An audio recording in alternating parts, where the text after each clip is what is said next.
most control isn't obvious. It doesn't announce itself. A lot of it happens quietly, through habits, assumptions, and psychological patterns that shape what you notice, what you avoid, and what feels normal. This video looks at 50 psychological patterns that influence behavior without asking for permission. If you enjoy long, thoughtful videos like this, like and subscribe to our channel Restwise. These videos take a lot of time to make, and your support helps keep the channel going. Now, let's continue. The dopamine trap. You ever notice how you reach for your phone without deciding to? Not because it rang, not because you needed something, just because. Your hand moves before your mind does. You unlock it, scroll, refresh, tap, and somewhere in that motion, you feel a tiny spark, a flicker of something good. That right there is not random. That is the dopamine trap tightening around you. Dopamine is not pleasure. That is the first lie. It is anticipation. It is the chemical that whispers maybe this will feel good. Maybe the next swipe. Maybe the next notification. Maybe the next video. Your brain releases dopamine before you get the reward, not after. It is the craving molecule, not the satisfaction molecule. And that changes everything. Here is where it gets uncomfortable. The world you live in is engineered around this system. Social media platforms, streaming services, online shopping carts, even your email inbox. They are built on what psychologists call variable reward schedules. That means you do not get rewarded every time. You get rewarded unpredictably. Sometimes a post blows up. Sometimes it flops. Sometimes there is a message. Sometimes there is not. And that uncertainty is exactly what keeps you hooked. This is the same mechanism that makes slot machines addictive. When a reward is unpredictable, your brain releases even more dopamine. The uncertainty becomes intoxicating. You are not chasing the reward. You are chasing the possibility of the reward. And the possibility never ends. Think about how this plays out in real life.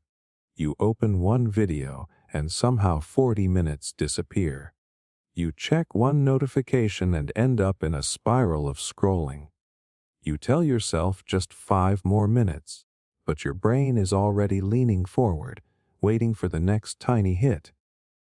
It feels harmless because it is digital. But neurologically, it is the same loop that drives gambling addictions and compulsive behaviors. Now here is the shock. The more you flood your brain with easy dopamine, the harder it becomes to feel motivated for anything that requires effort. Your brain adapts. It lowers its sensitivity. So the small, simple pleasures that used to feel good start to feel dull. Reading a book feels slow. Working on a long-term goal feels exhausting. Even conversations can feel understimulating. Why? Because they cannot compete with the speed and intensity of instant digital rewards. Over time, you are not just distracted. You are rewiring your motivation system. Tasks that require patience and focus start to feel painful. You procrastinate not because you are lazy, but because your brain is comparing delayed rewards to instant stimulation and choosing the easier hit every time. The trap is not that you enjoy these things. The trap is that your baseline for enjoyment keeps rising while your tolerance for effort keeps shrinking. And I know what you are thinking. Everyone does this. It is normal. It is how the world works now. Exactly. That is why it is powerful. You are not weak. You are human in an environment that hijacks your biology. Your brain evolved to seek rewards that helped you survive. Food, social connection, novelty. Now those same circuits are being triggered artificially hundreds of times a day without you hunting, building, or risking anything real. There is no moral failure here. You are responding exactly as a human nervous system is designed to respond. But the system around you knows that, and it profits from it. Here is the part most people never realize. Dopamine spikes most intensely right before the reward.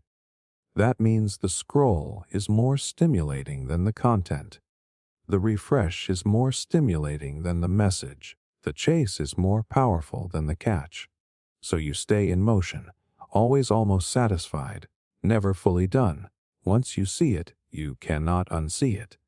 Every urge to check, every itch to refresh, every restless moment of boredom is your brain asking for a prediction of reward. Not the reward itself, just the possibility. And if something this small can control your focus, your motivation, your time, imagine what happens when the same mechanism shows up in your relationships, your ambitions, even your sense of self-worth.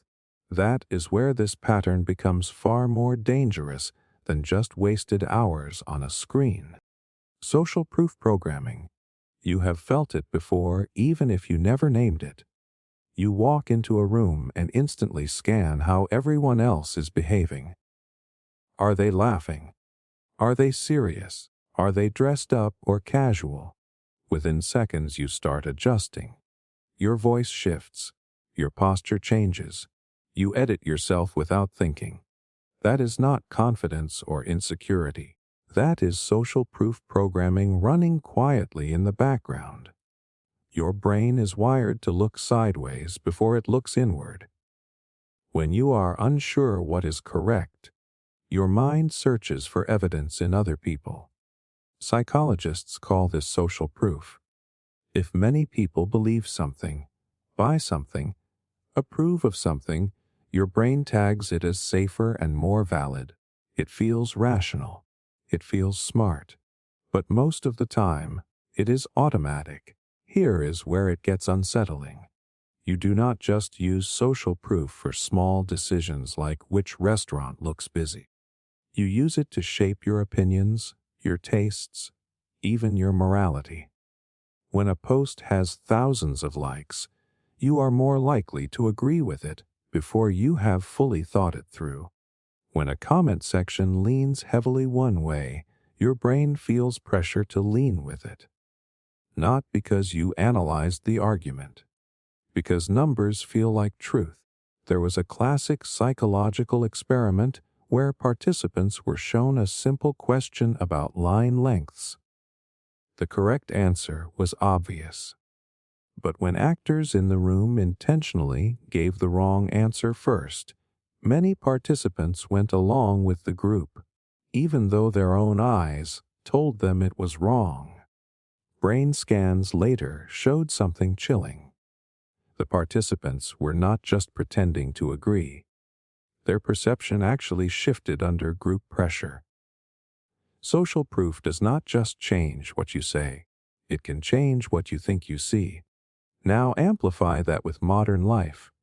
You wake up and immediately see trending topics, viral opinions, follower counts, ratings, reviews. Every platform displays numbers as signals of credibility. 5 stars must mean good. Millions of views must mean valuable. If everyone is outraged, maybe you should be too. The crowd becomes a compass, and you start outsourcing your judgment without realizing it. The shock is this. The crowd is often just as uncertain as you are. Everyone is scanning everyone else. It is a loop of borrowed confidence. A post goes viral not always because it is true, but because early engagement tricks the algorithm into amplifying it. Then the amplification becomes proof, and the proof becomes belief. By the time you see it, it feels established, solid, obvious. Think about fashion trends. Words that suddenly become popular, opinions that shift almost overnight. A few visible people adopt something, others follow to avoid standing out, and within weeks it feels normal. No meeting was held. No official decision was made. It simply snowballed through imitation. Humans survived by copying the tribe. In ancient environments, that kept you alive. If everyone ran, you ran. If everyone avoided certain food, you avoided it. But in the digital age, the tribe is millions of strangers reacting in real time, and the signals are distorted. I am not saying you are weak for caring what others think. You are biologically built for belonging. Rejection once meant isolation, and isolation meant death. So your nervous system treats social disapproval as danger. That tight feeling in your chest when you post something bold. That hesitation before sharing an unpopular opinion. That is your survival wiring lighting up. But here is the deeper layer. Social proof does not just push you to conform. It can also push you to desire things you never wanted. When you see everyone chasing a certain lifestyle, body type, income level, or aesthetic, your brain quietly updates its standards. This must be important. This must be valuable. You start climbing ladders you did not choose, comparing yourself to metrics you did not invent. And the more you scroll, the more curated consensus you absorb. You are not seeing neutral reality. You are seeing what algorithms decided was engaging. Engagement is often driven by extremes, strong opinions, emotional reactions, so your sense of what is normal shifts toward whatever gets the loudest response. Slowly, your internal compass gets recalibrated by visibility rather than truth. The most dangerous part is how invisible this process feels. You believe you are independently thinking while your mind is constantly referencing the crowd. Every like count, every view number, every trending badge is a nudge. A whisper saying this is what people approve of. Once you recognize that whisper, you start to notice how often your decisions are not purely yours. And if something as simple as a number on a screen can steer your beliefs, imagine how deeply social proof can shape your identity without you ever giving permission. Authority bias. It is strange how quickly your posture changes when someone important walks into the room. Your back straightens. Your words become more careful. You listen more closely. Even if you do not fully agree, you feel a pull to nod, to comply, to accept. That reaction is older than logic. It is authority bias quietly steering you. From childhood, you were trained to associate authority with safety and correctness. Parents, teachers, doctors, police officers. The message was clear. They know more. They are responsible. Trust them. And most of the time that trust was necessary.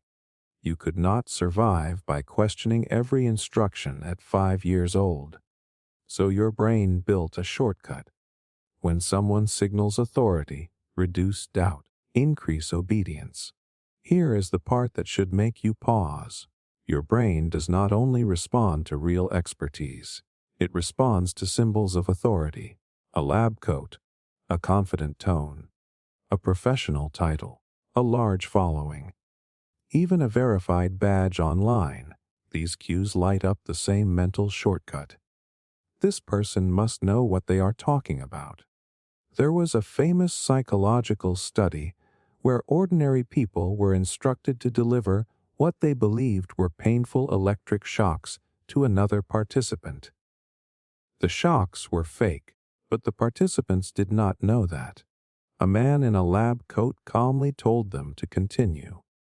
Many did, even when the other person screamed. Not because they were cruel, because an authority figure reassured them it was necessary.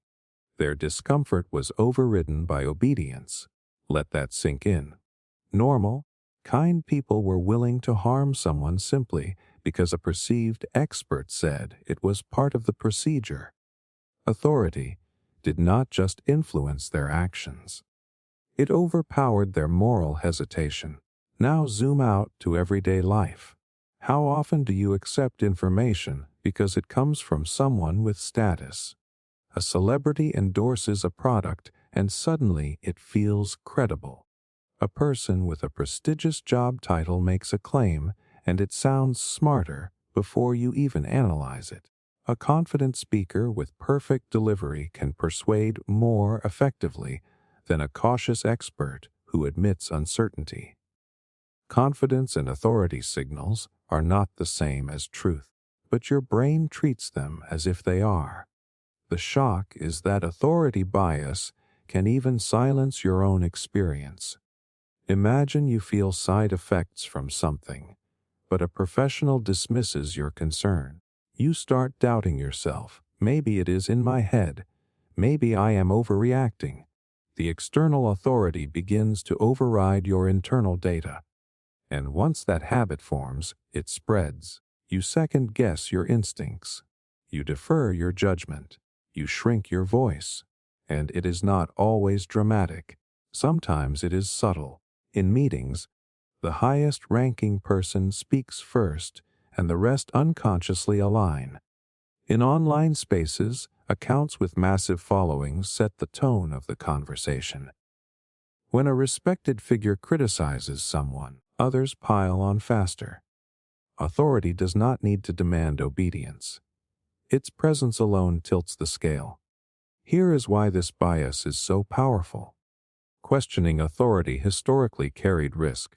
In rigid hierarchies, challenging leaders could mean punishment or exile. So evolution favored a degree of compliance. It kept groups stable. It reduced chaos. But in the modern world, authority is everywhere and often self-appointed. Anyone can manufacture the appearance of expertise. A polished website, impressive credentials, strategic branding. Your brain reacts before your skepticism has time to wake up. This does not mean all authority is bad. Expertise is real. Experience matters. The problem is automatic surrender. When you stop evaluating claims because of who said them rather than what was said. Notice how your body feels when someone with status disagrees with you.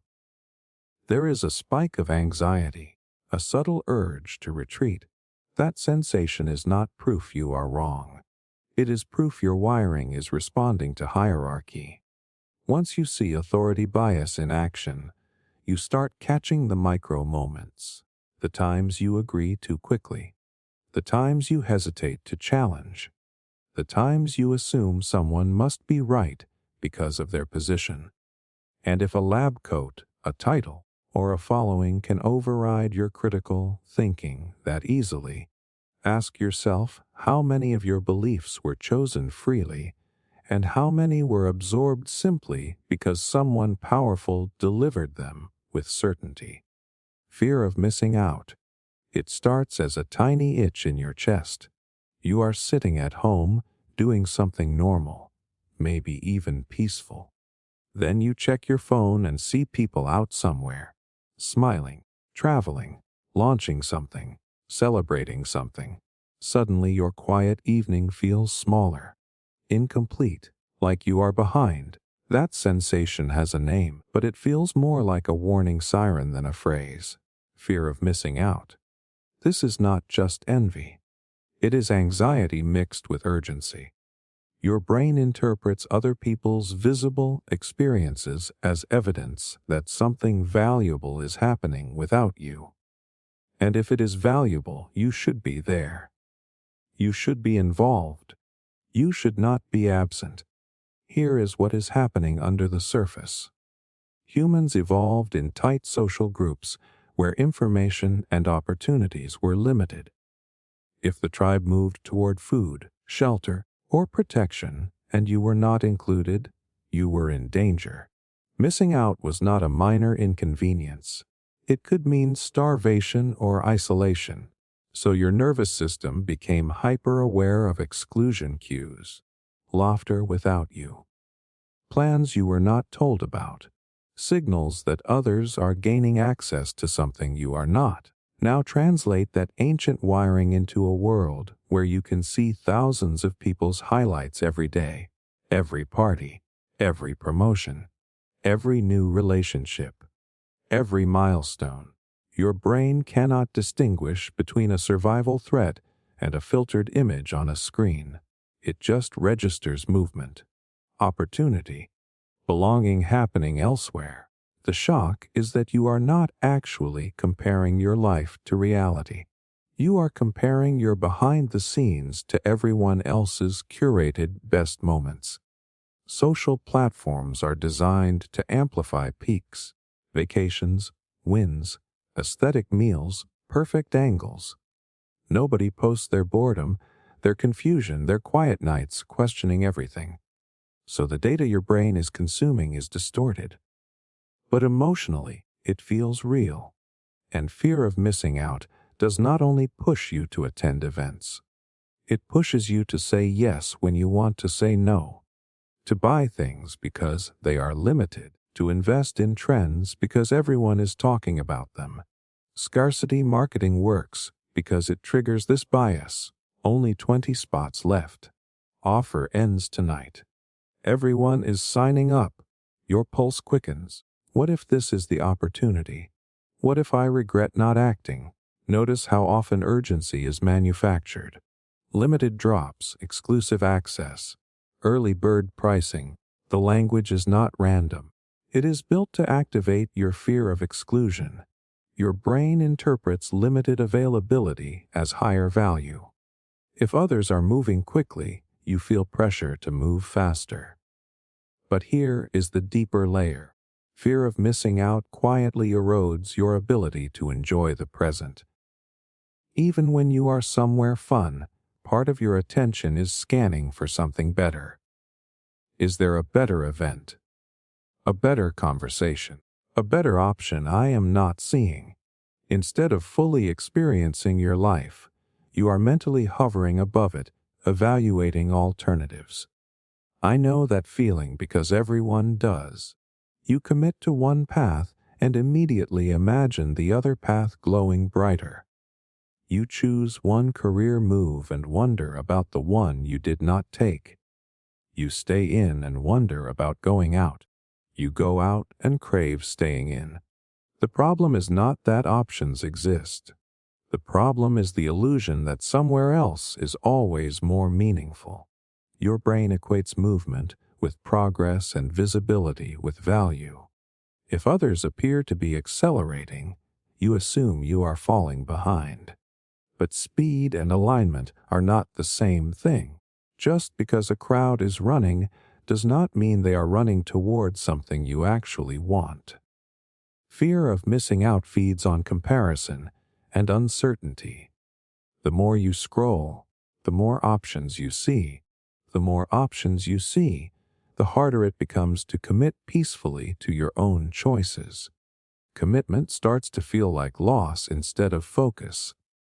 Once you recognize this pattern, you start catching the moments when your anxiety is not about your life being wrong, but about someone else's life being visible.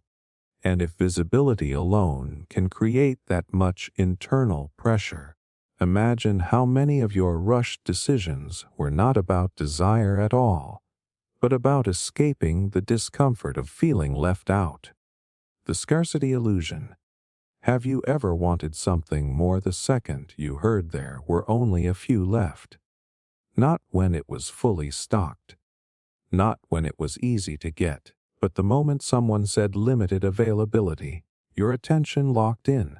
Your heart rate shifted. Suddenly it felt important, urgent, necessary. That reaction is not random.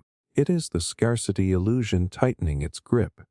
Scarcity does something strange to the human mind.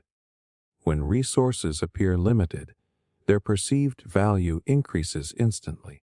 It does not matter if the object itself changed. The only thing that changed was availability. Yet your brain treats that shift like a signal of higher worth. This goes back to survival wiring. For most of human history, scarcity meant danger.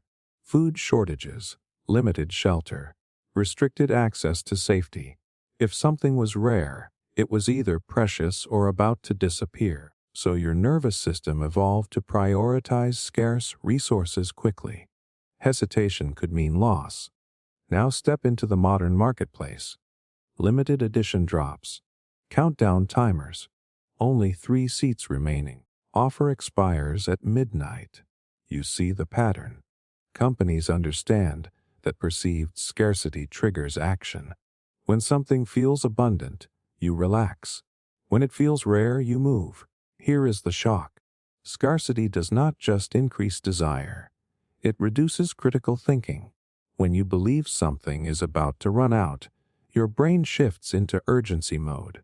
Urgency narrows focus. You stop asking deeper questions. Do I really need this?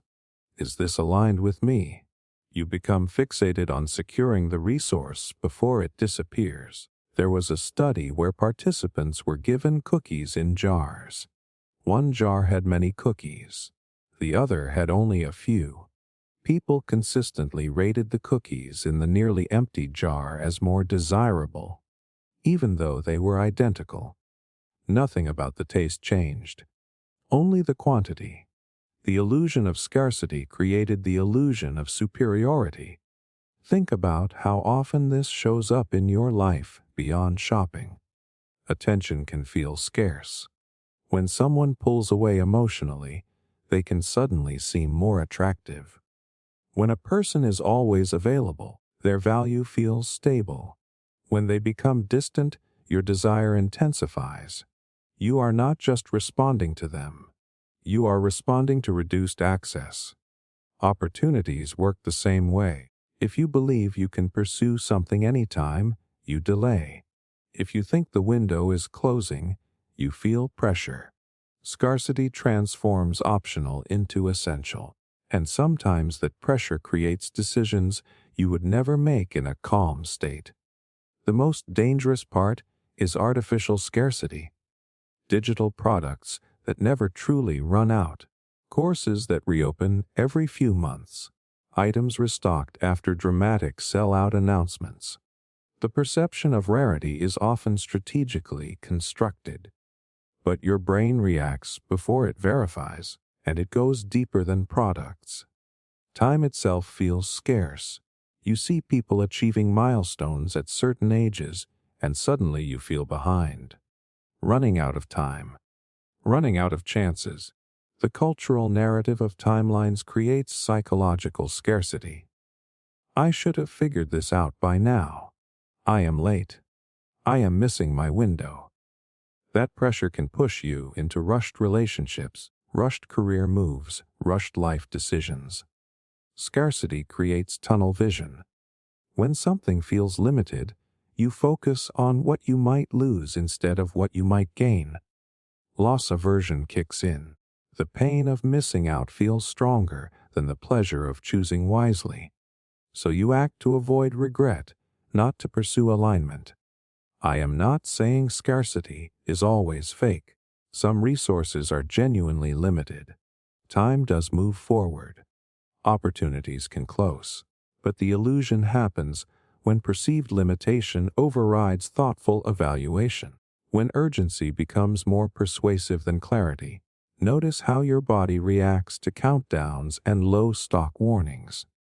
There is a tightening, a subtle stress. That stress feels like importance. But stress is not proof of value. It is proof of pressure. Once you see how easily your perception of worth can be manipulated by availability alone, you start questioning your impulses. Do I want this because it matters to me? Or because I am afraid I will not get another chance? And if something as simple as limited supply can amplify your desire that quickly, imagine how often your decisions were shaped not by genuine need, but by the fear of watching something slip away. The halo effect. You ever meet someone attractive and instantly assume they are smarter, kinder, more capable than everyone else in the room? You have not seen their work. You have not tested their character. But something about their presence makes your brain fill in the blanks with positive traits. That is the halo effect, and it is far more powerful than most people realize. Your mind hates incomplete pictures. When it sees one strong positive trait, it tends to spread that positivity across everything else. Good looking becomes competent. Confident becomes intelligent. Successful becomes morally good. It is mental shorthand. Fast, efficient, and often completely inaccurate. This pattern was first observed in early psychological research when evaluators rated soldiers. If a soldier was physically attractive or carried himself well, he was consistently rated higher in leadership and intelligence, even when there was no evidence supporting those qualities. One visible strength cast a glowing halo over unrelated traits. Now look at modern culture. Influencers with polished aesthetics are treated as experts in areas far outside their actual experience. A celebrity known for acting suddenly gives financial advice, and people listen as if talent in one field guarantees mastery in another. A well-designed website makes a business feel trustworthy before you have verified anything about it. The packaging becomes proof. Here is where it gets uncomfortable. The halo effect does not only shape how you see others, it shapes how others see you. One mistake can create a reverse halo. A single visible flaw can overshadow years of competence.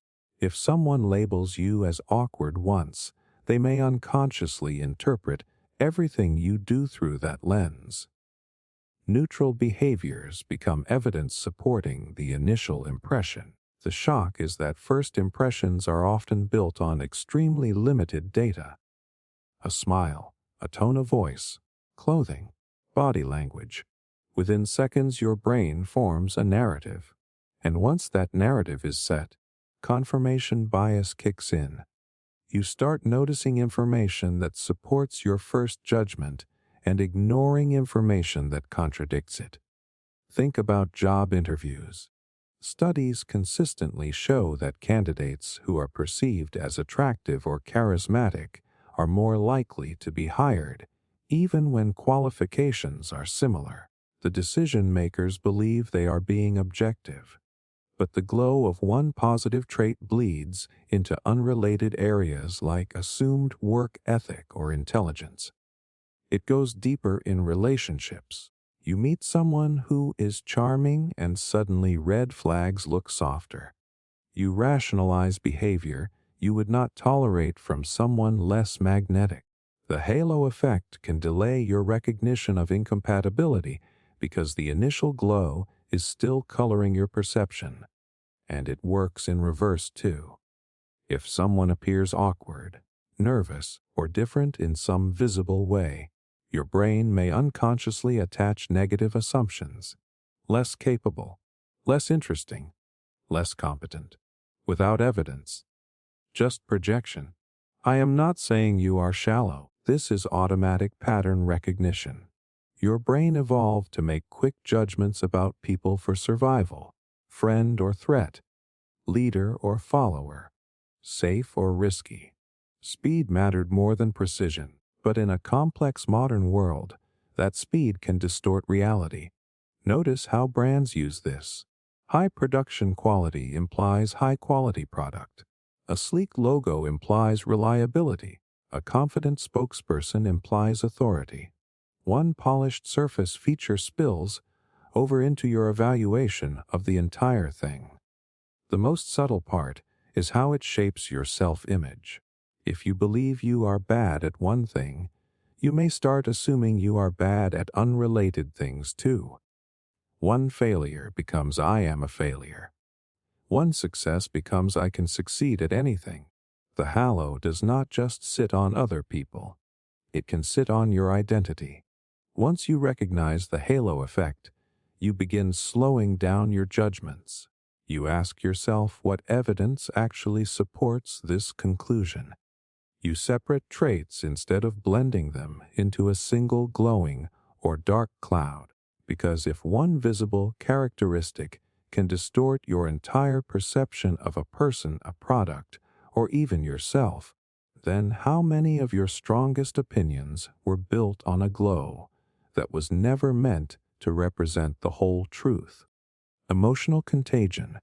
You ever walk into a room in a perfectly normal mood and walk out feeling heavy, irritated, or strangely energized without knowing why.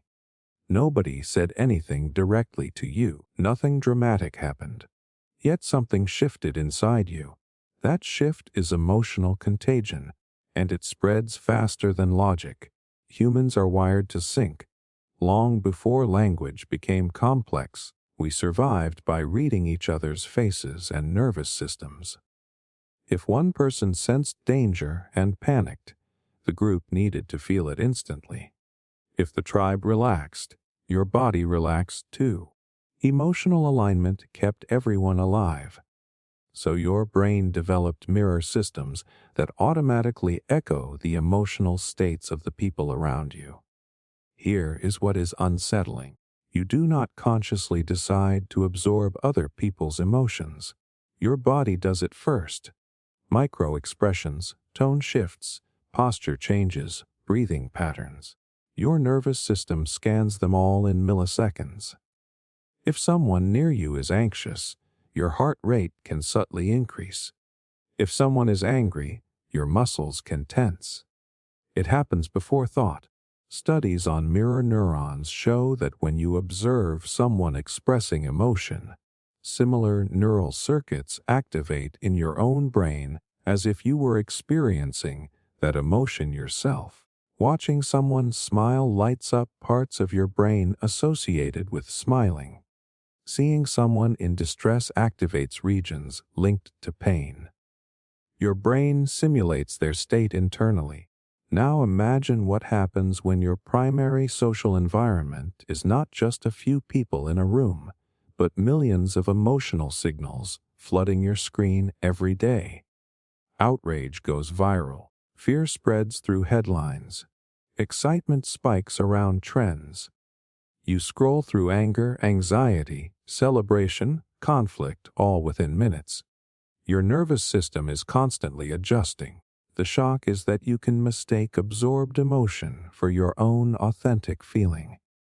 You wake up calm, check the news, and suddenly feel tense about events that have no immediate impact on your physical safety. You read a heated comment section and feel your mood darken. You watch a group celebrating something and feel uplifted. None of these emotions originated in your lived experience at that moment.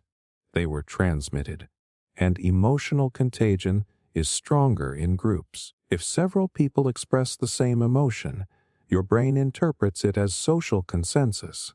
If everyone seems outraged, outrage feels justified. If everyone seems afraid, fear feels rational. The volume of emotion becomes evidence of its validity. Think about markets, crowds, online trends. Collective excitement can inflate bubbles. Collective panic can cause crashes. Individually, people might act calmly. Together, their emotions amplify each other. It is not just influence. It is synchronization. This also plays out in your closest relationships. Spend enough time around someone chronically stressed, and your baseline tension can rise. Spend time with someone grounded, and your system can stabilize. Your emotional environment shapes you more than you realize. I am not saying you are powerless or that empathy is bad.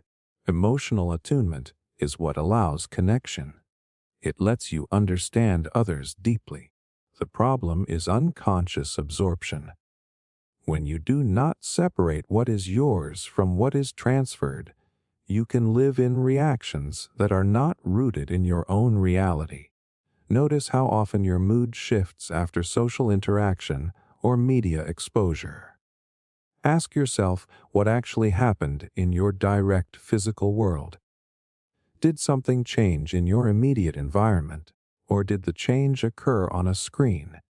Once you see emotional contagion clearly, you begin creating space between stimulus and state.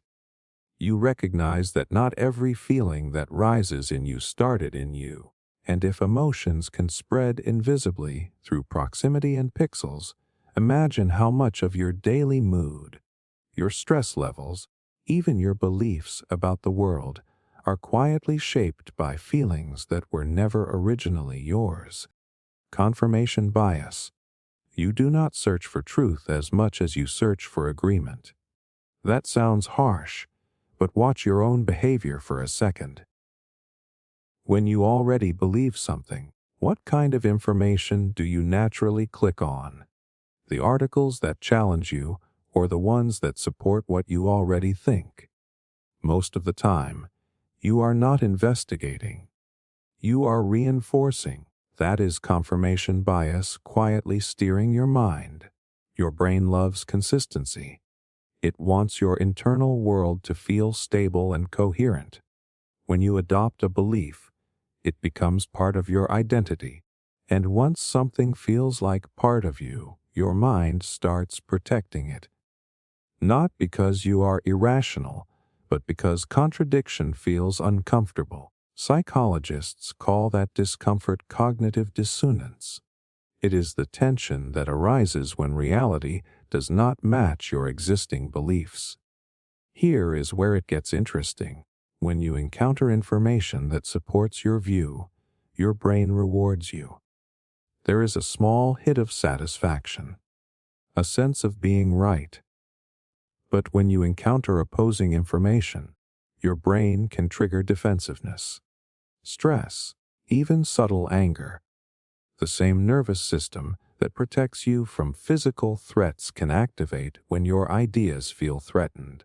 The shock is that confirmation bias does not just influence what information you consume. It shapes how you interpret neutral facts.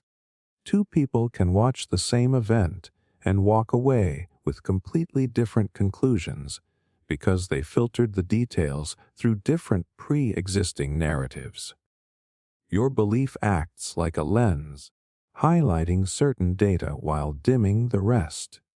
Studies have shown that when people are presented with mixed evidence on a controversial topic, they often leave more convinced of their original position than before. Instead of adjusting their view, they reinterpret the opposing data as flawed, biased, or less credible.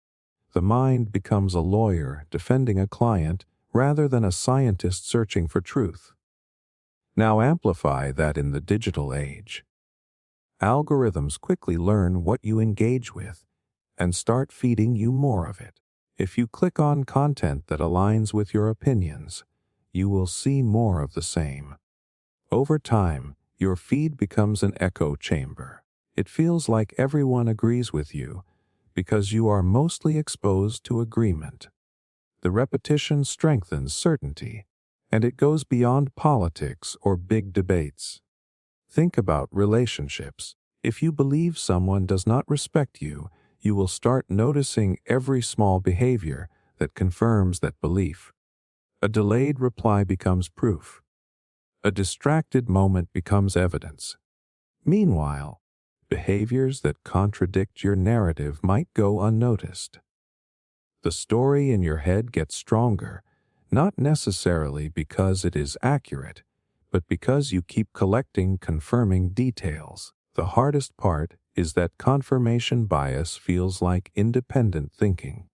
You genuinely believe you are being rational. You gather evidence. You analyze.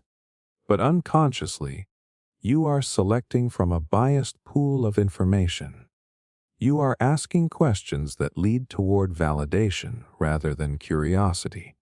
I am not saying you should doubt everything you believe. That would be paralyzing. But awareness changes the game. When you feel an immediate surge of agreement with something, pause. When you feel instant rejection, pause even longer. Those emotional spikes are clues that your identity is involved. Notice how rare it is for people to say, "I changed my mind," after seeing new evidence. Not because new evidence does not exist, but because changing your mind requires loosening your attachment to being right. It requires tolerating uncertainty.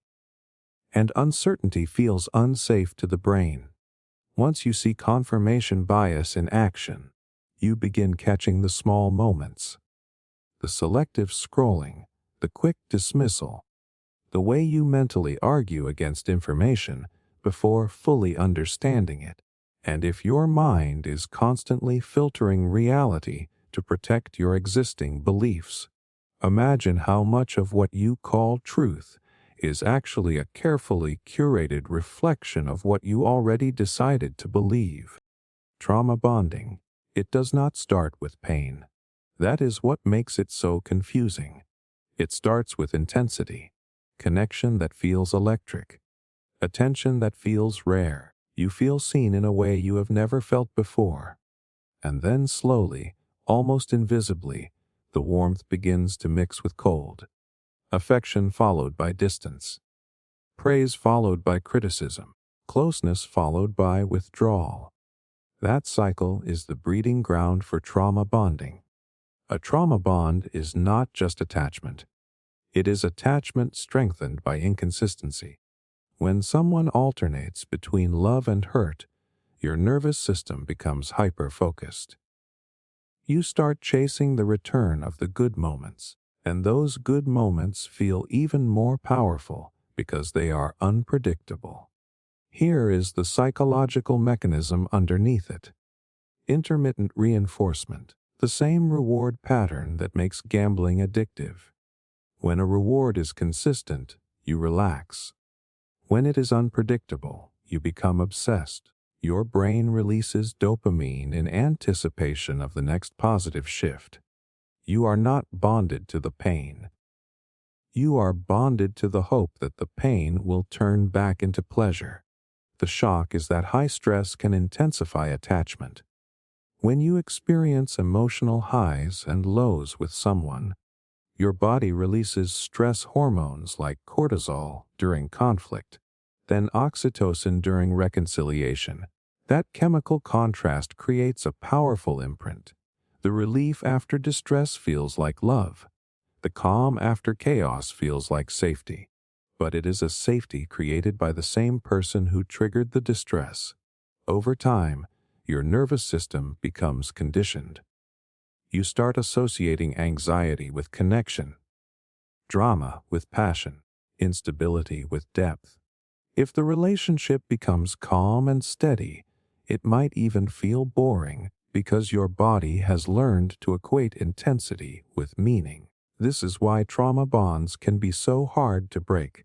Logically, you may see the red flags. Friends may point them out. But your body is hooked on the cycle. You remember the peak moments, the apologies, the promises, the rare tenderness, and your mind minimizes the harm to preserve the attachment. It is not weakness. It is biology mixed with unmet needs. Many trauma bonds form when someone taps into an old wound. Fear of abandonment, fear of not being enough. When the person who triggers that wound also provides moments of validation, your attachment deepens. You cling harder because losing them feels like losing the only source of relief. And it does not only happen in romantic relationships. It can happen with family members, friendships, even workplaces. A boss who alternates between praise and humiliation. A parent who switches between affection and unpredictability. The pattern is the same. Instability followed by reward. The most dangerous part is how you start defending the very person who hurts you. You rationalize their behavior. You blame yourself. If I try harder, they will go back to how they were. You become invested in restoring the early version of them, not accepting the consistent reality of who they are now. Notice how your body reacts in these dynamics. The constant alertness, the overthinking, the craving for reassurance. That is not just love. That is your nervous system stuck in survival mode. Trauma bonding thrives on contrast. The lower the lows, the more intense the highs feel, and the highs keep you anchored. Once you understand that the attachment is being chemically reinforced by unpredictability, you begin to see the pattern more clearly. It is not destiny. It is conditioning. And if your deepest attachments can be strengthened not by stability, but by cycles of pain and relief, imagine how easily your heart can confuse emotional chaos with connection without ever realizing it, is trapped in a loop. The sunk cost trap. You ever stay in something way longer than you should, not because it feels right, but because you have already put too much into it to walk away. Too much time. Too much energy. Too much money. Too many years. So you keep going, hoping it will eventually justify the investment. That is the sunk cost trap quietly locking you in. On the surface, it sounds logical. If you have invested 5 years into a career path, quitting feels like wasting those 5 years. If you have poured money into a failing project, stopping feels like throwing that money away. If you have stayed in a relationship through endless ups and downs, leaving feels like admitting all that effort meant nothing. But here is the truth your brain resists. The time, money, and energy you already spent are gone no matter what you choose next. They cannot be recovered. They are sunk. Yet your mind treats them as if continuing will somehow rescue the past. Psychologists have studied this pattern for decades. When people invest resources into something, they feel a powerful urge to remain consistent with that choice. Walking away creates internal conflict. It forces you to confront the possibility that you misjudged, that you stayed too long, that you were wrong. And your ego does not like that. So instead of cutting losses, you double down. The shock is that the more you invest, the harder it becomes to leave, even when evidence clearly shows the situation is deteriorating. Investors keep funding failing companies. Gamblers keep betting after losses. People remain in unfulfilling relationships because they cannot stand the thought that years were wasted. But staying does not recover what is gone. It only increases the total cost.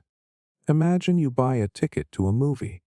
Halfway through, you realize it is terrible. You are bored. You are uncomfortable. Yet you stay because you paid for it. The ticket price is already gone whether you leave or not. The only real question is how you want to spend the next hour of your life. But your brain frames it differently. If I leave, I wasted money, so you sacrifice more time to justify the money already spent. Now scale that up to life decisions. Entire degrees pursued out of obligation. Businesses maintained out of pride. Relationships endured out of history. The longer the timeline, the heavier the psychological weight. Here is why this trap is so powerful. Humans crave narrative coherence. You want your story to make sense. If you quit, you have to rewrite part of your identity. You have to say that version of me made a choice that no longer serves me. That can feel like failure. Continuing feels like loyalty, persistence, strength. But persistence and stubbornness are not the same thing. One moves you toward growth. The other ties you to the past. There is also social pressure. Other people saw your commitment. They know how long you have been involved. Walking away can feel embarrassing. You imagine the questions. What happened? Why did you quit? So you stay to protect your image. The sunk cost trap tricks you into making future decisions based on past investments instead of present reality.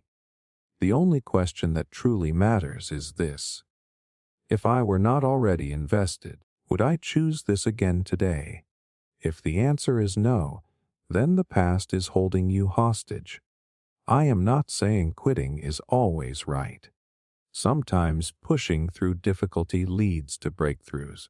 But there is a difference between temporary discomfort on a meaningful path and chronic misalignment you refuse to confront. Notice where you feel trapped by your own history, where the thought of leaving feels heavier than the experience of staying. Because if your past investments can override your current well-being, imagine how many chapters of your life were extended not out of desire, but out of fear of admitting that the cost was already paid. The sunk cost trap. You ever stay in something way longer than you should, not because it feels right, but because you have already put too much into it to walk away. Too much time. Too much energy. Too much money. Too many years. So you keep going, hoping it will eventually justify the investment. That is the sunk cost trap quietly locking you in. On the surface, it sounds logical. If you have invested 5 years into a career path, quitting feels like wasting those 5 years. If you have poured money into a failing project, stopping feels like throwing that money away. If you have stayed in a relationship through endless ups and downs, leaving feels like admitting all that effort meant nothing. But here is the truth your brain resists.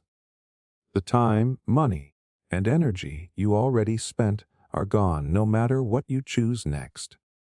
They cannot be recovered. They are sunk. Yet your mind treats them as if continuing will somehow rescue the past. Psychologists have studied this pattern for decades.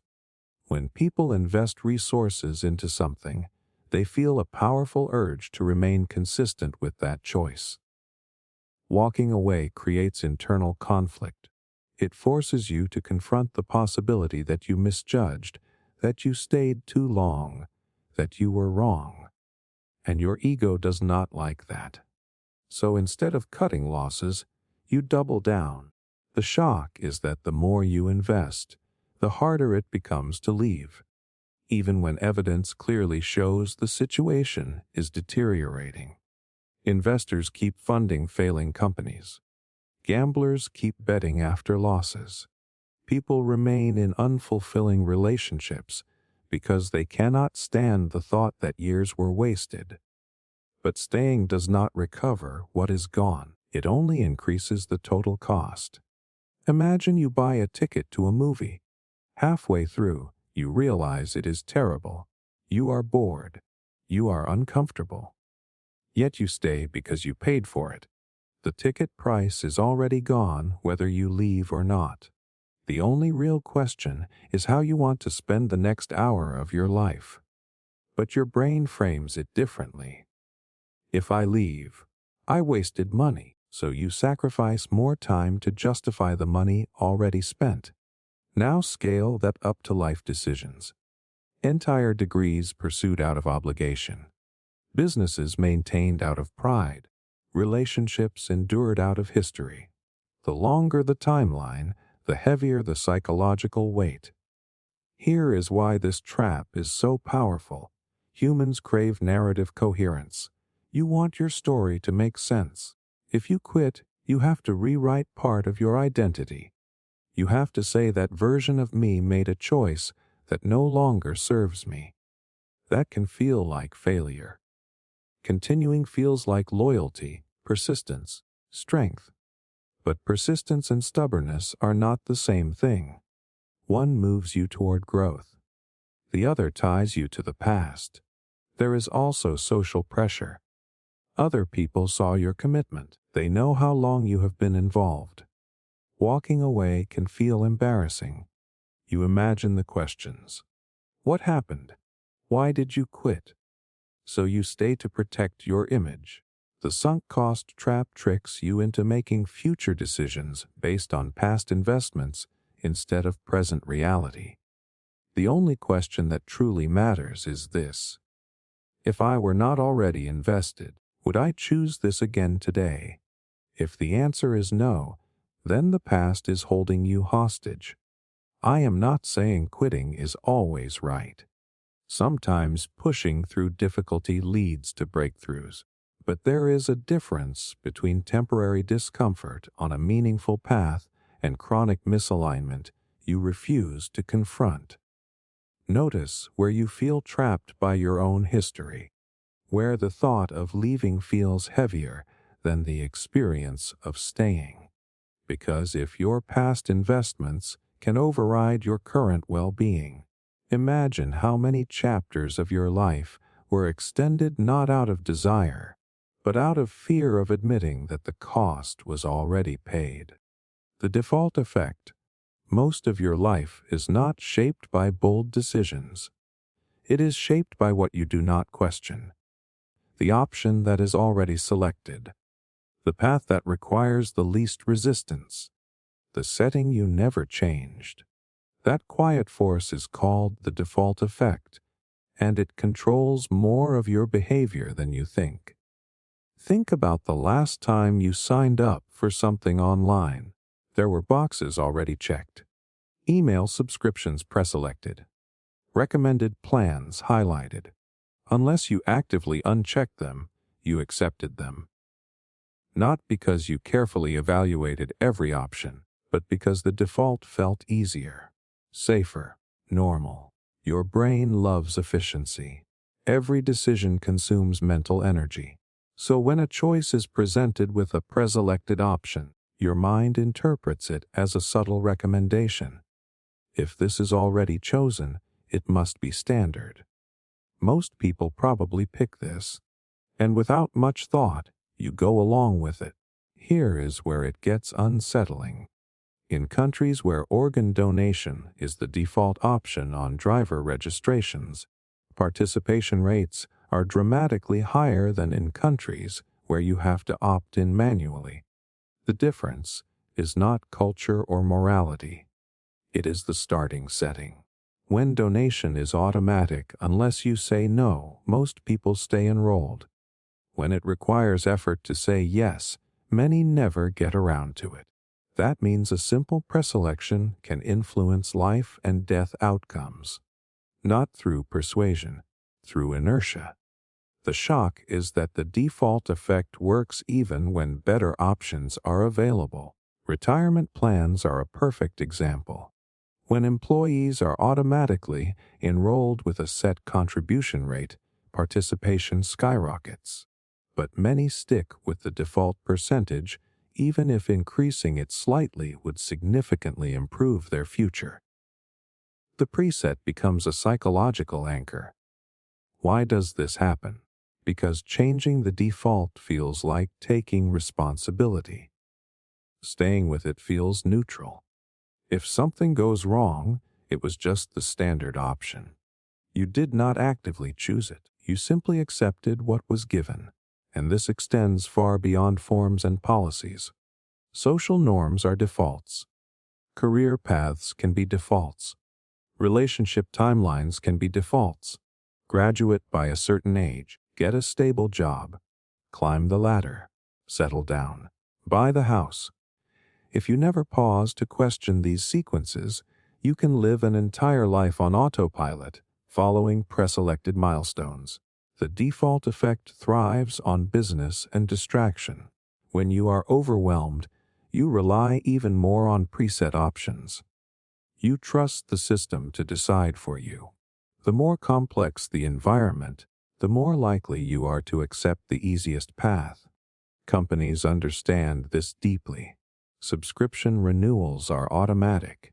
Settings are optimized for engagement. Privacy options are often buried behind extra steps. The path of least resistance is designed to benefit the system, not necessarily you. I am not saying defaults are evil. They can simplify life. They can guide people toward beneficial behaviors. But the danger lies in unconscious acceptance.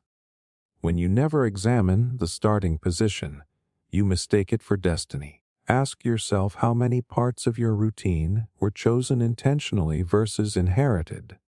The job you are in, the beliefs you hold, the goals you chase. Were they selected after reflection, or did they simply feel like the next logical step because everyone else seemed to follow it? The default effect is powerful because it hides in plain sight. It does not demand. It does not pressure. It simply sits there, pre-selected, waiting for your silence. And if something as simple as a preset option can steer major life outcomes, imagine how much of your current reality is not the result of conscious choice, but the quiet consequence of never changing the settings. Reciprocity pressure. Someone gives you something small and suddenly you feel something heavy. It might be a free sample, a compliment, a favor you did not ask for. On the surface it looks generous, but underneath there is a subtle shift, a quiet sense that you now owe something back. That invisible weight is reciprocity pressure. Human societies are built on exchange. For thousands of years, survival depended on cooperation. If someone shared food with you, you were expected to return the favor later. Groups that practiced reciprocity thrived. Those who constantly took without giving were pushed out. So your brain developed a strong internal rule. When you receive, you give. That rule still runs today, even in situations where survival is not at stake. Researchers have shown that when waiters leave a small candy with the bill, tips increase. When charities send free address labels in the mail, donation rates go up. The gift is small, sometimes almost meaningless, but it activates a deep social script. I have received something. I should respond. Here is the shock. The return does not have to match the value of what was given. A tiny favor can trigger a disproportionately large response. A free trial can lead to a long subscription. A helpful introduction can make you feel obligated for months. The scale is emotional, not logical, and the pressure intensifies when the gift feels personal. If someone remembers your birthday unexpectedly, you feel warmth and gratitude. But you may also feel a subtle responsibility to show up for them in return. The more thoughtful the gesture, the stronger the internal pull. This is why so many marketing strategies begin with value: free content, free guides, free consultations. It is not random generosity, it is psychology. Once you benefit, even slightly, it becomes harder to say no. Rejecting an offer after receiving something feels uncomfortable, almost rude. Your nervous system equates refusal with social violation. Reciprocity pressure also shows up in relationships. Someone does something kind during a conflict, and you feel your anger soften. Not because the issue is resolved, but because kindness creates emotional debt. You may stay silent about your own needs because they did so much for you before. The ledger becomes internal. I cannot disappoint them after everything they have done. Notice how difficult it is to accept a gift from someone you dislike. It creates tension.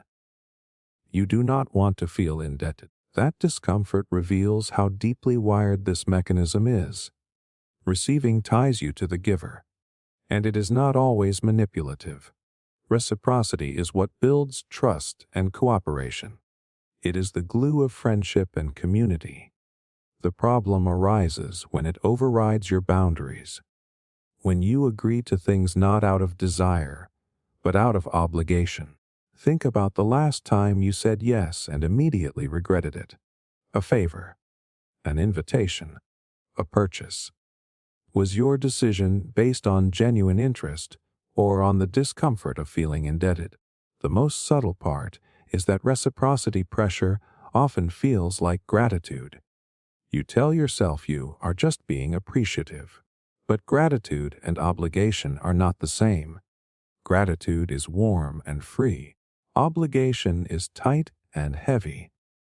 Once you start noticing that tightness, you begin separating generosity from control. You can appreciate what someone offers without automatically surrendering your autonomy.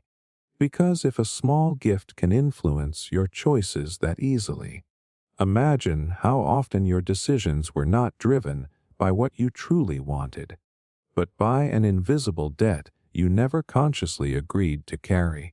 Negativity bias. You can receive 10 compliments and 1 criticism, and guess which one follows you home. Not the praise, not the encouragement. The one negative comment replays in your head on repeat. That is not insecurity. That is negativity bias doing exactly what your brain was designed to do.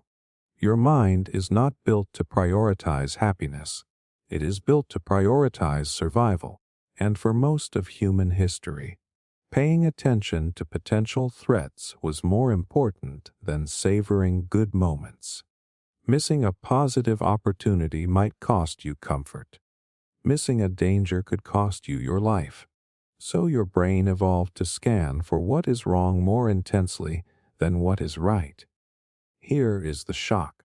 Negative experiences are processed more deeply and remembered more vividly than positive ones.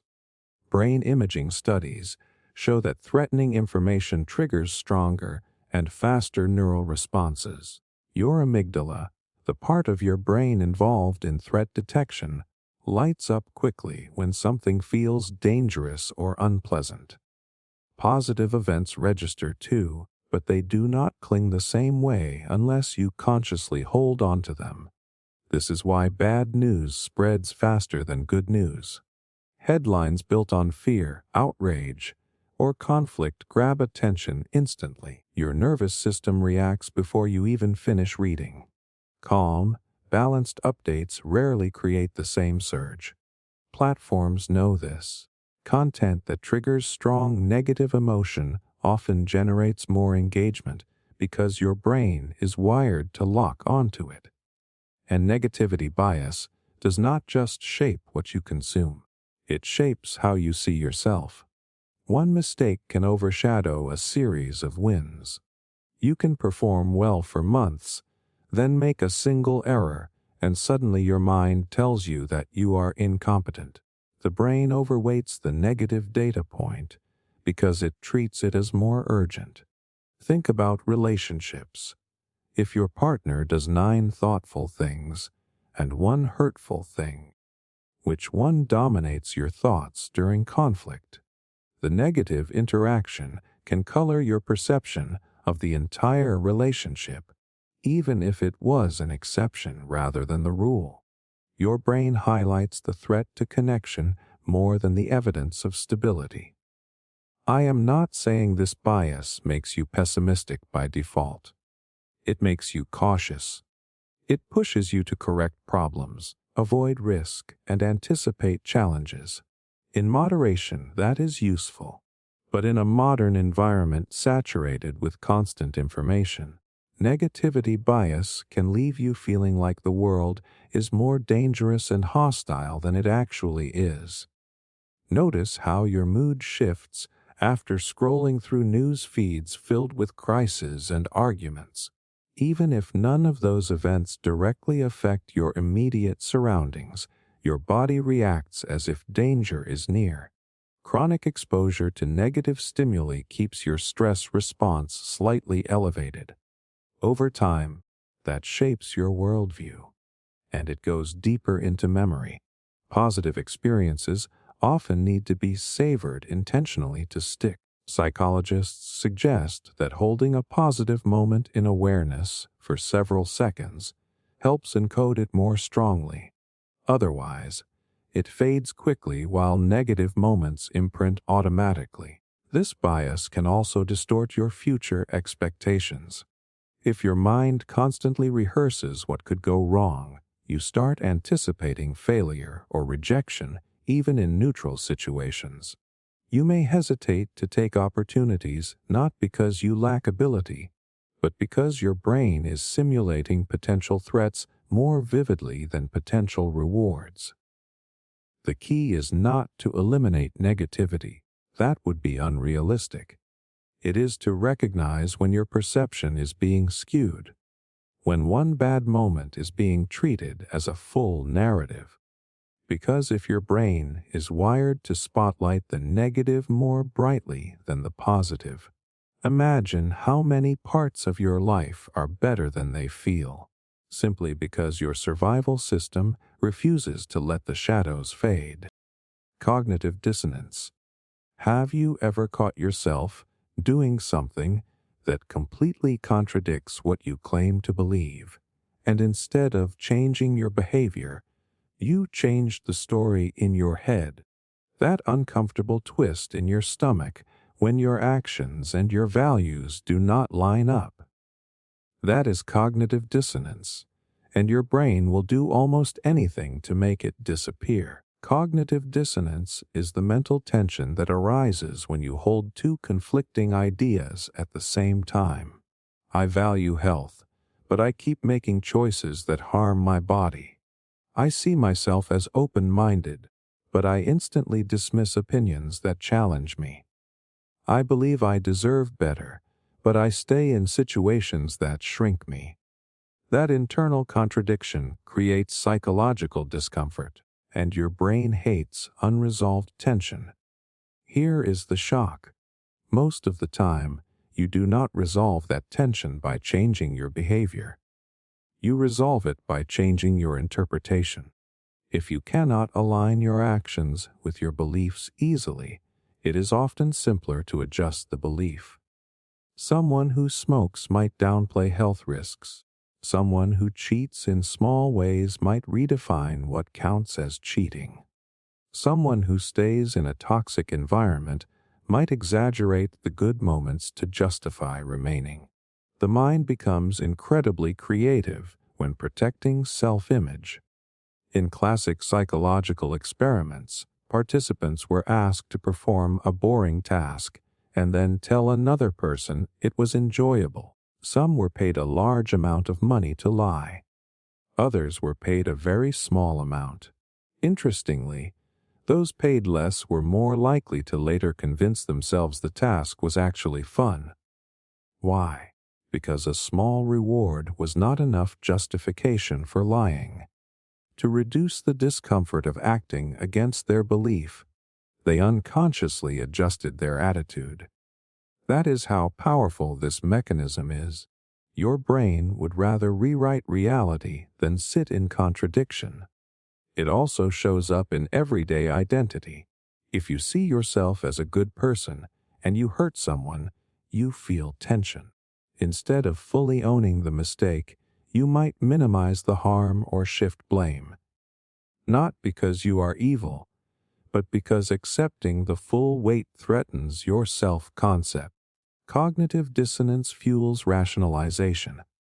It helps explain why people double down on beliefs even when confronted with strong opposing evidence. Admitting you were wrong is not just an intellectual update. It can feel like a threat to who you are. So your mind searches for loopholes, technicalities, alternative explanations that preserve consistency. And the more public your commitment to something, the stronger the dissonance if you consider changing it. If you have built your reputation around a belief, walking it back feels humiliating. So you defend it harder. Not always because it is correct, but because your identity is entangled with it. This pattern does not only operate in dramatic scenarios. It lives in small daily choices. You value productivity, yet you procrastinate. Instead of addressing the habit, you tell yourself you work better under pressure. You value honesty, yet you avoid difficult conversations. Instead of confronting the avoidance, you tell yourself you are keeping the peace. Notice how quickly explanations arise when your behavior and values clash. Those explanations are often attempts to smooth the discomfort. I am not saying cognitive dissonance is entirely negative. That tension can push growth. When you allow yourself to feel it without immediately escaping, it can motivate change. The discomfort is a signal that something is misaligned. But most people are not trained to sit with that tension. They rush to resolve it in the easiest way possible, even if that means distorting their own perception. And if your brain is constantly adjusting your beliefs to protect your self-image, imagine how many of your strongest convictions were not built on truth alone, but on the need to keep your internal story consistent at any cost. The spotlight effect. You think people are noticing you way more than they actually are. The way you walked into the room, the stain on your shirt, the awkward sentence you stumbled over. Hours later, you are still replaying it, convinced everyone else is too. That distortion has a name: the spotlight effect. Your brain treats you as the center of your own universe because, from your perspective, you are. Every thought, every sensation, every tiny mistake feels amplified because you experience it in high definition. But here is the disconnect: everyone else is living inside their own spotlight too. They are just as consumed with their own internal monologue as you are with yours. Psychologists demonstrated this in a simple but revealing experiment. Participants were asked to wear an embarrassing shirt into a room full of people. Later, they were asked to estimate how many people noticed. The participants consistently overestimated by a large margin. In reality, far fewer people paid attention than they imagined. Most were too distracted by their own concerns to register it. Here is the shock: your anxiety about being judged often has very little to do with actual scrutiny. It has to do with projection. You assume that, because something feels huge to you, it must look huge to others. But what feels like a glaring flaw in your internal world might barely register externally. Think about the last time you saw someone trip or misspeak. You probably noticed for a second, maybe felt a flicker of empathy, and then moved on. You did not go home analyzing it. Yet when it happens to you, it feels like a permanent mark on your reputation. The spotlight effect feeds social anxiety. It convinces you that your mistakes are public events, that people are evaluating you constantly, that every flaw is being cataloged. But in reality, most people are preoccupied with their own perceived flaws. This bias also distorts positive attention. If you receive praise, you might assume everyone now expects more from you. That pressure can create fear of future failure.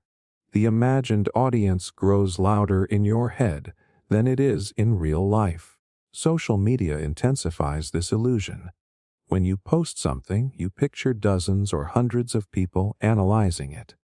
In truth, many scroll past in seconds. Some barely process it, but your brain imagines a panel of judges because visibility feels equal to scrutiny. The reason this bias exists is simple. You do not have direct access to other people's inner worlds. You cannot feel how distracted they are. You cannot hear their constant self-talk. So you assume their focus mirrors yours. If you are obsessing over your mistake, you assume they are too. Notice how this affects your behavior. You might avoid wearing something bold because you fear standing out. You might hold back an idea because you imagine intense judgment. You might replay conversations long after they end. The spotlight effect keeps you self-conscious, often unnecessarily. I am not saying nobody ever notices you. People do observe. They do form impressions, but the scale is exaggerated in your mind. The mental spotlight you imagine is usually much dimmer in reality. Once you recognize this pattern, something shifts. You realize that most of the audience you fear exists primarily in your own head. The pressure softens. The room feels less hostile. And if you have been shrinking yourself to avoid a spotlight that was never as bright as you believed, imagine how differently you might move through the world once you understand that most people are far too busy managing their own spotlight to analyze yours. Status anxiety. You can be doing objectively fine in life and still feel like you are losing. Not because your basic needs are unmet, not because you are failing in absolute terms, but because somewhere, someone your age seems further ahead, more successful, more recognized, more admired. That restless comparison humming under your daily thoughts is status anxiety. Status is not just about money. It is about relative position. where you stand in the invisible hierarchy you believe you are part of. Your brain is constantly scanning for signals. Who has more influence? Who gets more attention? Who seems respected? Who is overlooked? And then it quietly calculates where you fit. This wiring runs deep. In ancestral environments, status affected access to resources, mates, protection, and decision-making power. Higher status often meant better survival odds, so your nervous system evolved to care deeply about rank. A drop in status could feel like a threat, an increase could feel like safety. Here is the shock. In the modern world, status markers are everywhere and constantly visible. Follower counts, job titles, income brackets, awards, physical appearance, lifestyle displays. You are exposed to more hierarchical information in 1 hour of scrolling than your ancestors encountered in months. Your brain was not designed for this volume of comparison, and the comparison is rarely neutral. You do not compare yourself to a random sample of humanity. You compare upward, to the most visible, most exceptional, most highlighted examples. That skews your perception. If you constantly see the top performers in any field, your baseline for normal quietly shifts upward. Average starts to feel inadequate. Status anxiety does not just make you want more. It makes you fear falling behind. Even if you are stable, the idea that others are accelerating can create internal panic. You start measuring your timeline against theirs. By this age, I should have achieved this. By now, I should be earning that. Your life turns into a scoreboard, and it is exhausting because the hierarchy keeps expanding. There is always someone wealthier, more attractive, more accomplished. If your sense of worth is tied primarily to relative rank, satisfaction becomes temporary at best. The moment you climb one step, your eyes move to the next. What makes this pattern even more dangerous is how it shapes identity. You might pursue goals not because they align with your values, but because they elevate your perceived status. Certain careers, certain brands, certain social circles become symbolic upgrades. You chase visibility, not meaning. Notice how subtle it can be. You feel a sting when someone announces a promotion, a quiet jealousy when a friend buys a house, a deflation when your achievements receive less attention than you hoped. Those reactions are not proof that you are petty. They are signals that your brain is tracking hierarchy automatically. Status anxiety can also distort relationships. Instead of connecting, you compare. Instead of celebrating others fully, part of you evaluates what their success implies about your own position. That tension creates distance. The most unsettling part is that status is often fragile. It depends on external validation. Trends change. Industries shift. Public opinion fluctuates. If your self-worth is anchored to rank, it rises and falls with forces outside your control. I am not saying ambition is wrong. Striving can be healthy and meaningful, but when the drive is fueled primarily by fear of being lesser, it becomes chronic stress. You are not running toward fulfillment. You are running from perceived insignificance. Ask yourself this: if nobody could see your achievements, if there were no metrics, no applause, no visible hierarchy, would you still want what you are chasing? That question cuts through the noise, because if your peace depends on staying ahead in a race that never truly ends, imagine how much of your anxiety is not about survival or purpose, but about protecting a position in a social ranking system your brain cannot stop tracking. Learned helplessness. There is a moment when someone stops trying, not because they are incapable, not because the door is locked, but because at some point they learned that effort does not change the outcome. That quiet surrender has a name: Learned helplessness. It does not begin with laziness. It begins with repeated failure, rejection, or punishment that feels uncontrollable. You try. It does not work, you try again. Same result. Eventually your brain starts updating its model of reality. Effort equals pain. Action equals disappointment. So it conserves energy. It stops pushing. Psychologists first observed this in experiments where animals were exposed to unavoidable stress. After enough exposure, even when a clear escape path was later introduced, many did not attempt to leave. They had learned that nothing they did mattered. The cage door could be open, and they would still remain still. Now here is the part that hits closer to home. Humans do this too, just in more complex ways. A student struggles repeatedly with math despite trying hard. Eventually they stop studying, telling themselves they are just bad at math. An employee shares ideas that are ignored again and again. Over time they go quiet in meetings. A person leaves several relationships where they felt undervalued. Eventually they stop expressing needs altogether. In each case, the brain is not being irrational. It is being protective. The shock is that learned helplessness does not require total failure. It only requires the perception of lack of control. When outcomes feel random or consistently negative regardless of effort, your motivation system starts shutting down. Dopamine, the chemical tied to anticipation and drive, decreases when your brain predicts that action will not produce reward. And once that pattern sets in, it spreads.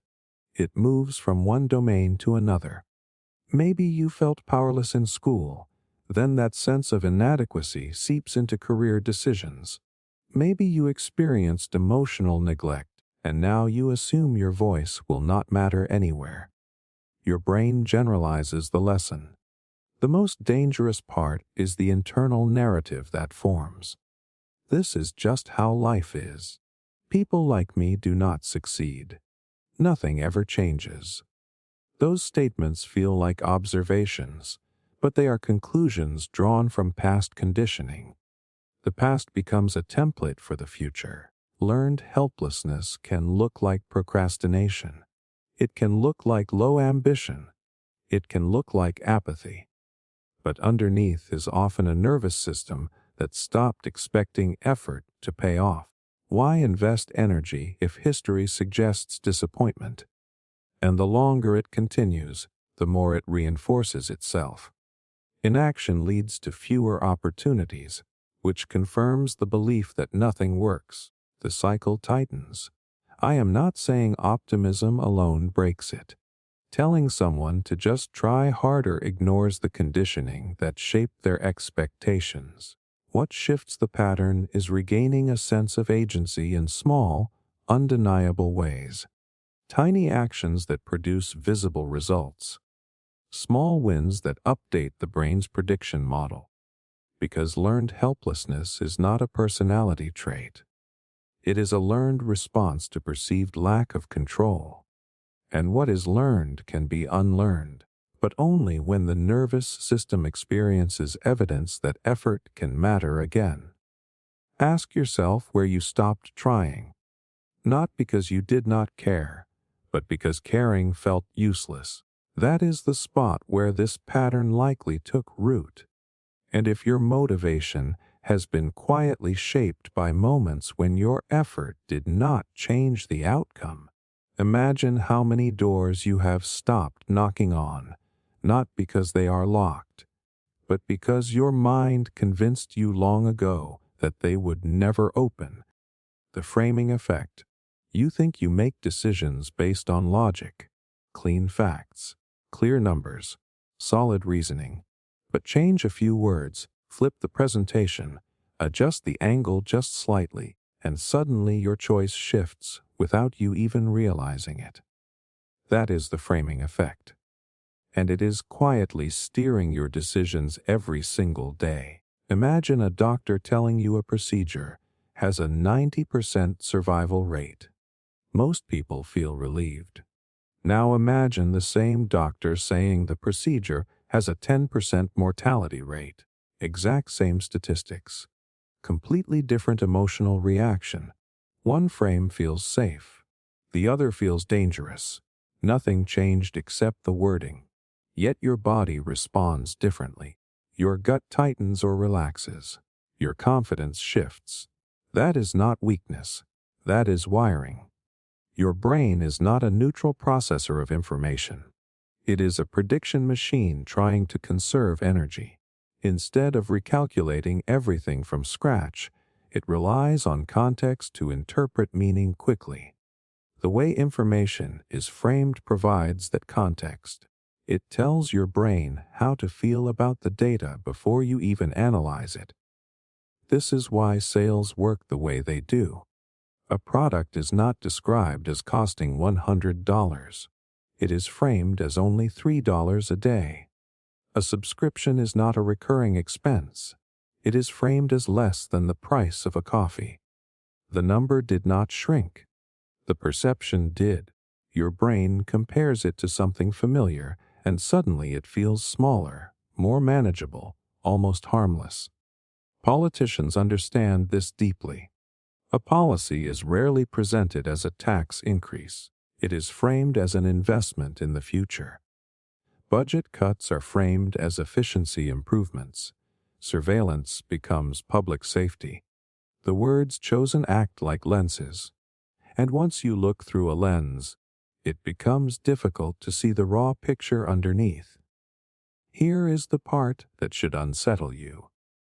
Even when you are aware of framing, you are still influenced by it. Studies in behavioral psychology show that people who understand the framing effect intellectually still respond emotionally to positive versus negative wording. Knowing the trick does not fully disable it, because it operates at the level of instinct before logic catches up. The reason is tied to loss aversion. Your brain reacts more strongly to potential losses than equivalent gains. So when something is framed in terms of loss, it activates threat detection. When framed in terms of gain, it activates opportunity. Same reality. Different internal chemistry. Cortisol versus dopamine. Tension versus anticipation. And it does not just affect big decisions. It shapes your identity. Think about feedback. If someone tells you that you failed 2 out of 10 attempts, that frame feels heavier than saying you succeeded 8 out of 10 times. Both are true, but one highlights inadequacy. The other highlights competence. Over time, the way experiences are framed around you begins shaping how you frame yourself. Even your own thoughts are subject to this. You can frame a setback as proof that you are not capable, or as data that you are learning. The event does not change. The meaning does. And meaning determines behavior. If you frame a challenge as a threat, you avoid it. If you frame it as growth, you approach it. The framing effect also explains why headlines are engineered for emotional punch. Media outlets know that saying crime rates increased by 5% triggers more urgency than saying they remain historically lower than decades ago. One frame activates fear. The other activates perspective. Both can be technically accurate, but the chosen angle directs your emotional response. And here is what makes this pattern powerful. You rarely notice the frame itself. You only notice your reaction. You feel cautious, or excited, or outraged, and you assume that reaction came from pure reasoning. But often, it came from presentation. The danger is not that framing exists. The danger is when you mistake framed information for objective truth without examining alternative perspectives. When you only hear one angle, your brain fills in the rest. It constructs certainty out of partial context. So the next time you feel strongly about a decision, pause. Ask yourself how this information is being presented. What would the opposite frame look like? If it is described as a gain, what is the potential loss? If it is described as a loss, what is the hidden opportunity? Forcing your brain to reframe manually interrupts the automatic response. Because once you realize that the same reality can produce opposite emotions, depending on presentation, you start seeing how many of your so-called rational choices were gently nudged by wording you never questioned. And that realization changes the way you listen to everything. Anchoring bias. The first number you see does not just sit there. It burrows into your mind and quietly rewrites what feels reasonable. You walk into a store and see a jacket labeled $300, now discounted to $150. Suddenly $150 feels like a steal. But if you had walked in and seen that same jacket priced at $150 from the start, you might hesitate. Same product, same price, different starting point. That first number became the anchor. And once it dropped, your judgment got tied to it. Anchoring bias is not about stupidity. It is about how your brain handles uncertainty.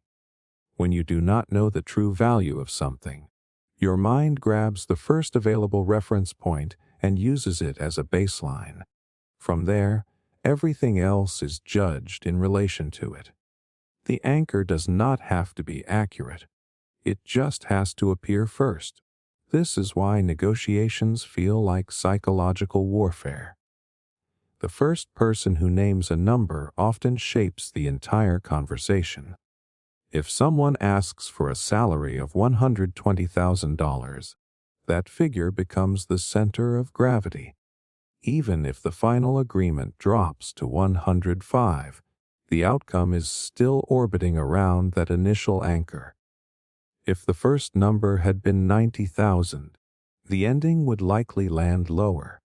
The brain adjusts, but it rarely drifts far from where it first latched on. Here is what makes this unsettling. Even random numbers can anchor you. In behavioral experiments, participants were asked to spin a wheel that landed on arbitrary numbers. Then they were asked questions like what percentage of countries in Africa are in the United Nations. Those who spun higher random numbers gave significantly higher estimates. The number from the wheel had nothing to do with the question. Yet it still pulled their judgment upward. The mind does not separate irrelevant anchors as cleanly as we think.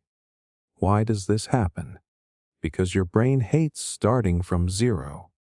Estimating value, probability, or fairness from scratch takes cognitive effort. Anchors provide a shortcut. They offer a starting point, and your brain performs small adjustments from there. But those adjustments are usually insufficient. You move a little, not enough. Anchoring does not just influence money, it shapes self-worth. Think about grades in school. If you were labeled average early on, that label becomes an anchor. Later achievements get measured against it. If someone once told you that you were bad at math, that statement can anchor your identity for years. Even when evidence improves, your internal adjustments stay modest. You think I am better than before, but probably still not that good. The original frame still holds weight. It also explains why first impressions are so powerful. The first story you hear about someone becomes the anchor. If you are told a colleague is difficult, you interpret their neutral behavior through that lens. You adjust slightly if they seem kind, but the initial anchor whispers in the background. If the first impression is positive, flaws later on feel smaller. Marketing thrives on this bias. Luxury brands deliberately set high price anchors so that everything below feels accessible. Real estate listings show overpriced homes first to make moderately expensive ones feel reasonable. Even online courses display a crossed-out original price to create the illusion of massive value. Your brain sees the higher number and uses it as reference, even if it was inflated from the beginning. The deeper layer is emotional anchoring. Your past experiences set baselines for what you expect from life. If you grew up around financial instability, a modest income may feel abundant. If you grew up wealthy, the same income might feel like failure. The anchor is not objective reality. It is your starting reference point. And here is the quiet danger. Anchors can limit ambition. If the highest salary anyone in your immediate circle earns is $50,000, that figure becomes a psychological ceiling. When you imagine earning more, it feels unrealistic because your anchor says this is the range people like us operate in. The same applies to relationships, health, success. Your environment feeds you anchors constantly. The solution is not to eliminate anchors. That is impossible. The solution is to question them.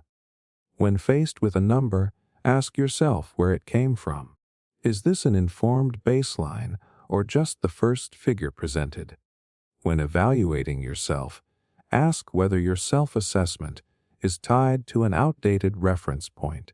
Because once you see that your sense of reasonable, fair, expensive, impressive, or even possible may be orbiting around arbitrary starting points, you begin to loosen their grip.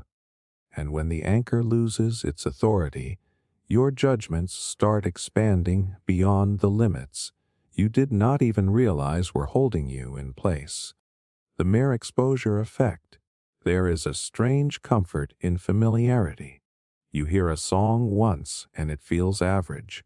You hear it 10 times and suddenly it is your favorite. You see a face repeatedly and it starts looking more attractive. You pass the same street every day and it begins to feel like home. Nothing objectively changed. But something inside you softened. That is the mere exposure effect, and it is shaping what you like, trust, and choose without asking for your permission. Your brain is wired to treat familiarity as safety. From an evolutionary standpoint, what is known is less likely to harm you than what is unknown.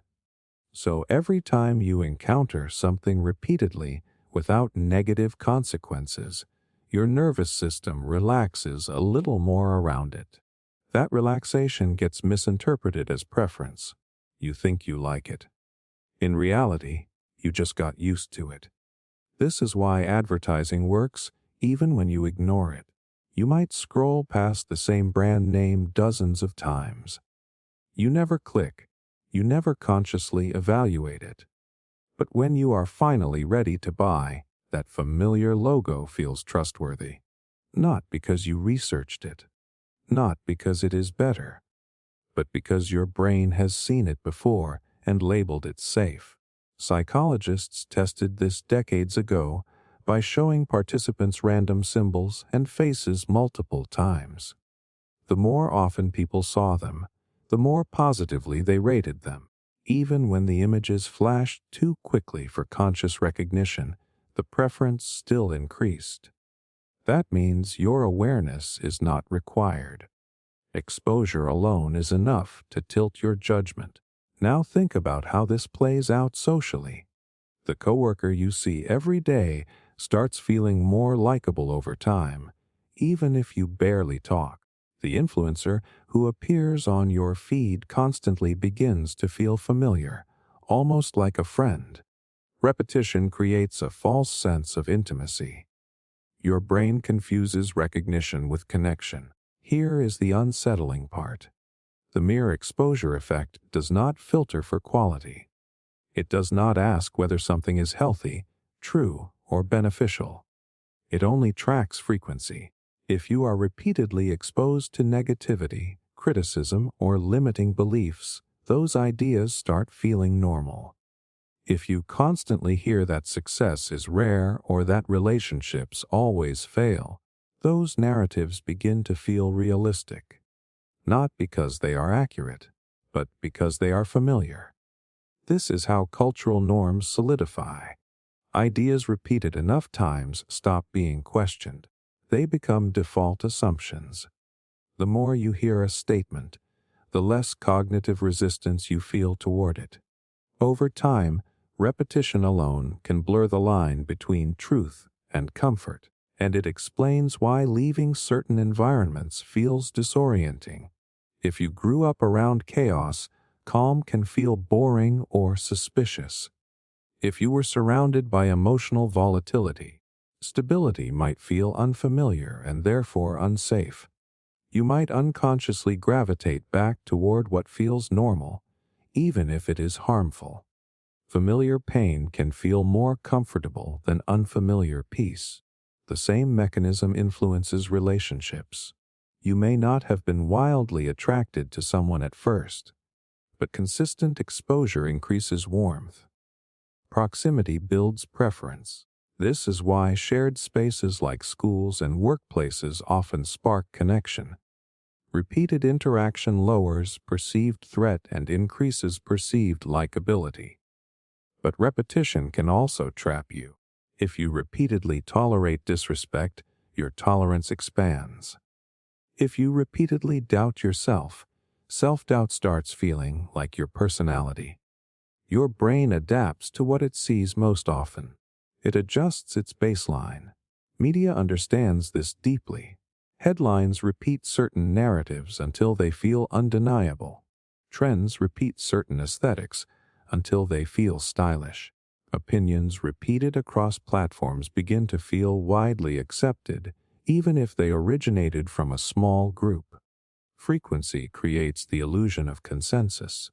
And here is the part most people miss.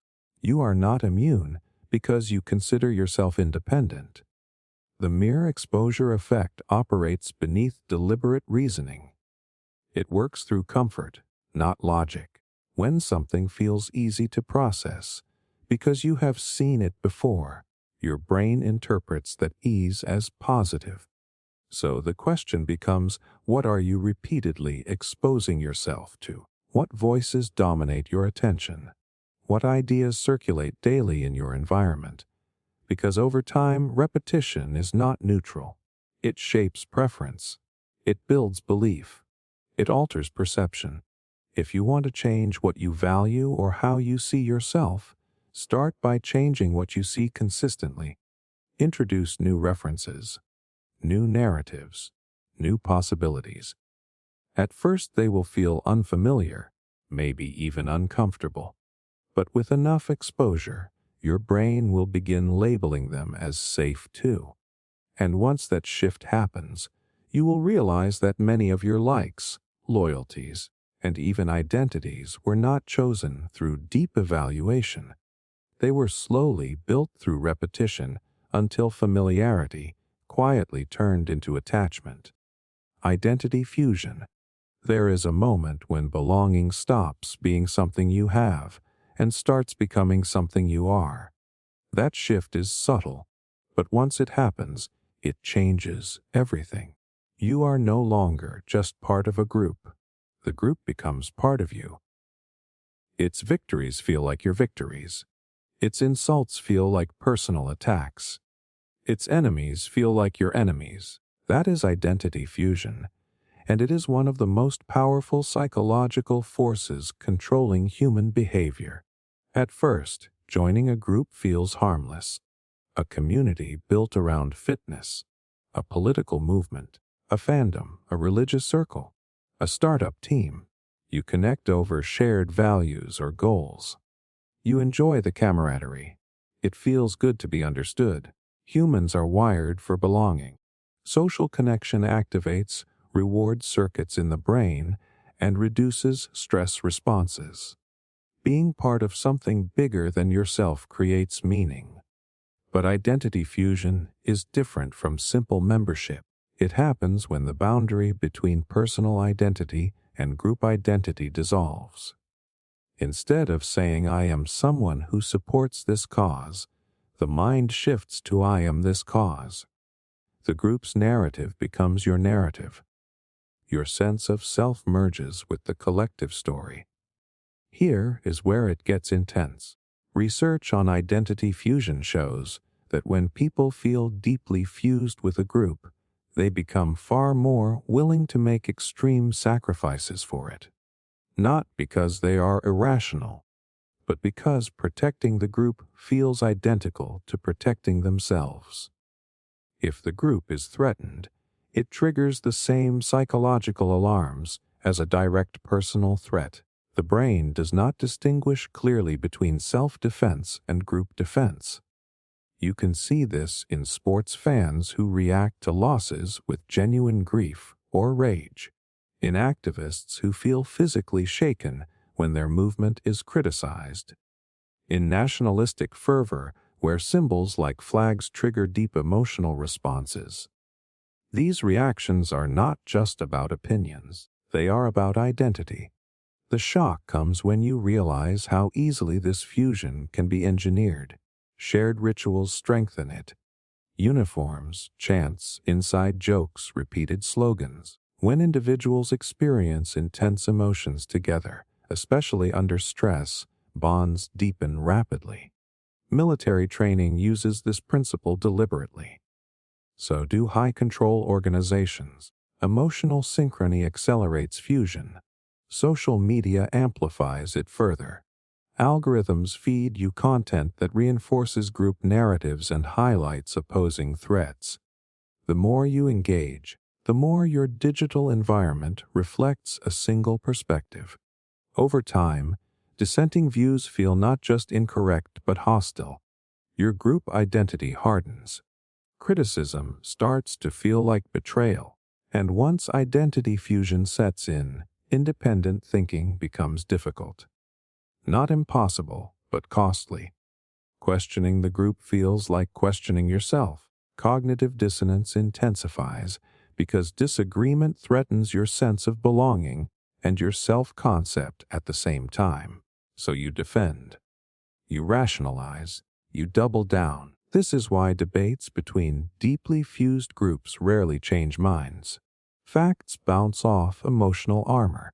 When identity is on the line, logic takes a back seat. The brain prioritizes loyalty over accuracy. Maintaining group cohesion feels more urgent than updating beliefs. But identity fusion is not inherently negative. It can inspire extraordinary courage and solidarity. People fused with humanitarian causes risk their lives to help strangers. Communities fused around shared resilience can overcome immense hardship. The same mechanism that fuels extremism can also fuel selfless service. The difference lies in what the group stands for and whether critical thinking is allowed to coexist with belonging.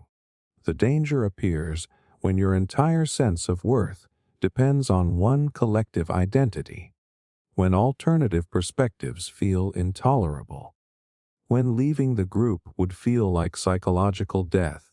That level of fusion creates vulnerability, because if the group shifts direction, you shift with it. If the group dehumanizes others, you may follow. If the group collapses, your identity can shatter. Ask yourself this. If the group disappeared tomorrow, who would you be? Not what role would you play? Who would you be? If that question feels destabilizing, fusion may be deeper than you realized. True strength in belonging comes from integration, not erasure. When you can care deeply about a community while still maintaining a stable individual core, you protect yourself from manipulation. You can support without surrendering, commit without dissolving. Because once you understand that the line between I believe this and I am this can blur quietly over time, you begin to watch how tightly your identity wraps around the groups you love. And that awareness gives you the power to belong without disappearing. The availability heuristic.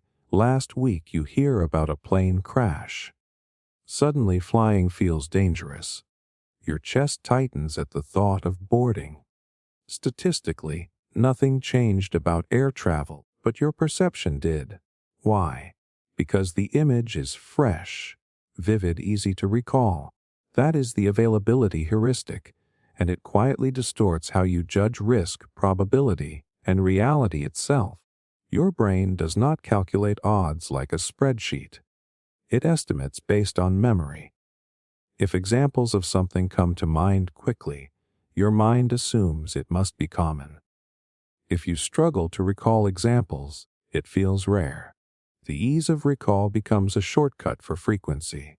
That shortcut saves mental energy, but it also warps judgment. Think about crime. If the news repeatedly shows dramatic footage of violent incidents, those images become mentally available. When asked whether crime is increasing, many people say yes, even if data shows long-term declines. The reason is not ignorance. It is availability. The brain scans memory, finds multiple intense examples, and concludes this must be happening a lot. The emotional intensity of an event makes it even more available. Traumatic or shocking stories get encoded deeply. Your amygdala flags them as important. So when you estimate risk, those dramatic memories surface first. You rarely recall the thousands of uneventful flights. You recall the one that made headlines. This pattern affects personal life in subtle ways. If you recently experienced rejection, memories of that pain are easy to access. When you consider approaching someone new, your brain retrieves the freshest example and says, "See what happens." It overestimates the likelihood of another rejection because that memory is available, not because it is statistically inevitable. It also shapes how you see yourself. If you made a few noticeable mistakes recently, those moments stand out in your mind. When evaluating your competence, your brain pulls up those vivid errors quickly.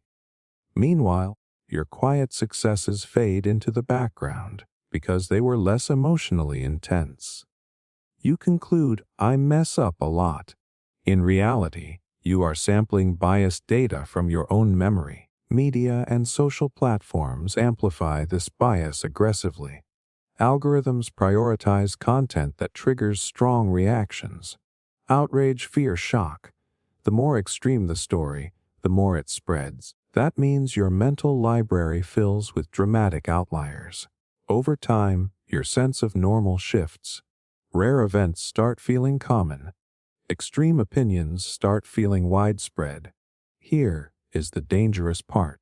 The availability heuristic influences decisions about health, money, and relationships.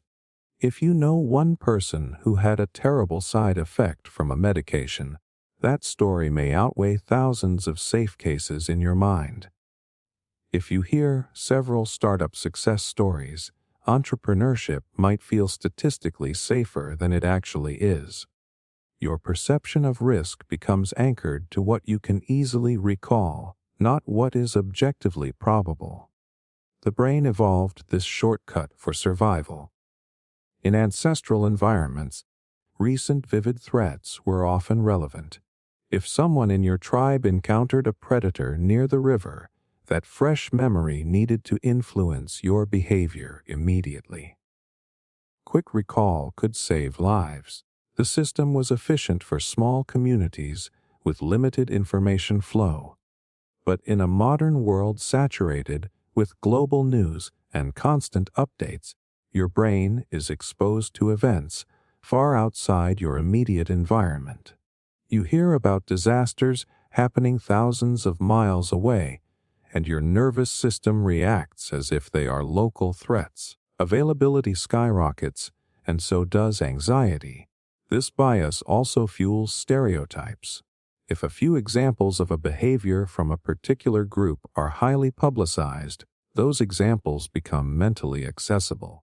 The mind then overgeneralizes, assuming the behavior is representative. Again, not because you consciously choose to stereotype, but because your memory retrieval system is skewed. So how do you loosen its grip? Start by questioning your mental sample size. When you feel certain that something happens all the time, Ask yourself how many actual examples you can recall versus how many might exist that you never hear about. Seek base rate data. Look at broader statistics instead of relying solely on stories, and pay attention to what you consume daily. Your information diet shapes what is available in your memory. If you constantly feed your brain extreme content, your perception of reality will tilt toward extremes.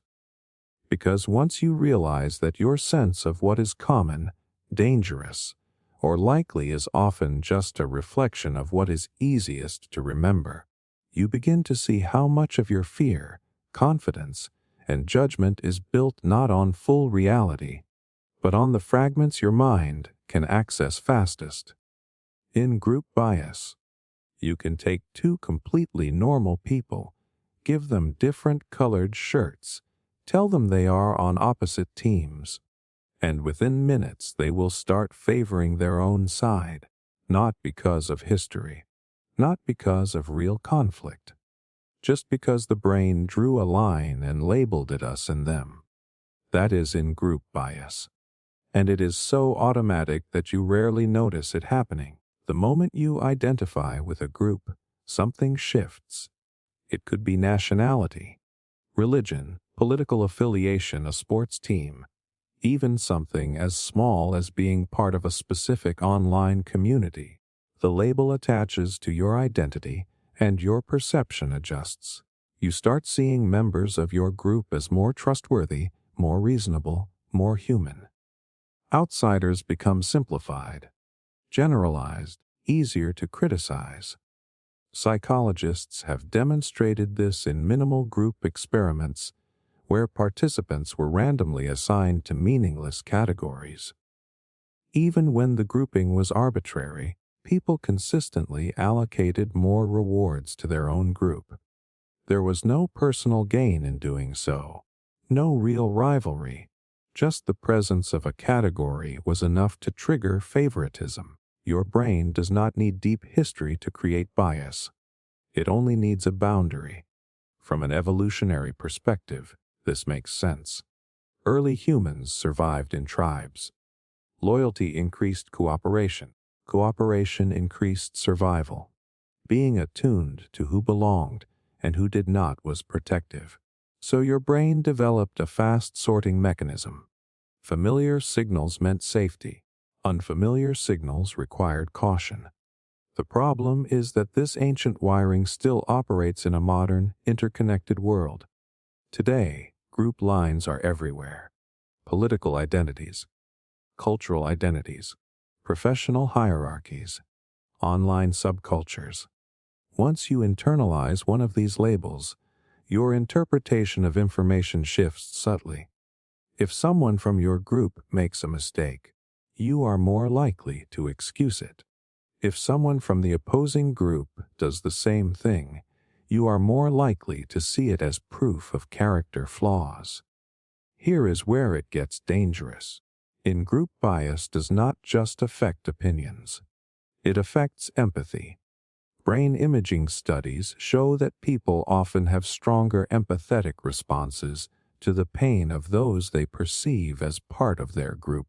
Suffering inside the tribe feels more personal than suffering outside it. That difference is rarely conscious, but it shapes moral judgment. You can see this online constantly. Two people can interpret the exact same event in completely opposite ways depending on which side they identify with. Evidence gets filtered through loyalty. Facts that threaten the group are dismissed. Facts that support it are amplified. Over time, the gap between groups widens, not because reality changed, but because perception hardened. In-group bias also fuels echo chambers. You naturally gravitate towards spaces where your views are affirmed. Agreement feels validating. Belonging feels safe. But repeated exposure to similar perspectives strengthens the belief that your group is rational and the other side is misguided or malicious. The more you bond internally, the more suspicious you become externally. This bias even shows up in workplaces and families. Departments compete instead of collaborate. Siblings align with certain narratives about parents. Teams prioritize internal recognition over broader goals. Once identity attaches to a subgroup, objectivity weakens. The unsettling part is that you can believe you are fair while still operating under in-group bias. Because it does not feel like bias. It feels like common sense. Of course my side is more reasonable. Of course we are misunderstood. Of course they are exaggerating. The mind protects its chosen identity. Breaking this pattern does not mean abandoning your groups. Belonging is healthy. It provides meaning and support. The key is recognizing that loyalty can quietly distort perception. When you feel immediate defensiveness about criticism toward your group, pause. Ask whether you would react the same way if the roles were reversed. When you hear negative generalizations about an outgroup, question whether you are accepting them too easily. Because once you see how quickly your brain divides the world into us and them, you realize that many of your strongest convictions may have been shaped not just by evidence, but by allegiance. And that awareness is the first step toward thinking beyond the boundaries your identity quietly built. Psychological projection. You ever accuse someone of something and later realize you were describing yourself. You call someone selfish, but deep down you know you have been prioritizing your own needs lately. You say they are jealous, yet you have been quietly comparing yourself to them for weeks. You insist they are angry, even though your own chest has been tight with irritation all day. That uncomfortable mirror is psychological projection, and it is one of the most invisible ways your mind protects your ego. Here is what makes it powerful. Your brain does not like seeing traits in yourself that threaten your identity. If you believe you are kind, noticing cruelty in yourself creates tension. If you see yourself as confident, acknowledging insecurity feels destabilizing. That tension is called cognitive dissonance. To reduce it, your mind looks for an easier explanation. Instead of adjusting your self-image, it relocates the trait. It places it somewhere safer, usually onto someone else. Projection is not lying, it is misattribution. The emotion or impulse is real. It just gets assigned to the wrong source. When you feel something uncomfortable, your brain searches for a target that makes the feeling easier to handle. It is less painful to believe they are judging me than to admit I am judging myself. This mechanism operates fast. Before you consciously reflect, your nervous system has already externalized the discomfort. That is why projection feels convincing. If you feel criticized, it genuinely seems like the other person is being critical. But sometimes the harsh voice you are reacting to is your own internal dialogue echoing outward. Freud originally described projection as a defense mechanism of the ego. Modern psychology expands on this by showing how people often perceive in others what they are currently experiencing internally. Studies have found that individuals primed with certain traits are more likely to interpret ambiguous behaviors in others through that lens. If you are feeling competitive, neutral actions may appear hostile. If you are feeling dishonest, you may become suspicious of others' integrity. Projection shows up strongly in relationships. A partner who fears abandonment might accuse the other of planning to leave, even when no evidence exists. Someone who struggles with trust might constantly search for signs of betrayal. The fear inside becomes a lens through which every interaction is interpreted. It also plays out socially. Groups that suppress certain impulses often condemn those same impulses loudly in outsiders. History is full of examples where societies project dissound traits onto marginalized communities. The rejected part of the collective self gets assigned to a target. This creates a moral illusion. We are pure. They are flawed. The shocking part is how unconscious this can be. You can sincerely believe your judgments are objective, while they are quietly shaped by dissound parts of yourself. The more strongly you react to a trait in someone else, the more worth it becomes to ask whether that trait touches something unresolved within you.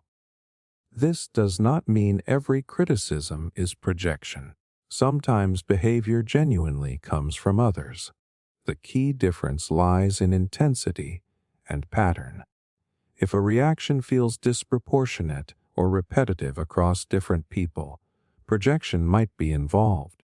If the same accusation keeps surfacing in multiple relationships, it may be reflecting an internal theme. Projection protects you from shame in the short term, but it blocks growth in the long term. As long as the problem lives outside you, you cannot address it. As long as insecurity is always someone else's flaw, you never confront your own. The difficult but freeing practice is self-inquiry. When you feel a strong negative judgment rising, pause and ask what this reveals about you. Not as self-attack, as curiosity.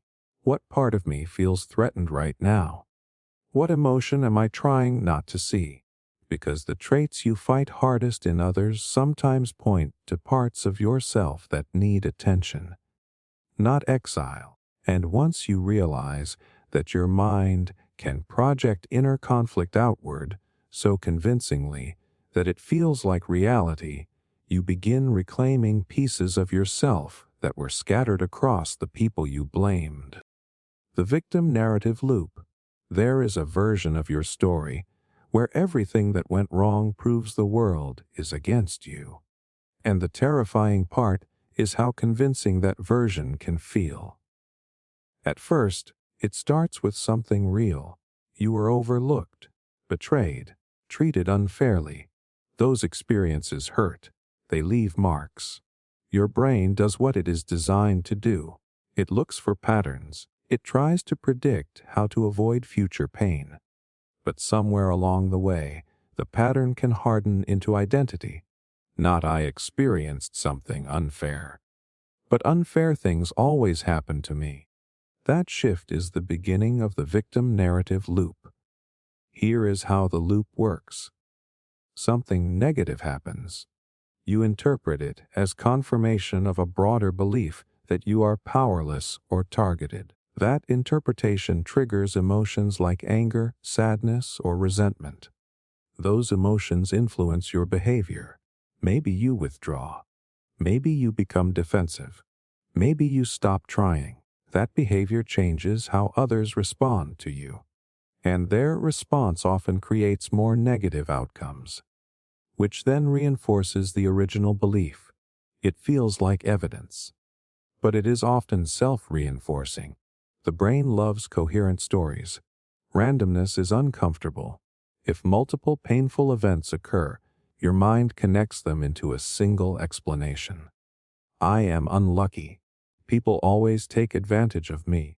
Authority figures never support me. Once that storyline forms, your attention starts filtering reality through it. You notice every example that confirms it. You overlook exceptions. This is confirmation bias working quietly inside the narrative. The shock is that the victim narrative can provide emotional rewards. It justifies your pain. It protects your self-image. If everything is happening to you, then nothing is your responsibility. That can feel relieving. It shields you from guilt or self-doubt. It gives you moral high ground. I am the one who was wronged. But over time, that protection becomes a cage. When you fully identify as the victim, your sense of agency shrinks. You stop scanning for opportunities to influence outcomes. You interpret neutral events as hostile. You approach new situations expecting betrayal. That expectation subtly shifts your tone, your posture, your energy. People feel it. They may respond cautiously or defensively. And that reaction becomes more proof that the world is adversarial. Neurologically, repeated storytelling strengthens neural pathways. Every time you replay the narrative of being wronged, the emotional charge can reactivate stress responses. The amygdala fires. Cortisol rises. Your body rehearses the pain again. The story becomes easier to access and more emotionally intense. Over time, it can dominate your internal dialogue. None of this means your pain was not real. It means the meaning you attach to it determines your trajectory. There is a difference between acknowledging injustice and building your entire identity around it. One empowers you to respond. The other convinces you that response is futile. The victim narrative loop also thrives in social environments that reward grievance. If attention, sympathy, or validation consistently follow expressions of powerlessness, the brain learns that the story has value. You may not consciously exaggerate, but you might emphasize the parts that align with the narrative and minimize the parts where you had influence.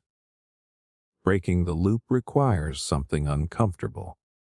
Owning even a small piece of agency, not blaming yourself for what happened, but asking where you still have choice. Where can I adjust my response? Where did my expectations shape my behavior? What patterns am I contributing to, even unintentionally? This does not erase injustice. It reclaims power. Because as long as every chapter of your life is framed as something being done to you, you remain reactive. The moment you begin rewriting the story with yourself as an active participant rather than a permanent casualty, your nervous system shifts. You start scanning for leverage instead of threats, and that shift does not deny your past. It changes your future. Perfectionism paralysis. You tell yourself you just have high standards. You care about excellence. You refuse to put your name on something average. That sounds powerful, disciplined, impressive. But then something strange happens. The idea stays in your head. The project remains half-finished. The video never gets uploaded. The business never launches. The message never gets sent. Days turn into weeks, weeks into months, and what once looked like ambition quietly reveals itself as avoidance. That is perfectionism paralysis, and it is one of the most socially praised forms of self-sabotage. Perfectionism does not scream fear. It whispers responsibility. It disguises itself as maturity. You say, I just need more time. I am refining it. I am making sure it is right. But underneath that careful polishing is a deeper tension. Because once something is released into the world, it can be judged. And if it is judged, it can reflect back on you. That is the real threat. Perfectionism is rarely about the work. It is about identity. Somewhere in your past, performance became tied to worth. Maybe praise only came when you achieved something exceptional. Maybe mistakes were criticized harshly. Maybe you learned that being impressive earned you safety, attention, or love. Your nervous system absorbed a dangerous equation. Flawless equals accepted. Imperfect equals exposed. So now when you sit down to create something meaningful, your brain does not just see a task, it sees risk. The amygdala activates as if you are stepping into social danger. Your body tightens. You feel pressure in your chest. Thoughts race. What if this is not good enough? What if people notice the flaws? What if this proves I am not as capable as they think? Instead of moving forward, you stall. You tweak minor details, rearrange sections, reword sentences endlessly. You consume more information. Take another course. Watch another tutorial. It feels productive, but it is often sophisticated procrastination. The more you prepare, the less you have to confront the possibility of visible imperfection. Here is where the paralysis deepens. The longer you delay, the more emotionally loaded the project becomes. It is no longer just a video or an idea. It becomes a symbol of your potential. And the more symbolic it becomes, the more terrifying it feels to release. Because now it is not just about quality. It feels like a verdict on who you are. Your brain also reinforces this cycle chemically. When you avoid a task that triggers anxiety, your stress drops temporarily. That relief feels good. It teaches your nervous system that avoidance equals safety. So next time you face discomfort, your brain pushes you toward delay even faster. This is classic avoidance conditioning. Over time, starting becomes harder not because the task is complex, but because your body associates action with threat. Perfectionism also distorts your standards. You compare your unfinished work to someone else's polished, final product. You forget that what you are seeing from others is version 20, not version 1. Your mind erases the messy middle of everyone else's journey and holds you to an invisible standard of immediate mastery. The irony is brutal. The very thing you believe protects your reputation slowly erodes your confidence. Because every unfinished project becomes silent evidence. You see your own inconsistency. You feel the weight of ideas you never executed. Regret starts replacing fear. And here is the deeper layer. Perfectionism offers you an illusion. As long as the work stays incomplete, it stays safe in your imagination. In your head, it could have been extraordinary. It could have changed everything. But once it is real, it becomes measurable, fallible, human. By keeping it hidden, you preserve fantasy at the cost of growth. True growth requires visible imperfection. Every skill is built through flawed output.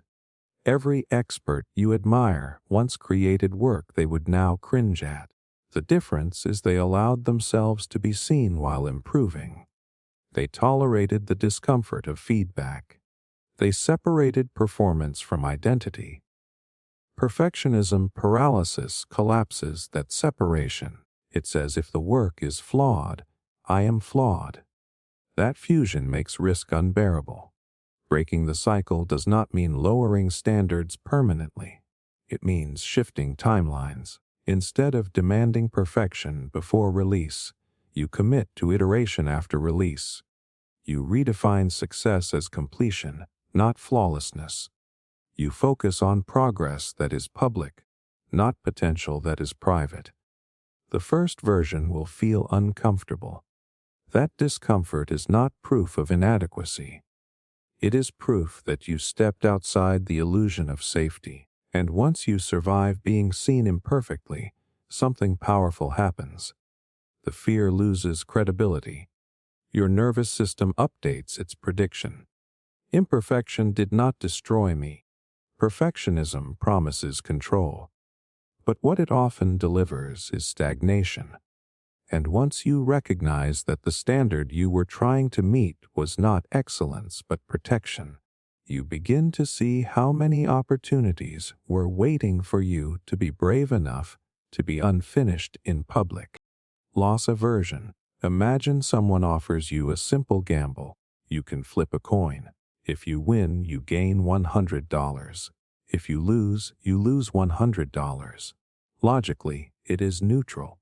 Equal upside, equal downside. But most people hesitate. Some refuse immediately. Now change it. You can win $200 or lose $100. Suddenly it feels more tempting. Why? Because losing hurts more than winning feels good. That imbalance is loss aversion, and it controls more of your life than you realize. Your brain does not treat gains and losses equally. Studies in behavioral economics, especially the work of Daniel Kahneman and Amos Tversky, showed that psychologically, losses are roughly twice as powerful as equivalent gains. Losing $100 feels more intense than the pleasure of gaining 100. That means your decisions are often driven more by fear of losing than desire for winning. This wiring made sense evolutionarily. For early humans, losing resources could mean starvation. Losing status could mean exile. Losing safety could mean death. So your nervous system evolved to prioritize avoiding loss over pursuing gain. It is protective, conservative, biased toward caution. But in modern life, this bias distorts opportunity. Think about investing. Many people hold on to declining stocks far longer than rational analysis would suggest. Selling would lock in the loss, making it emotionally real. So they wait, hoping it will recover. The pain of admitting loss outweighs the logic of cutting damage. On the flip side, people often sell winning investments too early to secure the gain, fearing that if they wait, the profit might disappear. The avoidance of potential loss overrides strategic thinking.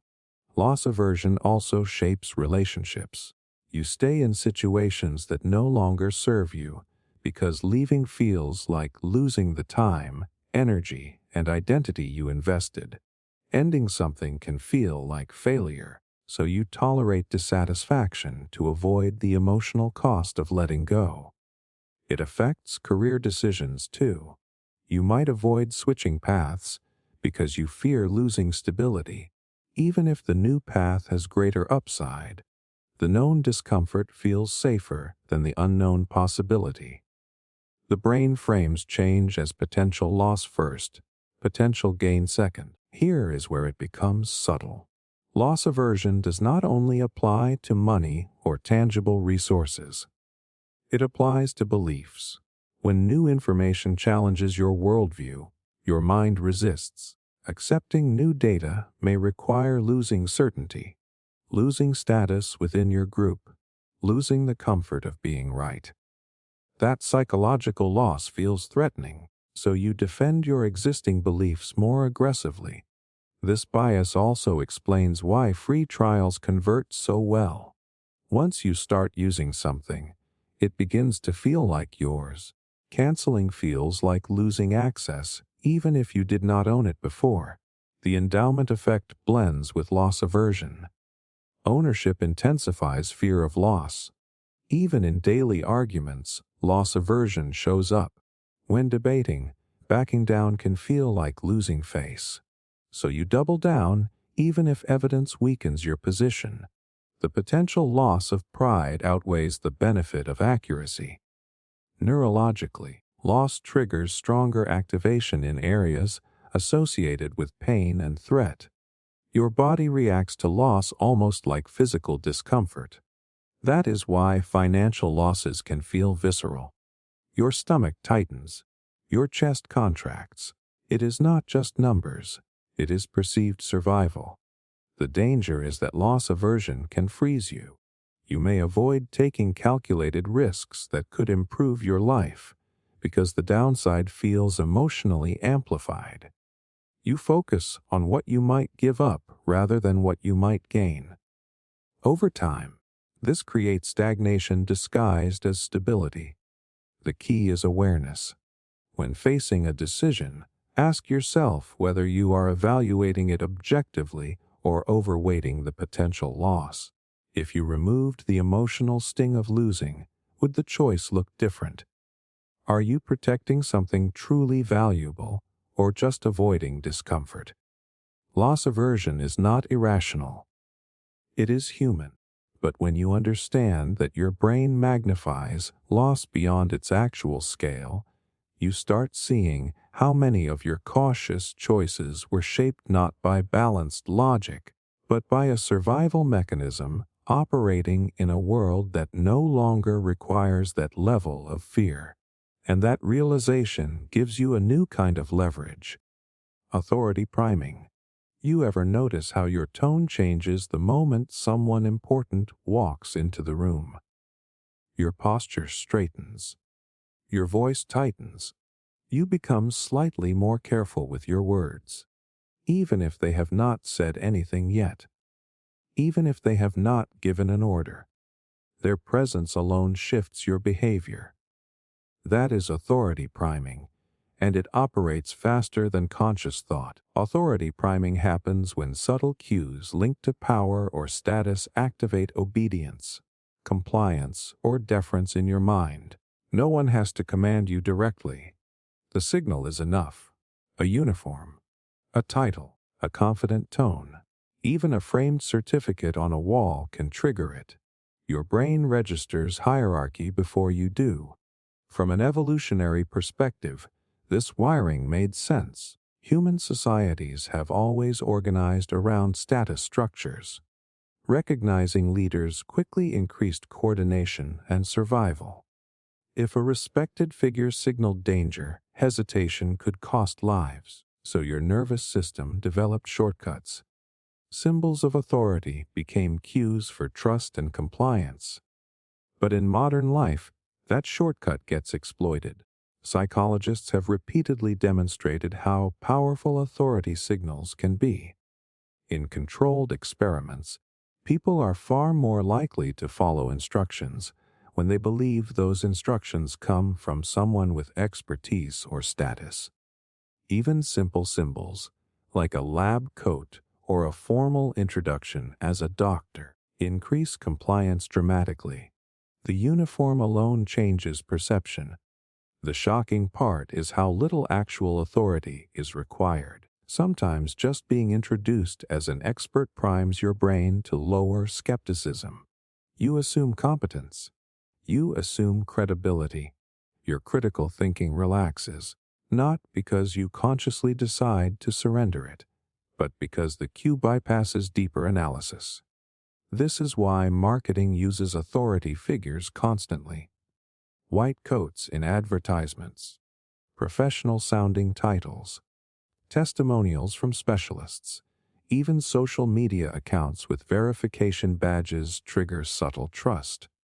Your brain sees the symbol and fills in the rest. Authority priming also influences group dynamics. In meetings, the opinion of the highest-ranking person often carries disproportionate weight. Even if others privately disagree, the initial authoritative statement anchors the discussion. People adjust their responses to align with perceived hierarchy. Not necessarily because they agree, but because challenging authority feels risky. Neurologically, authority cues activate social threat and reward systems simultaneously. Challenging someone powerful can trigger anxiety about rejection or punishment. Agreeing can trigger feelings of belonging or safety. So your brain leans toward compliance, often without fully evaluating the content of what is being said. This pattern explains historical moments where ordinary individuals participated in harmful systems, simply because directives came from recognized authority figures. It was not always hatred or cruelty driving behavior. Often it was obedience shaped by priming. The presence of authority altered moral processing. Authority priming also affects how you see yourself. If someone labeled as successful praises you, the compliment feels heavier. If someone labeled as powerful criticizes you, the criticism cuts deeper. The weight of their perceived status amplifies emotional impact. And it shows up in everyday interactions. A confident speaker using assertive body language can prime you to see them as more knowledgeable, even before they provide evidence.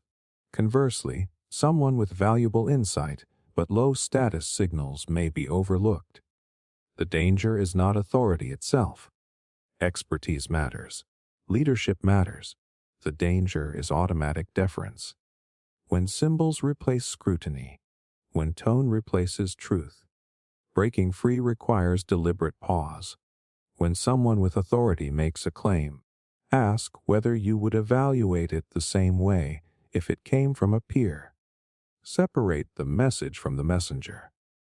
Examine the evidence independently of the title attached to it. Because once you recognize that your brain can be primed into compliance by something as simple as a uniform, a credential, or a dominant voice, you start reclaiming your ability to think critically even in the presence of power. And that awareness quietly shifts the balance back into your hands. The over-justification effect. You ever notice how something you once loved slowly starts feeling like a chore the moment money or pressure gets attached to it? A kid who draws for hours suddenly loses interest when rewards are tied to every picture. A creator who once enjoyed making videos starts burning out when views and revenue become the main focus. At first it looks like ambition, progress, monetization. But beneath the surface, something subtle shifts. That shift is the over-justification effect, and it can quietly drain the joy out of things you once did naturally. Here is how it works. Human motivation comes in two broad forms. Intrinsic motivation is when you do something because it feels satisfying in itself. Extrinsic motivation is when you do something for an external reward or to avoid punishment. The over-justification effect happens when external rewards start replacing internal drive. The brain begins attributing your behavior to the reward instead of the enjoyment. Psychologists first observed this in studies where children who loved drawing were later given prizes for drawing. Instead of increasing interest, the rewards reduced it over time. Once the prizes were removed, the children were less motivated than before. Why? Because their brains had updated the reason for drawing. It was no longer I draw because I enjoy it. It became I draw because I get something for it. When the something disappeared, so did the energy. Your brain constantly tries to explain your actions. It builds narratives about why you do what you do. When an external incentive is strong, your mind leans on it as the explanation. If you are paid to exercise, you may subconsciously conclude that you are exercising for the payment, not for health or enjoyment. The original internal reason weakens. This is not just about money. Praise can do it. Grades can do it. Social approval can do it. Even pressure to maintain a reputation can turn passion into obligation. The moment you feel you must perform rather than want to perform, your nervous system changes its relationship to the task. Neurologically, intrinsic motivation is linked to curiosity and dopamine release tied to exploration. It feels expansive, autonomous. Extrinsic motivation activates more transactional thinking. It narrows focus to outcome. When rewards dominate, creativity can drop because the brain shifts from playful exploration to performance monitoring. This effect shows up everywhere. Think about hobbies turned into careers. Many creators struggle after going full-time because the activity now carries financial pressure. What was once expressive becomes evaluative. Metrics replace meaning. Instead of asking, "Do I enjoy this?" the question becomes, "Will this perform well?" In workplaces, constant incentives can backfire too. When every task is tied to bonuses or penalties, employees may focus only on rewarded behaviors and ignore broader purpose. Once incentives stop, effort drops because internal commitment was never built. The over-justification effect can also affect relationships. If you start doing kind gestures mainly to receive appreciation or avoid conflict, the behavior becomes conditional. The intrinsic desire to care slowly gets overshadowed by the external payoff. When the appreciation is not immediate, resentment grows. Here is the deeper danger. When external rewards dominate your self-concept, you can lose connection to your authentic interests. You start chasing what pays, what gains approval, what looks impressive. Over time, it becomes harder to distinguish between what you truly enjoy and what you were conditioned to pursue. That does not mean rewards are evil. External incentives can jumpstart action. They can reinforce habits. The problem arises when they replace intrinsic meaning instead of supporting it. To protect against this effect, reconnect with why you started. Strip away the audience, the metrics, the rewards. Ask whether you would still engage in the activity if no one noticed. If the answer is yes, nurture that internal driver. If the answer is no, be honest about what you are truly chasing. Because once you realize that your brain can quietly rewrite your reasons for doing something the moment rewards enter the picture, you begin to guard your passions more carefully. And you start building a life where external success does not quietly suffocate the internal fire that made you begin in the first place. The bystander effect: a person collapses in public. Dozens of people are standing around. Everyone sees it. And yet for a few long seconds no one moves. No one kneels down. No one calls for help. It feels impossible when you imagine it. You tell yourself, I would step in. I would not just stand there. But over and over again, in real situations, groups freeze. That is the bystander effect, and it reveals something uncomfortable about human nature. The bystander effect is simple on the surface. The more people present during an emergency, the less likely any one person is to intervene. Responsibility gets diluted.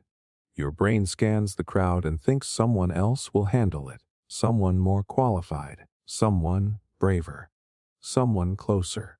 So you wait. And while you wait, everyone else is thinking the same thing. This is called diffusion of responsibility. When you are alone and see a problem, the responsibility lands squarely on you. There is no one else to absorb it. But in a group, your mind unconsciously distributes the obligation across everyone present. If there are 20 people, your brain assigns you a tiny fraction of the duty. That fraction feels small enough to ignore. There is another layer too: social proof. In ambiguous situations, you look to others to decide how serious something is. If no one else seems alarmed, you assume maybe it is not that bad. Maybe I misread it. So you match the calmness of the group. The group matches you. A silent agreement forms, even if the situation is urgent. Psychologists studied this effect decades ago and found something striking. When individuals believed they were the only witness to someone in distress, intervention rates were high. But when they believed others were also listening or present, action dropped dramatically. The presence of others changed behavior, even though the emergency itself did not change. This pattern does not only apply to dramatic emergencies. It shows up in daily life. Workplace misconduct goes unchallenged because everyone assumes someone else will speak up. Online harassment continues because users scroll past thinking it is not their role to intervene. In classrooms, bullying persists because each student expects another to step in. Here is the unsettling part. Most bystanders are not cruel. They are not indifferent. They experience internal conflict. A quick spike of concern. A thought that they should do something. But that impulse competes with fear of embarrassment, fear of misreading the situation, fear of standing out. And when no one else acts, hesitation wins. The brain is deeply wired for conformity. Standing apart from the group historically carried risk. Social rejection once meant survival threat, so your nervous system prefers alignment. If the group appears passive, breaking that passivity feels dangerous. Even if morally you know action is needed. The bystander effect also connects to authority. If no authority figure steps in, people assume intervention is not required, or they defer, waiting for someone in power to take control. Silence from leadership reinforces inaction from everyone else. But here is what disrupts the pattern: specific responsibility. When one person points directly and says, "You call emergency services, you help me lift them," diffusion collapses. The vague cloud of shared obligation turns into clear personal duty. Once responsibility feels personal, action increases dramatically. Awareness alone can also weaken the effect. When you understand that your brain will instinctively wait for others, you can override that impulse.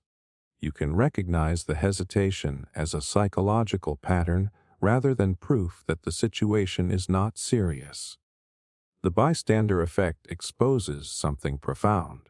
Good intentions are not enough. In group settings, morality can become passive unless someone chooses to break the silence.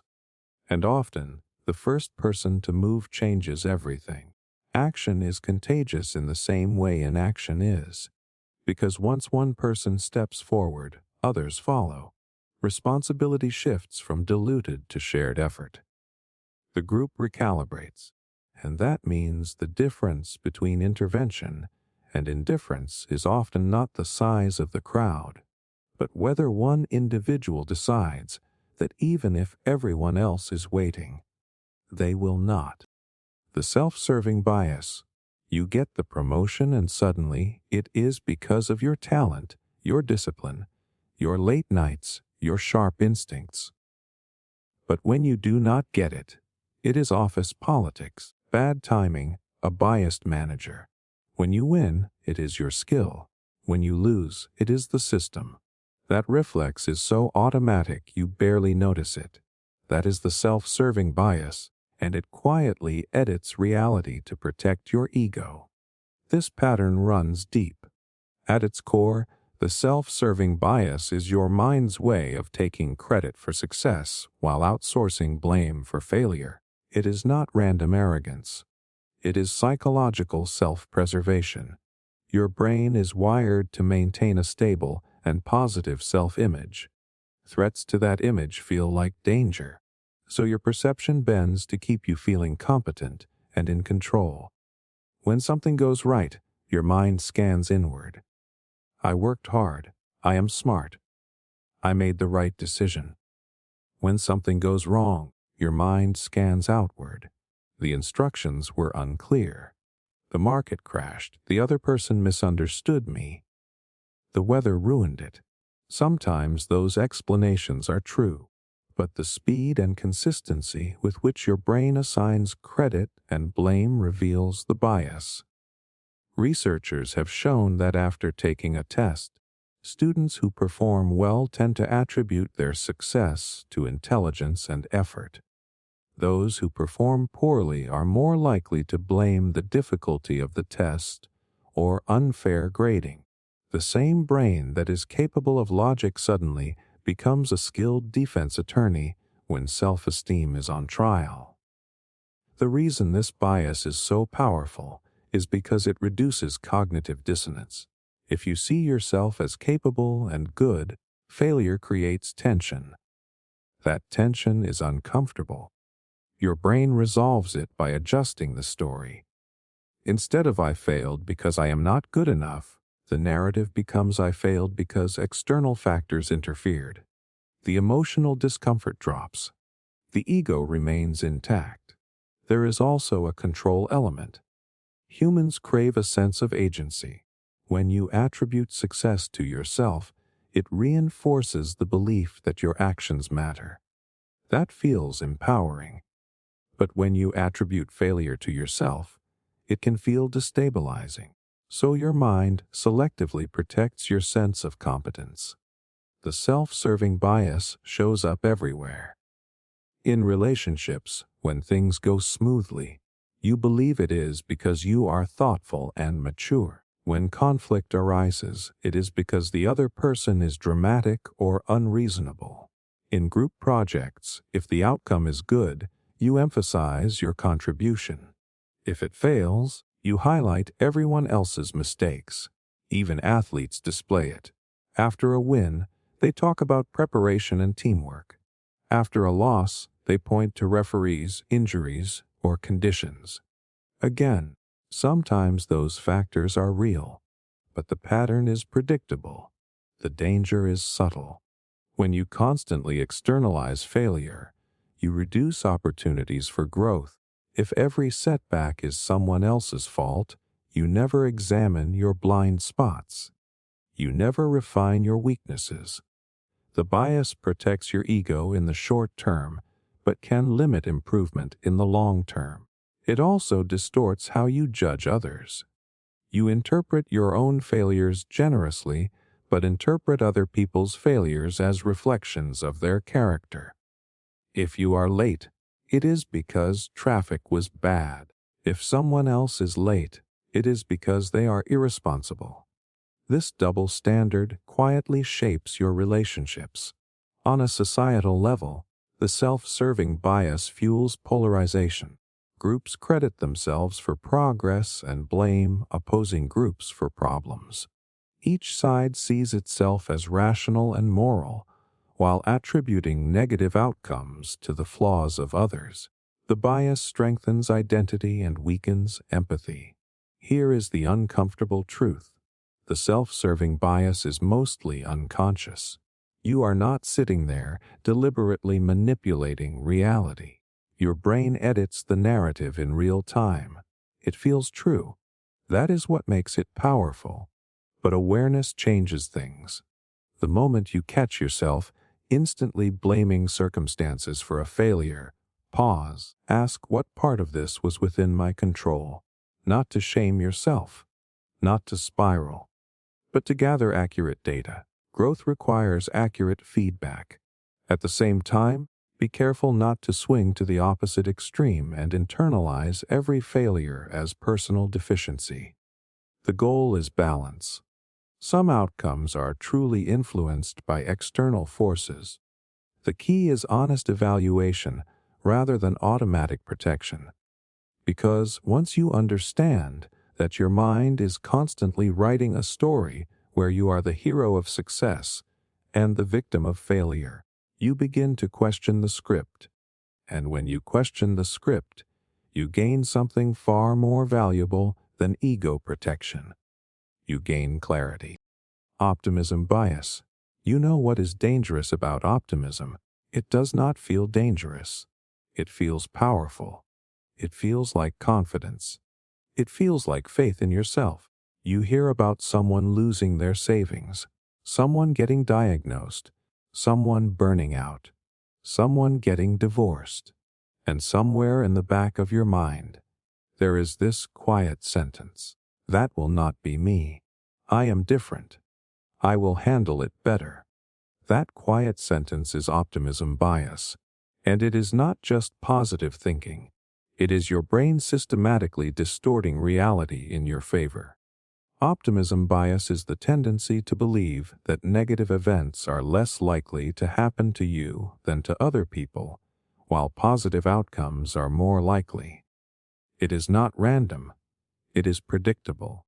When researchers ask people to estimate their chances of experiencing illness, job loss, financial trouble, or even accidents, most people rate their own risk as lower than average.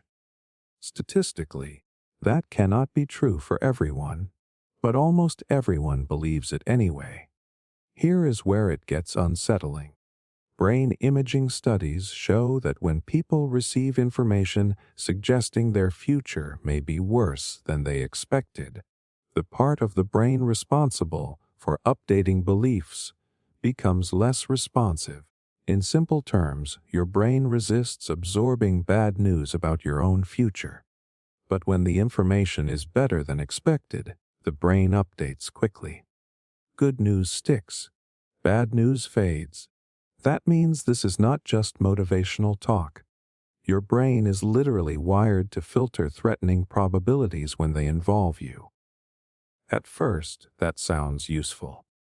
And in some ways it is. Mild optimism bias is linked to lower stress and greater resilience. If early humans constantly assumed the worst, they might have frozen in fear. A certain level of optimism encourages action. It pushes you to start businesses, pursue relationships, move cities, try again after failure. But the same bias that gives you courage can also make you careless. Think about health. Many people know the risks of poor sleep, junk food, smoking, chronic stress. They understand the statistics, but they quietly assume they will escape the consequences. They think serious illness happens to other people, so the habit continues. The body keeps score silently, while the mind keeps whispering you will be fine. Think about money. People underestimate how vulnerable they are to layoffs, recessions, unexpected expenses. They delay building emergency funds because financial crisis feels distant. It is something that happens in news stories, not in their personal life, until it does. Optimism bias also feeds procrastination. You assume future you will be more disciplined, more energetic, more organized. You believe you will have more time later. So you delay the workout, the difficult conversation, the hard decision. You are overly optimistic about your future capacity, and when the future becomes present, you feel overwhelmed. There is also a social dimension. If your environment is filled with confident voices saying everything will work out, your bias strengthens. Collective optimism can create bubbles, economic bubbles, cultural bubbles, personal bubbles. Everyone reassures each other that the risks are manageable. Until reality breaks through, the most deceptive part is how reasonable it feels. You do not wake up thinking I am delusional. You wake up thinking I am capable. And capability is not the problem. The distortion is, your brain also connects optimism to identity. Believing you are less likely to fail protects your self-image. It reinforces the idea that you are smart, cautious, prepared. Accepting that you are just as vulnerable as anyone else threatens that identity, so your mind resists it. But here is the cost. When you underestimate risk, you underprepare. When you assume stability, you skip contingency plans. When you assume strength, you ignore early warning signs. Optimism without realism becomes negligence. Balanced thinking does not mean becoming pessimistic. It means separating hope from probability. You can believe in a positive outcome while still preparing for setbacks. You can trust yourself while acknowledging that you are not immune to statistics. Ask yourself something uncomfortable. In what area of your life are you assuming you will beat the odds without concrete evidence? Is it your health, your relationship, your career path, your financial future? Notice how your mind generates reassuring stories.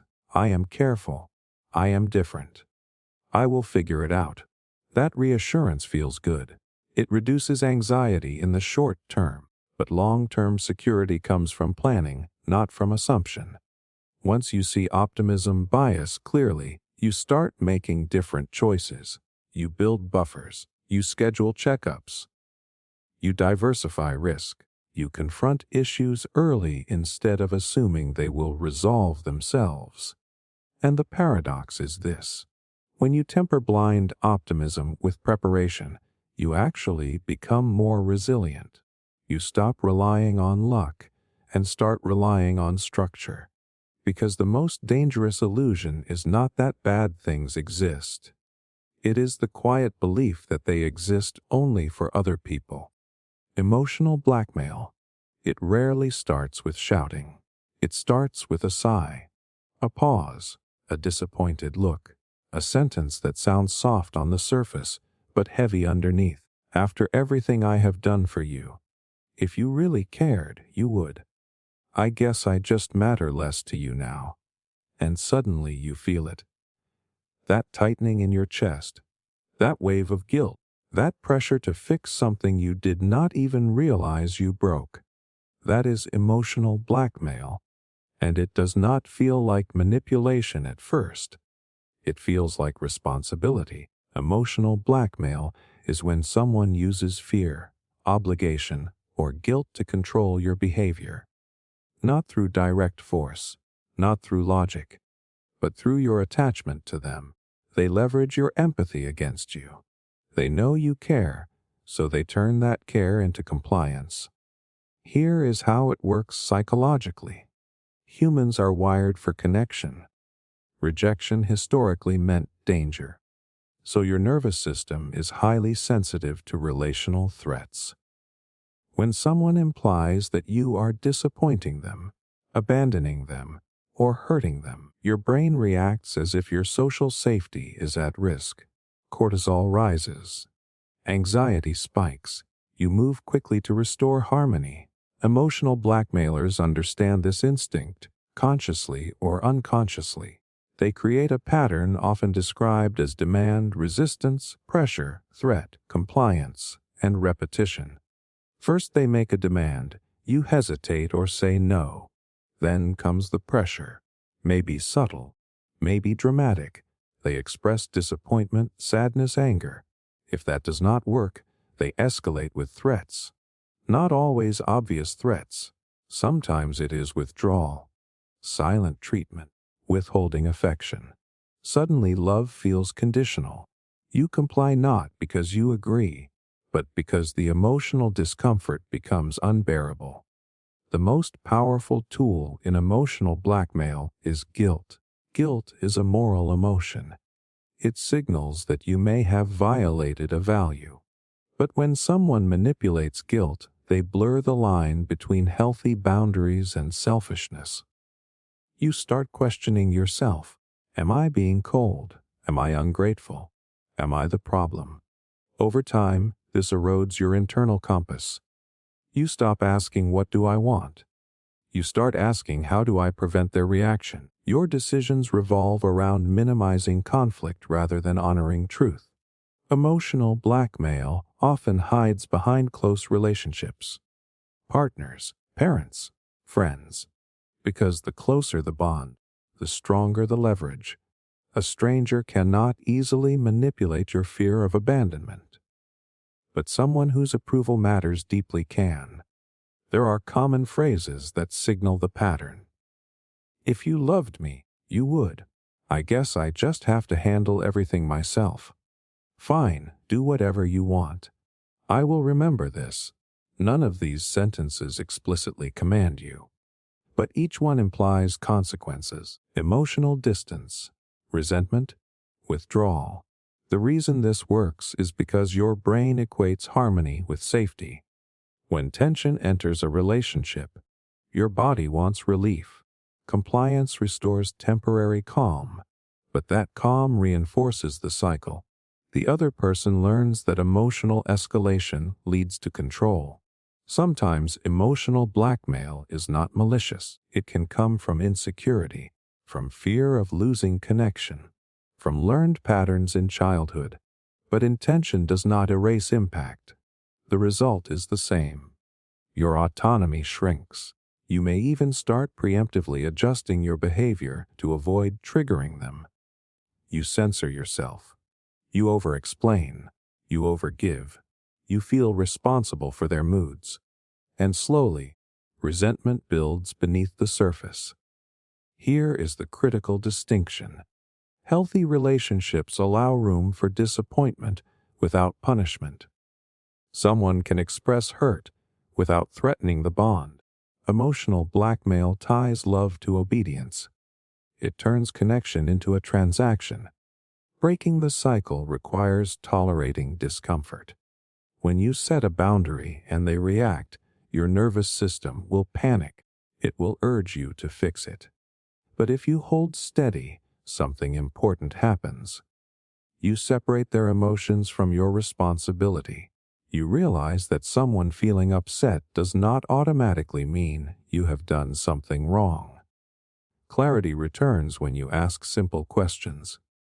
Is this request reasonable? Am I acting against my values? Would I still make this choice if guilt was not involved? Because the most dangerous prison is not built with walls. It is built with obligation.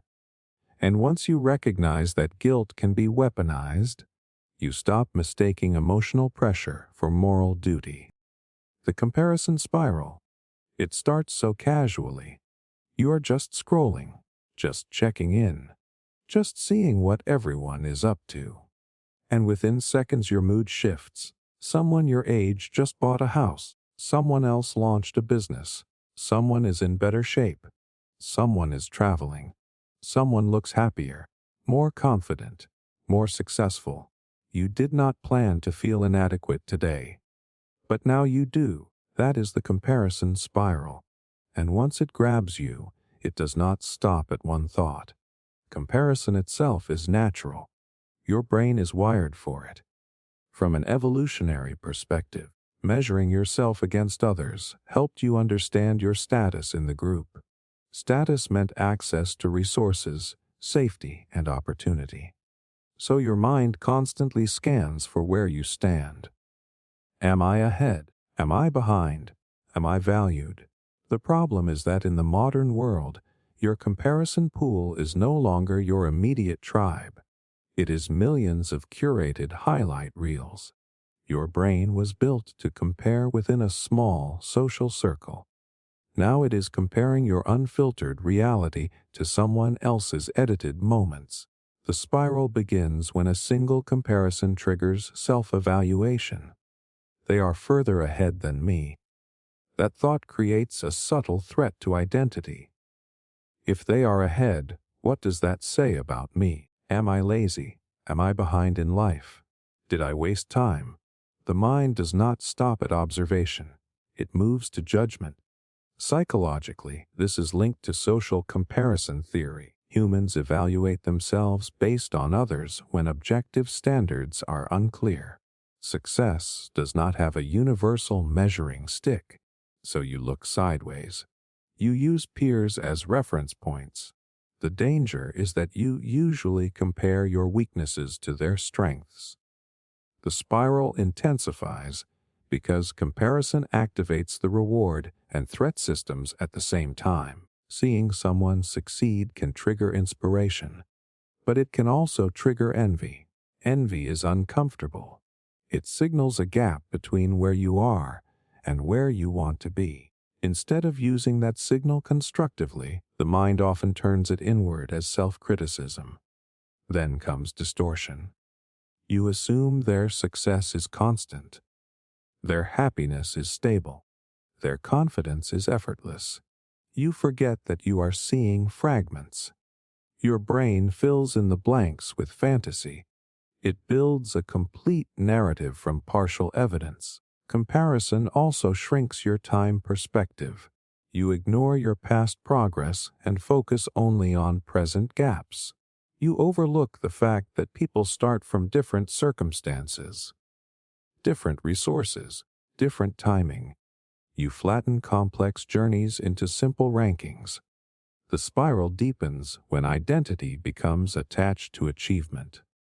If you believe your worth equals your productivity, income, attractiveness, or social proof, every comparison becomes a threat assessment. You are not just evaluating outcomes. You are evaluating your value. Social media algorithms amplify this pattern. They show you extremes because extremes capture attention. You see the most successful, the most attractive, the most dramatic transformations. Your brain interprets frequency as normalcy. If you constantly see extraordinary success, average progress feels like failure. And here is the subtle twist. Even when you are ahead in some area, comparison does not stop. You simply move the target. There is always someone further, more advanced, more recognized. The finish line keeps shifting. Satisfaction becomes temporary. The comparison spiral is exhausting because it disconnects you from your own trajectory. Instead of asking, am I growing relative to who I was, you ask, am I winning relative to them? That question rarely produces peace. Breaking the spiral requires conscious reframing. First, recognize that comparison is automatic, but interpretation is not. You cannot stop your brain from noticing differences, but you can challenge the story you attach to them. Second, narrow your reference point. Compare yourself to your past self. Measure progress against your own baseline. That restores a sense of agency.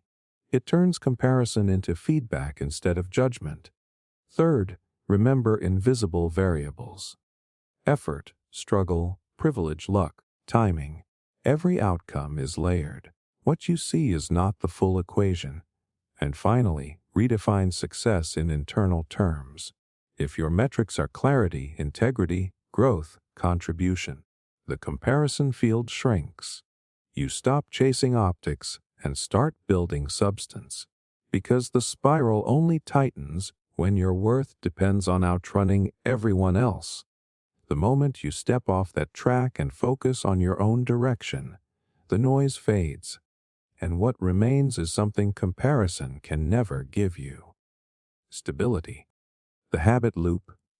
You wake up and reach for your phone before your eyes are fully open. You do not debate it.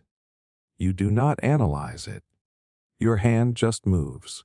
Later you open the fridge without being hungry. You check notifications without thinking. You say yes automatically. You react automatically. Most of your day feels chosen, but a disturbing percentage of it is running on a script. That script is the habit loop. The habit loop is not dramatic. It is mechanical. Cue, routine, reward. That is the structure. First there is a trigger, a time of day, an emotion, a location, a notification sound, a memory. Then comes the behavior.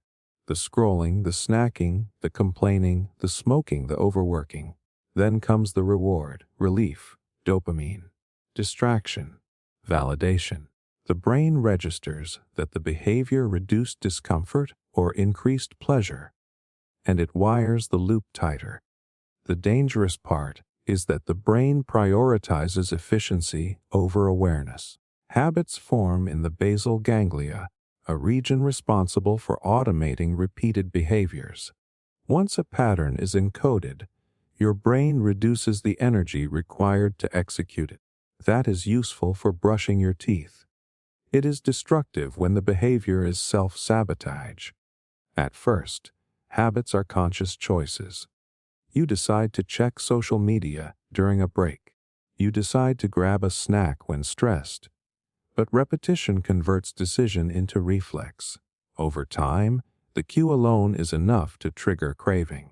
You feel restless and do not even realize you are craving the reward. You just act. Dopamine plays a crucial role here.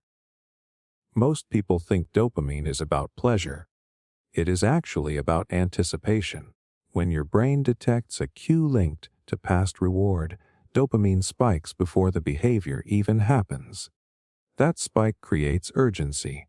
It pushes you toward the routine. The reward does not even have to be strong anymore. The anticipation itself becomes addictive. That is why you can pick up your phone and find nothing interesting, yet still feel compelled to check again later. The loop is not about satisfaction. It is about reinforcement. Habits also attach to emotion. Stress becomes a cue. Boredom becomes a cue. Loneliness becomes a cue.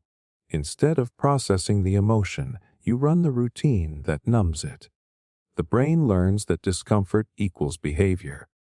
The behavior equals temporary relief. The relief equals survival, and the loop strengthens. Over time, identity forms around repeated loops. You say, I am just an anxious person.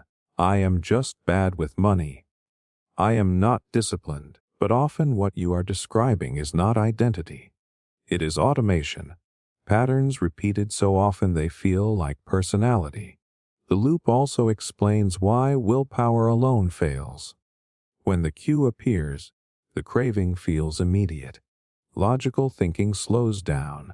The emotional brain moves faster than the rational one. By the time you realize what is happening, you are already mid-routine. Breaking a habit is not about erasing the loop. It is about interrupting or replacing it. The cue often stays. The craving often stays. What changes is the routine. If stress triggers scrolling, you can experiment with stress-triggering movement instead. If boredom triggers snacking, boredom can trigger a short walk or creative task. The brain still gets a reward. But the behavior shifts. Awareness is the first disruption. Start noticing the cue. What emotion precedes the action? What time? What environment? Map the loop clearly. Once you see it, it loses some of its invisibility. The second disruption is friction. Make destructive routines slightly harder. Move the apps. Do not keep junk food visible. Change the environment so the automatic reach is interrupted. Habits thrive on convenience. The third disruption is reward redesign. If the reward is relief, build healthier relief. If it is connection, build real connection. The brain does not care about morality, it cares about reinforcement. The habit loop is powerful because it operates below conscious intention. You think you are making dozens of small decisions each day. In reality, many of them were pre-decided by past repetitions. But here is the empowering part. Just as repetition built the loop, repetition can rewire it. Neural pathways strengthen with use and weaken with neglect. Automation works both ways. Once you realize that much of your behavior is not destiny but programming, you stop attacking yourself for lacking discipline, and you start redesigning the loops that quietly shape your life. Catastrophic thinking. Your boss sends a short message that says we need to talk tomorrow. That is it. No context. No explanation. And within minutes your mind is not in tomorrow. It is 6 months into the future. You are fired. You cannot pay rent. You disappoint your family. Your career collapses. All of that from one neutral sentence. That is catastrophic thinking, and it happens so fast you mistake it for intuition. Catastrophic thinking is the mental habit of assuming the worst possible outcome and then emotionally reacting as if it is already happening. It is not just worrying. It is escalating uncertainty into disaster. A small problem becomes a life-altering event in your imagination. The brain does this for a reason. Evolution favored caution. If your ancestors underestimated danger, they did not survive long enough to pass on calm genes. So your nervous system is designed to scan for threats and exaggerate them slightly to prepare you. The issue is that in modern life, most threats are social, financial, or psychological rather than physical. Your brain still reacts as if a vague email is a predator in the bushes. Neurologically, catastrophic thinking activates the amygdala, the brain's alarm system. Once triggered, stress hormones like cortisol flood your body. Your heart rate increases. Your muscles tense. Logical reasoning decreases because blood flow shifts away from the prefrontal cortex, the area responsible for rational analysis. You literally become less capable of balanced thinking at the exact moment you need it most. And here is the twist. The brain confuses imagination with reality. When you vividly picture losing your job or being rejected, your body responds as though it is real. That emotional reaction then reinforces the thought. You feel anxious, so your mind concludes the situation must truly be dangerous. The emotion becomes evidence. Catastrophic thinking often follows a predictable chain. First comes ambiguity. Then comes a negative interpretation. Then comes amplification. Instead of considering multiple possibilities, your mind selects the worst-case scenario and builds a detailed story around it. The story gains momentum. Each imagined consequence fuels the next. It does not stop at external events. It attacks identity. If this goes wrong, it means I am incompetent. If they are upset, it means I am unlovable. The imagined outcome becomes a verdict on your worth. People who experience chronic anxiety are especially vulnerable to this pattern. The brain becomes hyper-vigilant. It overestimates the probability of negative outcomes and underestimates coping ability. That second part is important. Catastrophic thinking is not just about predicting disaster. It is about believing you will not handle it. The irony is that this pattern feels protective. Your mind tells you that by anticipating the worst, you are preparing. But most of the time you are not preparing. You are rehearsing suffering. You burn emotional energy on scenarios that never occur. It also becomes self-reinforcing. If you catastrophize often enough, you start noticing only the moments when something did go wrong. You ignore the countless times things turned out neutral or fine. Your memory becomes biased toward confirming your fear. Breaking this pattern does not mean pretending everything will be perfect. It means inserting probability and perspective back into the equation. When your mind jumps to the worst-case scenario, pause and ask 3 questions. What is the most likely outcome? What is the worst realistic outcome? And if the worst happened, how would I respond? That last question shifts you from helplessness to agency. Instead of assuming collapse, you imagine coping. Most of the time, even your worst-case scenario is survivable. Uncomfortable, painful, but survivable. Another powerful tool is evidence tracking. Write down your catastrophic predictions and revisit them later. You will notice how rarely they materialize the way you imagined. That weakens the brain's confidence in its alarm system. Catastrophic thinking thrives in silence and speed. Slow it down. Say the thought out loud. When you hear it clearly, it often sounds exaggerated, because the mind's job is to protect you from danger. But sometimes it mistakes uncertainty for doom. And when you learn to separate possibility from probability, you stop living inside disasters that have not happened. The illusion of transparency. You walk into a room feeling anxious, and you are convinced everyone can see it. Your heart is racing. Your thoughts are scattered. You stumble slightly over your words and immediately assume they noticed. You believe your nervousness is glowing on your face like a warning sign. But most of the time, it is not. That is the illusion of transparency, and it quietly magnifies your self-consciousness far beyond reality. The illusion of transparency is the tendency to overestimate how much other people can see your internal states. You think your anxiety, guilt, excitement, or insecurity is obvious. You assume your thoughts are leaking out. But in reality, most people are far more focused on themselves than on decoding you. Psychologists have tested this in clever ways. In one experiment, participants were asked to wear an embarrassing shirt in front of a group.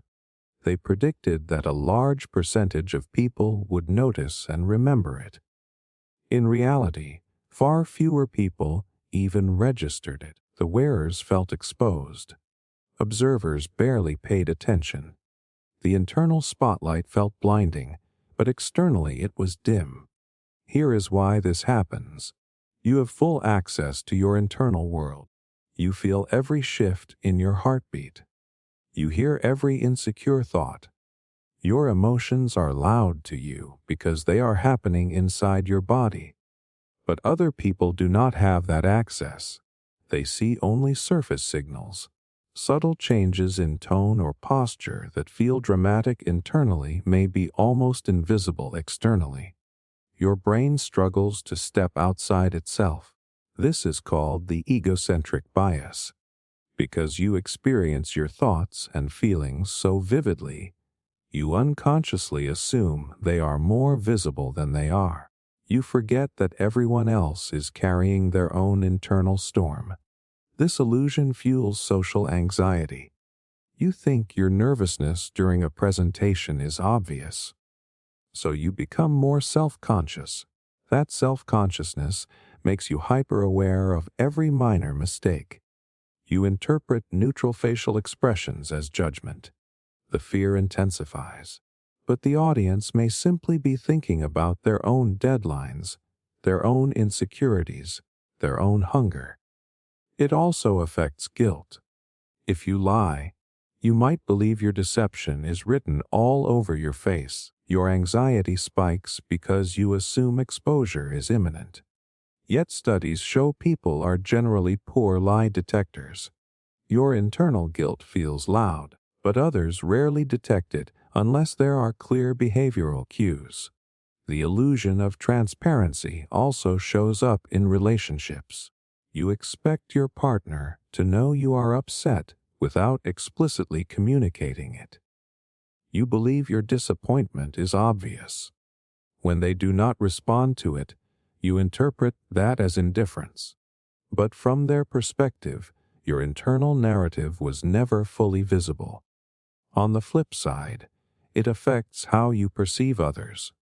You might assume you can read someone clearly based on subtle signals, forgetting that just as your inner world is mostly hidden, so is theirs. Neurologically, this bias connects to your constant access to self-generated information.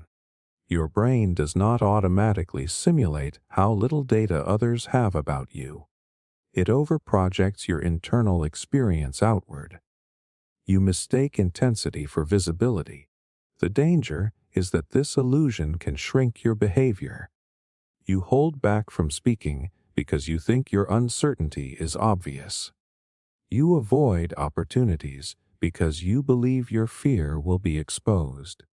You overcorrect minor mistakes because you assume everyone noticed them. In reality, most people are not scrutinizing you nearly as closely as you imagine. They are managing their own insecurities, replaying their own conversations, worrying about their own impressions. Breaking the illusion of transparency requires perspective. When you feel exposed, ask yourself what concrete evidence others actually have. What would they need to see or hear to know what you are feeling? Separate your internal intensity from external visibility, because once you realize that your private emotional world is far less transparent than it feels, you gain freedom. Freedom to stumble without assuming humiliation. Freedom to feel anxious without believing it is obvious. Freedom to exist imperfectly without imagining a spotlight that was never as bright as your mind made it. Temporal discounting. You know what you should do. Save the money. Go to the gym. Build the skill. Start the channel. Eat cleaner. Sleep earlier. You know the long-term payoff is bigger, clearer, smarter, and yet, when the moment arrives, the short-term temptation wins. The scroll, the junk food, the impulse buy, the delay. That is temporal discounting, and it quietly robs your future to comfort your present. Temporal discounting is the tendency to value immediate rewards more than larger future rewards. The closer something is in time, the more emotionally real it feels. The further away it is, the more abstract it becomes. Your brain discounts the future, not because it is foolish, but because it evolved to prioritize survival in the now. Thousands of years ago, immediate resources mattered more than hypothetical future ones. If food was available, you ate. If safety was uncertain, you acted quickly. The future was unpredictable, so your nervous system learned to prioritize what it could secure immediately. But in modern life, this wiring clashes with long-term goals. When you choose to binge watch instead of work on your project, your brain is not making a moral failure. It is responding to dopamine.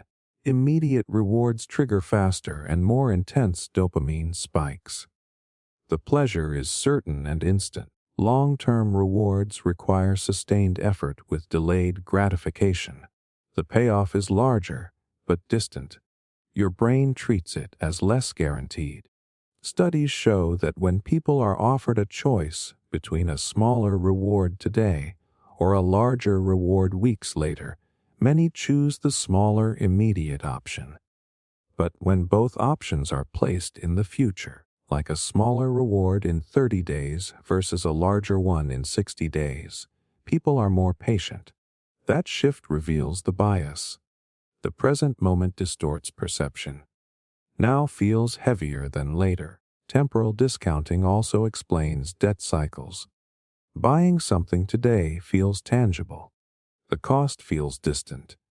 Future payments seem abstract compared to present pleasure. The brain undervalues the long-term pain because it cannot feel it yet. It shows up in health decisions, too. The long-term benefit of exercise is massive, but the discomfort is immediate. The future reward is invisible, so the couch wins. The body chooses comfort now over strength later. Here is the deeper layer. The more uncertain you feel about the future, the more you discount it. If you do not trust that your long-term goals will materialize, immediate rewards become even more attractive. Scarcity mindset amplifies temporal discounting. When stability feels fragile, securing pleasure or relief now feels rational. This is why stress increases impulsivity. When cortisol rises, your brain shifts into short-term survival mode. Long-range planning weakens. Immediate relief becomes priority. Temporal discounting also shapes relationships. You might avoid a difficult but necessary conversation because the short-term discomfort outweighs the long-term benefit of clarity. You choose peace now over growth later. But that delay compounds.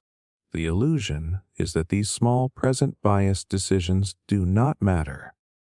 But compounded over months and years, they create drastically different outcomes. Tiny daily choices in favor of immediate gratification slowly erode long-term potential. Breaking this pattern requires making the future feel emotionally closer. Visualization helps. When you vividly imagine the consequences of your current behavior, your brain starts assigning more weight to it. Concrete planning reduces abstraction. Instead of saying, "I will get healthy someday," you define specific actions tied to near-term milestones. You shrink the psychological distance. Another powerful tactic is pre-commitment, removing immediate temptations before the moment of weakness arrives. Because once you are inside the decision point, your brain is already biased. Temporal discounting is not laziness. It is ancient wiring colliding with modern complexity. But once you understand that your present self is constantly negotiating against your future self, you start seeing your impulses differently. Every time you choose the easy now over the meaningful later, you are not just making a small decision.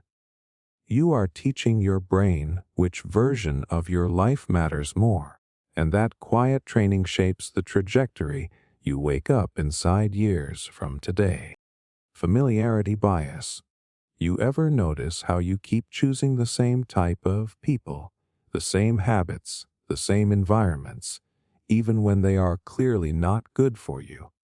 Same kind of partner, same kind of job, same kind of argument. You tell yourself this time will be different, but it is not.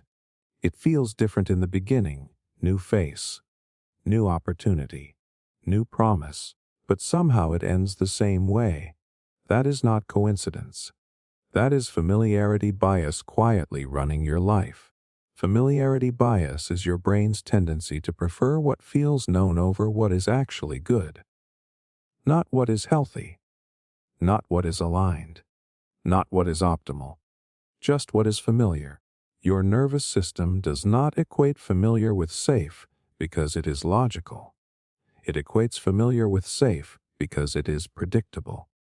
And predictable feels controllable, even if the pattern is painful. This is why someone raised in chaos often feels uncomfortable in calm environments. Silence feels suspicious. Stability feels boring. They might sabotage peace because their body has been trained to associate intensity with normal.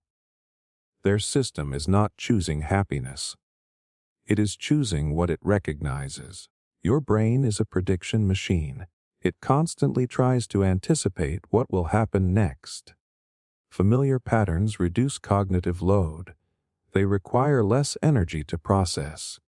When something feels familiar, your brain relaxes slightly because it believes it already knows the script. That is powerful and dangerous, because familiarity bias can keep you stuck in cycles that hurt you.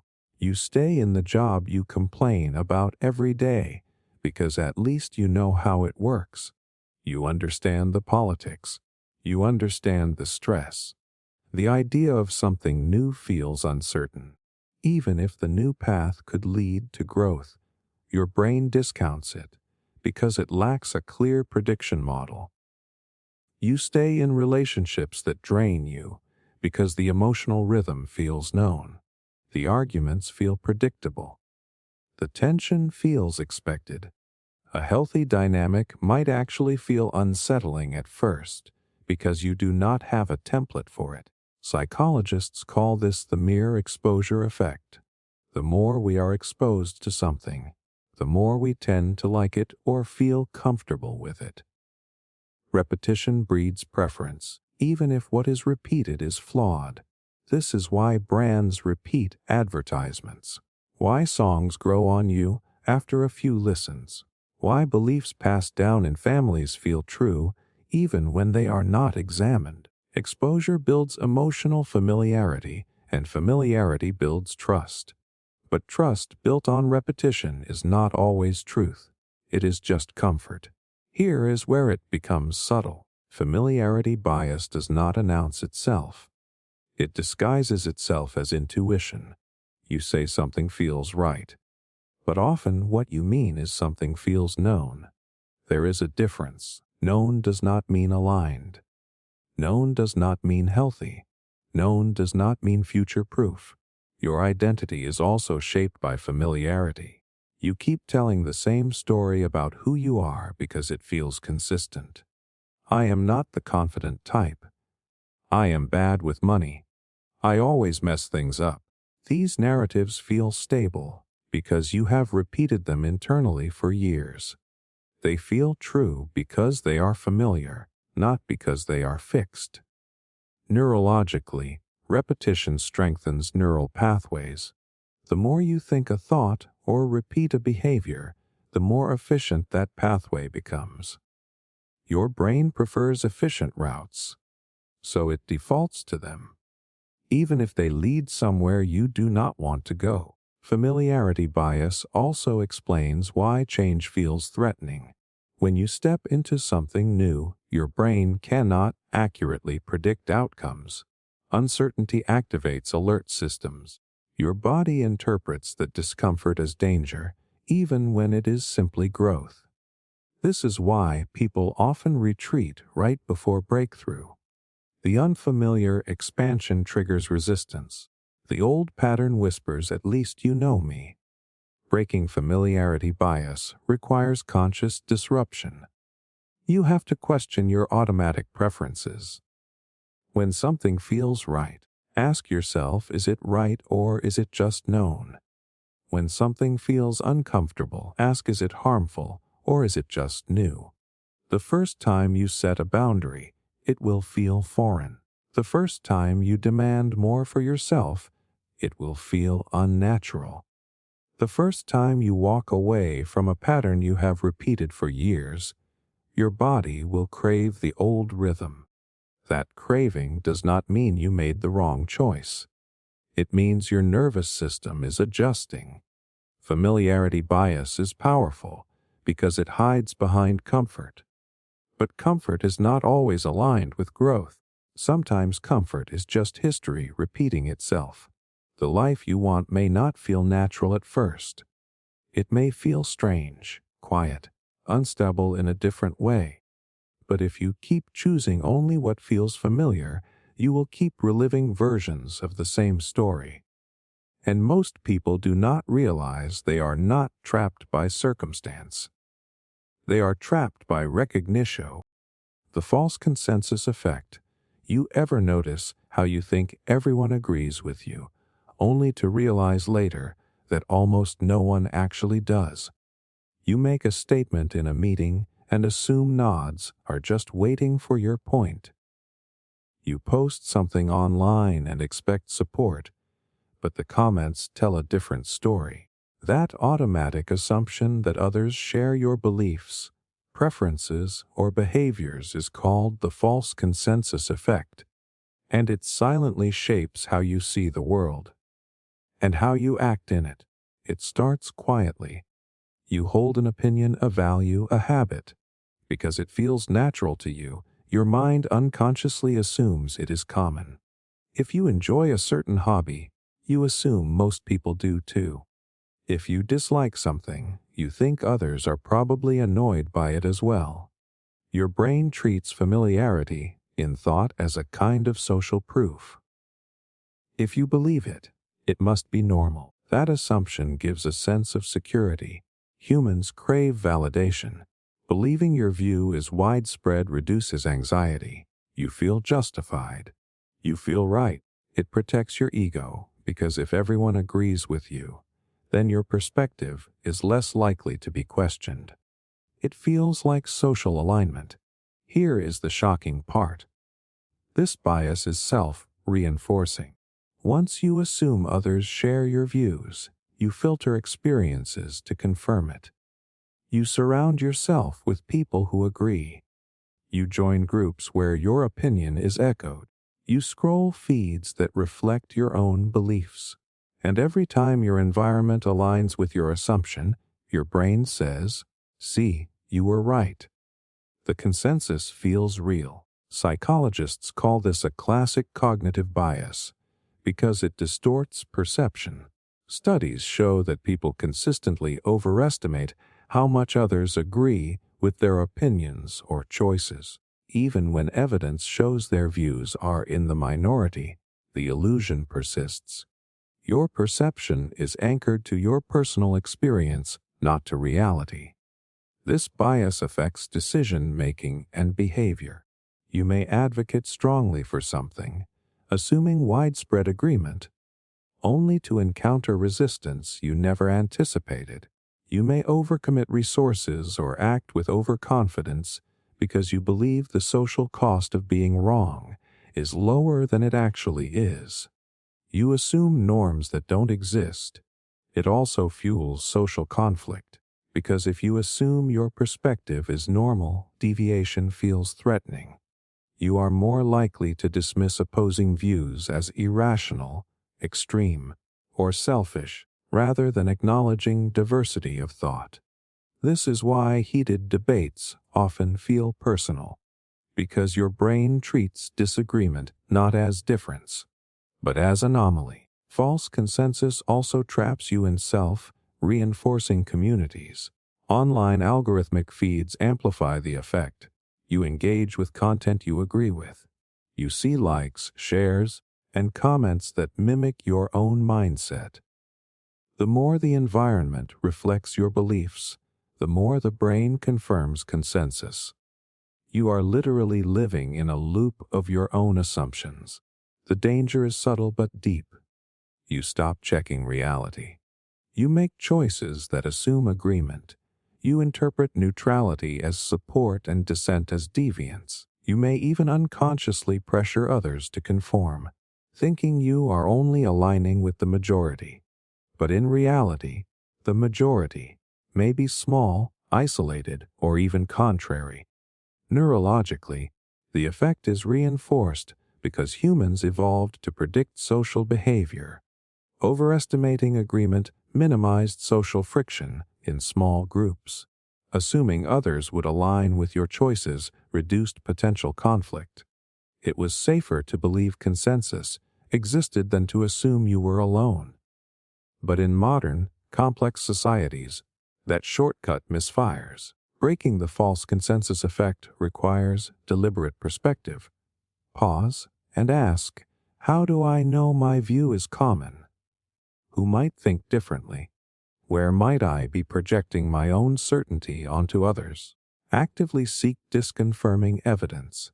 Engage with people outside your usual echo chamber. Question the assumption that comfort equals consensus. Once you see how much of your confidence, frustration, and social judgment comes from the illusion of agreement, you gain freedom. You stop overestimating support, stop assuming alignment, and start interacting with reality instead of your projection. You notice when others disagree, not as a threat, but as information. You begin to navigate social spaces with clarity rather than assumption. Because the false consensus effect is invisible, it can shape decisions for years without awareness. It can distort how you perceive friends, colleagues, strangers, and even yourself. The moment you recognize it, you start to see where your certainty was borrowed from your own mind, not reality. And that awareness gives you the power to step out of imagined consensus and into actual understanding. Your social world is bigger than your assumptions. But until you check, your brain will quietly convince you everyone is on your side. And that is how influence, choice, and conflict are all quietly hijacked by a bias you barely notice. Gaslighting. At first it is small, so small you almost laugh it off. Someone tells you that you are overreacting, that you are too sensitive, that you remembered it wrong. You feel a flicker of doubt, but you let it go. Maybe you did misunderstand. Maybe you are tired. Maybe you are emotional. And that is how it begins. Not with a dramatic lie, not with something obvious, but with a quiet erosion of your trust in your own mind. Gaslighting is not just manipulation. It is psychological destabilization. It is when someone consistently distorts reality in a way that makes you question your memory, your perception, even your sanity. And the terrifying part is that it works slowly. You do not notice the ground shifting beneath you until you are already off balance. The term comes from a story where a husband subtly dims the lights in the house and insists nothing has changed when his wife notices. He repeats this pattern until she begins to doubt her own senses. That dynamic is not fiction. It plays out in relationships, workplaces, families, even public discourse. The tactic is simple. Deny what happened. Rewrite what happened. Blame you for noticing. Here is what makes gaslighting so powerful. Your brain is wired to seek social confirmation. Humans are relational creatures. When someone confidently contradicts your experience, especially someone you trust, your nervous system does not immediately assume they are lying. It assumes there might be a mistake in you. Doubt feels safer than confrontation. Self-blame feels more controllable than accepting betrayal. Over time, this creates cognitive dissonance. You remember an event clearly, but you are told it happened differently. Your brain tries to reconcile the contradiction. Instead of labeling the other person as manipulative, you often resolve the tension by adjusting your own memory. This is not weakness. It is a survival response. Your mind chooses the version of reality that preserves attachment. Gaslighting thrives on repetition. One denial might irritate you. 10 denials start to reshape you. You begin to preface statements with "maybe I am wrong, but." You apologize for things you did not do. You double-check your memory constantly. You feel anxious before bringing up concerns because you anticipate being invalidated. Neurologically, chronic invalidation increases stress responses. When your perception is challenged repeatedly, your amygdala activates more easily. You feel hypervigilant. You question yourself before others even have the chance to. Eventually, you internalize the voice that once came from outside. You start gaslighting yourself. This is where the damage deepens. You no longer need the manipulator present. You second-guess your intuition automatically. You minimize your feelings before expressing them. You reinterpret events in ways that protect others and undermine yourself. Gaslighting is effective because it attacks your foundation. If you cannot trust your perception, you cannot confidently make decisions. You become dependent on the very person destabilizing you. They become the authority on what is real. And dependency strengthens control. It also explains why victims often struggle to explain what is happening. From the outside, incidents may seem small, a disagreement about details, a dismissed emotion, but the cumulative effect is disorientation. It is like being in a room where the walls shift slightly every day. Individually, the changes are subtle. Over time, the entire structure feels unfamiliar. Gaslighting is not always loud or aggressive. Sometimes it is calm. Sometimes it sounds rational. That is what makes it confusing. The manipulator may present as logical while framing you as irrational. The contrast intensifies your self-doubt. The first step to breaking gaslighting is external validation from trustworthy sources. When someone else confirms your memory or feeling, it recalibrates your internal compass. Documentation can help too. Writing down events preserves your version of reality before it is challenged. But deeper than strategy is awareness. Once you recognize the pattern, the spell weakens. You start noticing when someone deflects instead of addressing, when they attack your character instead of the issue, when they deny without engaging facts. Gaslighting survives in silence and confusion. It loses power and clarity. You are allowed to trust your perception. You are allowed to feel what you feel without being told it is wrong. Disagreement is normal. Distortion is not. The difference matters. Because when someone convinces you that your reality is unreliable, they are not just winning an argument. They are reshaping your identity. And the most dangerous part of gaslighting is not the lie itself. It is the moment you start believing you cannot trust your own mind. Labeling internalization. Think about the first time someone called you something that stuck. Lazy, dramatic, shy, difficult, gifted, responsible, problem child. It might have been said casually. Maybe it was even said with a smile. But somehow it wrapped itself around your identity and refused to leave.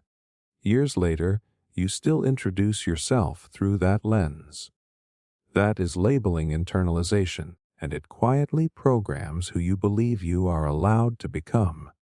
Here is how it works. A label gets assigned to you, often during a moment of vulnerability. Childhood is the most common breeding ground. Your brain is still forming. Your sense of self is not solid yet. So when a parent, teacher, sibling, or peer repeatedly describes you a certain way, your mind absorbs it as data, not as opinion. As truth. At first it feels external. They think I am bad at math. They say I am sensitive. They joke that I am the troublemaker. But repetition is powerful. The brain builds identity from patterns. If the same description appears again and again, your nervous system begins to predict behavior in alignment with it. Eventually, the label moves from "they say I am this" to "I am this." This is not weakness. It is cognitive efficiency. Your brain prefers a stable narrative over constant reevaluation. Identity reduces uncertainty. If you know who you are, you know how to act. Labels create a shortcut, but that shortcut can become a cage. Psychologically, this connects to something called self-fulfilling prophecy. When you believe a label about yourself, you unconsciously behave in ways that confirm it. If you think you are bad at public speaking, you approach it with anxiety. Anxiety disrupts performance. A shaky performance reinforces the belief. the loop tightens. The same happens with positive labels too, but even those can limit growth. If you were labeled the smart one in the family, you might avoid challenges that risk failure because failing threatens your identity. You protect the label instead of expanding your capacity. The shocking part is how early and subtle this programming begins.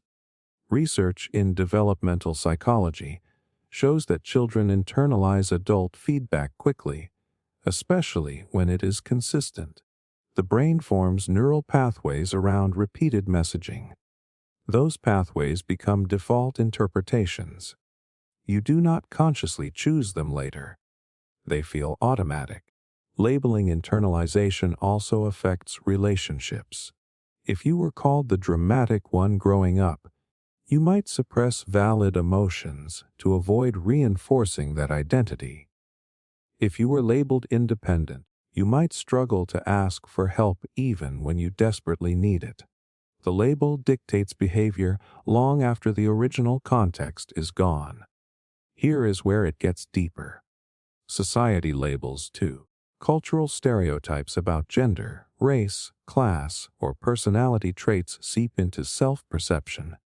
Even if no one directly calls you something, exposure to narratives about what people like you are supposed to be can shape your internal script. Over time, you start self-policing. You adjust dreams, tone, posture, ambition to fit an inherited description. And because labels simplify reality, they feel stable. It feels comforting to say this is just who I am. But humans are dynamic. Context changes behavior. Growth reshapes capacity. When you reduce yourself to a fixed word, you freeze evolution. Breaking labeling internalization requires conscious separation. The label is not you. It is a description someone applied in a specific moment, often based on limited perspective. Ask yourself, when did I first hear this about myself? Who said it? What was happening at the time? You will often find the label emerged from a single context that got repeated until it felt permanent. Then look for counter-evidence. If you believe you are lazy, identify moments where you were disciplined. If you believe you are bad with people, remember interactions where you connected easily. The brain needs new data to rewrite old scripts. Without it, it defaults to the familiar narrative. The most powerful shift happens when you move from identity-based language to behavior-based language. Instead of "I am bad at this," say "I struggled with this skill in that situation." Behavior is flexible. Identity feels fixed. That distinction matters, because labeling internalization does not just describe who you are. It quietly dictates who you try to become. It shapes risk tolerance. It filters opportunities. It influences how much space you take up in a room. You were never meant to be compressed into a single word repeated by someone else. The moment you question the label, you create distance from it. And in that distance, there is room to redefine yourself on your own terms. The Zeigarnik effect. Have you ever noticed how the things you do not finish haunt you more than the things you complete? The email you forgot to send. The project sitting half done. The conversation that ended without closure. It lingers in your mind like an open browser tab you cannot close. Even when you try to relax, it floats back up. That mental itch is not random. It is the Zeigarnik effect, and it quietly hijacks your attention. The Zeigarnik effect is your brain's tendency to remember unfinished tasks more vividly than completed ones. Once something is started but not resolved, your mind treats it like an open loop. And open loops demand closure. In the 1920s, a psychologist named Bluma Zeigarnik noticed something strange while sitting in a cafe. Waiters could remember complex unpaid orders perfectly. But once the bill was settled, they forgot the details quickly. The unfinished orders stayed active in memory. The completed ones faded. That observation led to research confirming that incomplete tasks create cognitive tension that keeps them mentally accessible. Your brain hates unresolved patterns. It is wired to seek completion. When something remains unfinished, it generates a low-level psychological discomfort. Not loud enough to feel like panic, but persistent enough to pull at your attention. That is why cliffhangers are so addictive. A show ends in the middle of tension. Your mind wants resolution. The story is incomplete, so you press next episode. The same mechanism explains why you think about that one awkward comment you made days ago. The interaction never felt fully resolved, so your brain keeps replaying it, searching for closure. The shocking part is how much this effect drains your mental energy. Every unfinished task occupies cognitive space. You might think you are multitasking efficiently, but what is really happening is mental fragmentation. Each open loop consumes a slice of attention. The more loops you create, the heavier your mind feels. This also explains procrastination paradoxes. Sometimes you delay a task not because you forgot about it, but because it is too present. The tension of starting feels overwhelming, so you avoid it. But avoidance does not close the loop, it strengthens it. The task becomes mentally louder over time. Neuroscientifically, incomplete tasks activate tension systems in the brain associated with goal pursuit. Your mind encodes the intention and keeps it accessible until completion. When you finish something, dopamine rewards the closure and the brain releases the tension. But when you leave it hanging, the reward never comes. The loop stays active. Here is where it gets personal. Unfinished emotional experiences work the same way. Conversations without closure. Feelings never expressed. Apologies never given. Your brain treats them as incomplete narratives. They resurface at night. They replay during quiet moments. Not because you enjoy the memory, but because your system wants resolution. This is why writing things down can reduce anxiety. When you externalize a task into a list, your brain perceives it as partially organized. Research shows that even creating a specific plan for when you will complete something can reduce intrusive thoughts about it. The mind relaxes because it sees a path toward closure. The Zeigarnik effect can be used against you. Productivity apps, social media platforms, even video games are designed with micro-incomplete loops. Notifications, streaks, unfinished levels. Each one pulls you back because your brain craves completion. But you can also use it intentionally. Starting a task, even in a small way, creates psychological momentum. If you struggle to begin something, commit to 5 minutes. Once you start, the open loop drives you to continue. Your brain wants to finish what it initiated. The danger is not unfinished tasks themselves. It is unconscious accumulation. When you stack too many open loops, your baseline stress increases. You feel busy even when you are resting. You feel distracted even when nothing urgent is happening.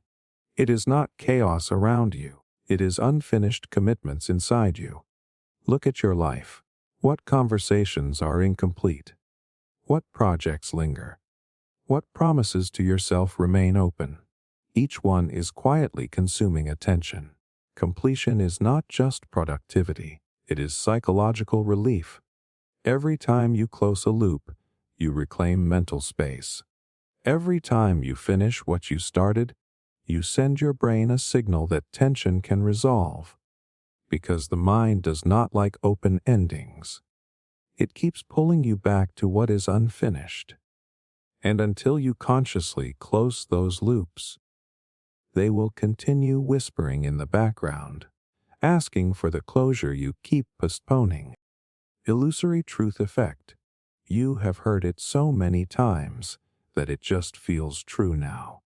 You do not remember where you first heard it.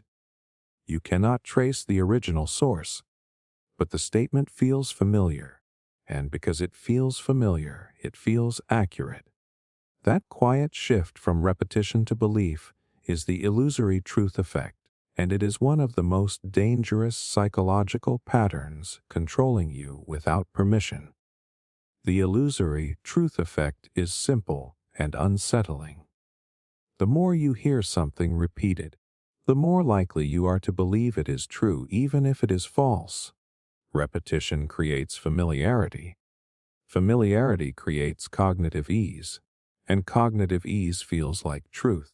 Your brain is constantly trying to conserve energy.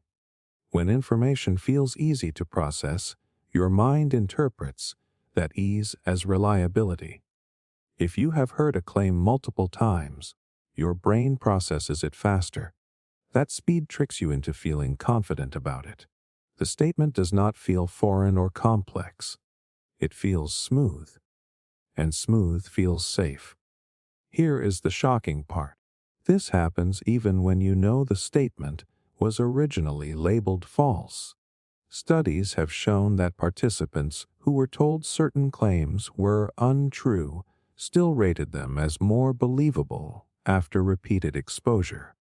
The memory of the repetition outlasted the memory of the correction. The familiarity stuck. The warning faded. This effect is everywhere. Advertising relies on it. Political messaging depends on it. Social media amplifies it.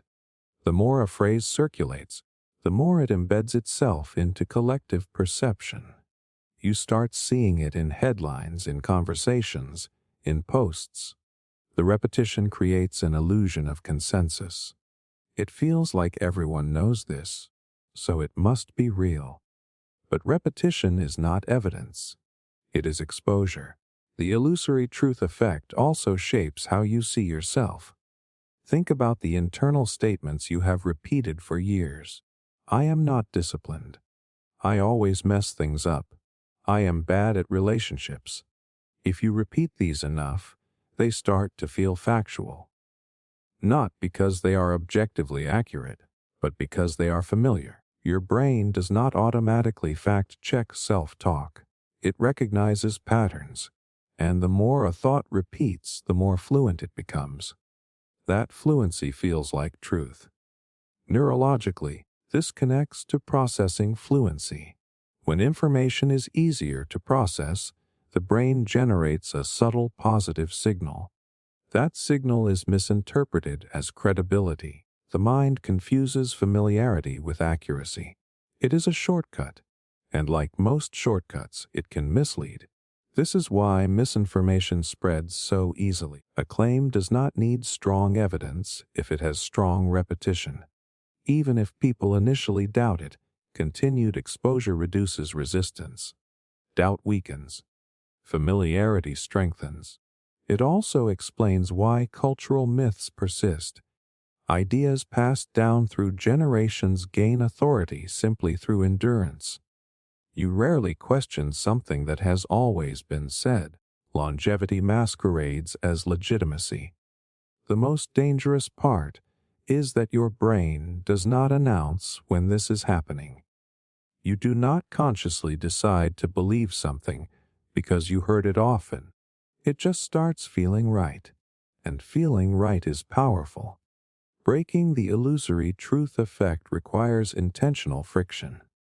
Slow down when something feels obviously true. Ask yourself why it feels obvious. Trace the origin. Seek primary sources. Look for evidence beyond repetition, for self-beliefs interrupt the loop. When a negative statement arises, challenge it with specific counterexamples. Not vague positivity, concrete data from your own experience. Your brain needs new repetition to rewrite old patterns. Be careful what you expose yourself to repeatedly. The content you consume daily is not neutral. It shapes your perception of reality through sheer frequency. Algorithms do not just show you what you like, they show you what you engage with. And engagement creates repetition. Repetition creates belief. The illusory truth effect is subtle because it does not feel like manipulation. It feels like certainty, but certainty built on repetition alone is fragile. Truth is not determined by how often something is said. It is determined by evidence. Yet your brain will always lean toward what feels familiar, and that means the ideas you let echo in your mind the most will slowly become the reality you accept. Social comparison bias. You open your phone for 5 minutes and somehow end up questioning your entire life. Someone your age just bought a house. Someone else launched a business. Another person is traveling, glowing, winning. And suddenly your progress feels small. Your timeline feels delayed. Your efforts feel average. That quiet shift from neutral to inadequate is social comparison bias tightening its grip. Social comparison bias is your brain's automatic tendency to evaluate yourself by measuring against others, not in a balanced way, not with full context, but in a distorted, emotionally loaded way that magnifies their highlights and minimizes your own reality. Humans evolved in tribes. Status mattered. Position in the group influenced access to resources, safety, and mating opportunities. Your brain developed a constant scanning system to assess where you stood. Am I ahead? Am I behind? Am I respected? Am I at risk? That wiring never disappeared. It just migrated into modern environments. Now the tribe is global. The shocking part is that your brain compares without context. You compare your behind the scenes to someone else's curated presentation. You compare your chapter 3 to their chapter 10. And you rarely account for privilege, timing, support systems, personality differences, or invisible struggles. Psychologists describe two main types of comparison: upward comparison and downward comparison. Upward comparison is when you measure yourself against someone you perceive as better. It can inspire growth, but it often triggers inadequacy. Downward comparison is when you measure yourself against someone worse off. It temporarily boosts self-esteem, but it can breed complacency. The bias appears when your brain selectively focuses on comparisons that confirm insecurity. If you already doubt your success, you will notice people doing better. If you already feel unattractive, you will notice people who look idealized. The comparison is not random. It is filtered through existing belief. Neurologically, comparison activates reward and threat systems at the same time. Seeing someone succeed can trigger dopamine related to aspiration, but it can also activate cortisol if your brain interprets their success as your loss. Status is perceived as relative. If someone rises, your mind can interpret it as you falling. This is why scrolling often leaves you restless. Not because your life is failing, but because your brain is continuously calculating position in a distorted arena. Social comparison bias also distorts identity. Instead of defining success by internal values, you unconsciously adopt external metrics: income, followers, body type, lifestyle aesthetics. You start chasing what appears rewarded rather than what feels aligned. It gets deeper. Comparison rarely includes the full dataset. You see the promotion, not the years of rejection. You see the relationship, not the therapy. You see the physique, not the discipline. Your brain fills in missing information with assumptions that favor the other person. And the more you compare, the more your baseline satisfaction drops.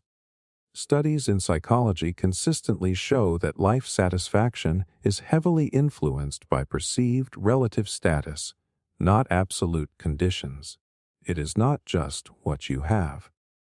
It is what you think others have in relation to you. That is the trap, because there will always be someone ahead in some dimension. If your self-worth depends on outranking others, stability becomes impossible. The target keeps moving. Social comparison bias also damages relationships. Instead of celebrating someone's win, you feel threatened. Instead of collaborating, you compete silently. Envy builds distance, and envy often hides behind criticism. Breaking this bias does not mean ignoring others. It means reframing the lens. When you notice comparison, ask what metric you are using. Is it actually meaningful to you? Or is it socially conditioned? Shift from external ranking to internal trajectory. Compare yourself to your past self. Track growth against your own baseline. That comparison is constructive because it measures direction, not position. Limit exposure to environments that constantly trigger distorted comparisons. Curate inputs intentionally. Your nervous system was not designed to assess itself against millions of data points daily. Most importantly, remember that visible outcomes are fragments. You are comparing a slice of someone else's life to the entirety of yours. Social comparison bias convinces you that your value is relative, but worth is not a leaderboard. Growth is not a race with synchronized clocks. The moment you stop measuring your life against someone else's highlight reel, you reclaim the ability to define success on your own terms. And that is when comparison loses its power to quietly dictate how you feel about who you are becoming. The Barnum effect. You read a personality description, and it feels like someone has been secretly studying you your whole life. It says you are independent, but sometimes crave validation. You are strong yet sensitive, logical but emotional when it matters. You pause and think, how did they know that? It feels personal, specific, almost intimate. But here is the uncomfortable truth. That same description could apply to millions of people. That is the Barnum effect, and it quietly convinces you that vague statements are uniquely about you. The Barnum effect is your tendency to accept general, ambiguous personality descriptions as highly accurate for yourself, especially when those descriptions are positive or emotionally flattering. Your brain fills in the blanks.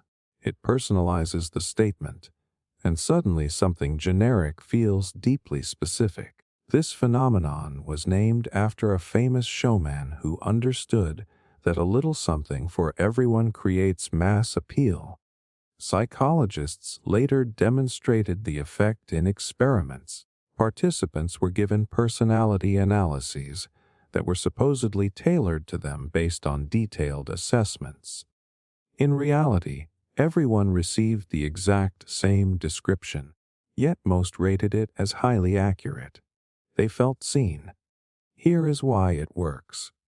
The statements are designed to be broad enough to apply to almost anyone, but specific enough to feel meaningful. You have untapped potential. You sometimes doubt your decisions. You value close relationships but also need independence. These are human universals. But when you read them, your brain searches your memory for confirming examples. It finds them, and confirmation feels like validation. The shocking part is how often this effect shapes real-world decisions. Horoscopes, online personality quizzes, handwriting analyses, even some motivational content. When a statement resonates emotionally, you rarely stop to question its statistical probability. You focus on how it feels, not how likely it is to apply to others. Neurologically, this connects to confirmation bias and self-relevance processing. When information relates to you, your brain activates networks tied to identity. That activation increases emotional salience. Emotional salience increases perceived accuracy. You mistake emotional reaction for precision. The Barnum effect thrives on ambiguity. Vague phrases allow your mind to project meaning. The less concrete the claim, the more room your brain has to customize it. It becomes a mirror. You see yourself in it because you are unconsciously shaping the reflection. It also explains why people strongly identify with personality labels. Once you accept a broad description as uniquely accurate, you begin filtering behavior through it. I am the creative type. I am naturally intuitive. I struggle with authority. The label feels validated because it once felt accurate. And because you believe it, you start behaving in alignment with it. This is where the danger deepens. The Barnum effect does not just make you believe flattering generalities. It can also make you accept limiting narratives.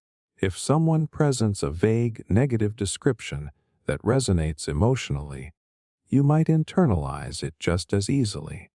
The effect is amplified when authority or mystique is involved.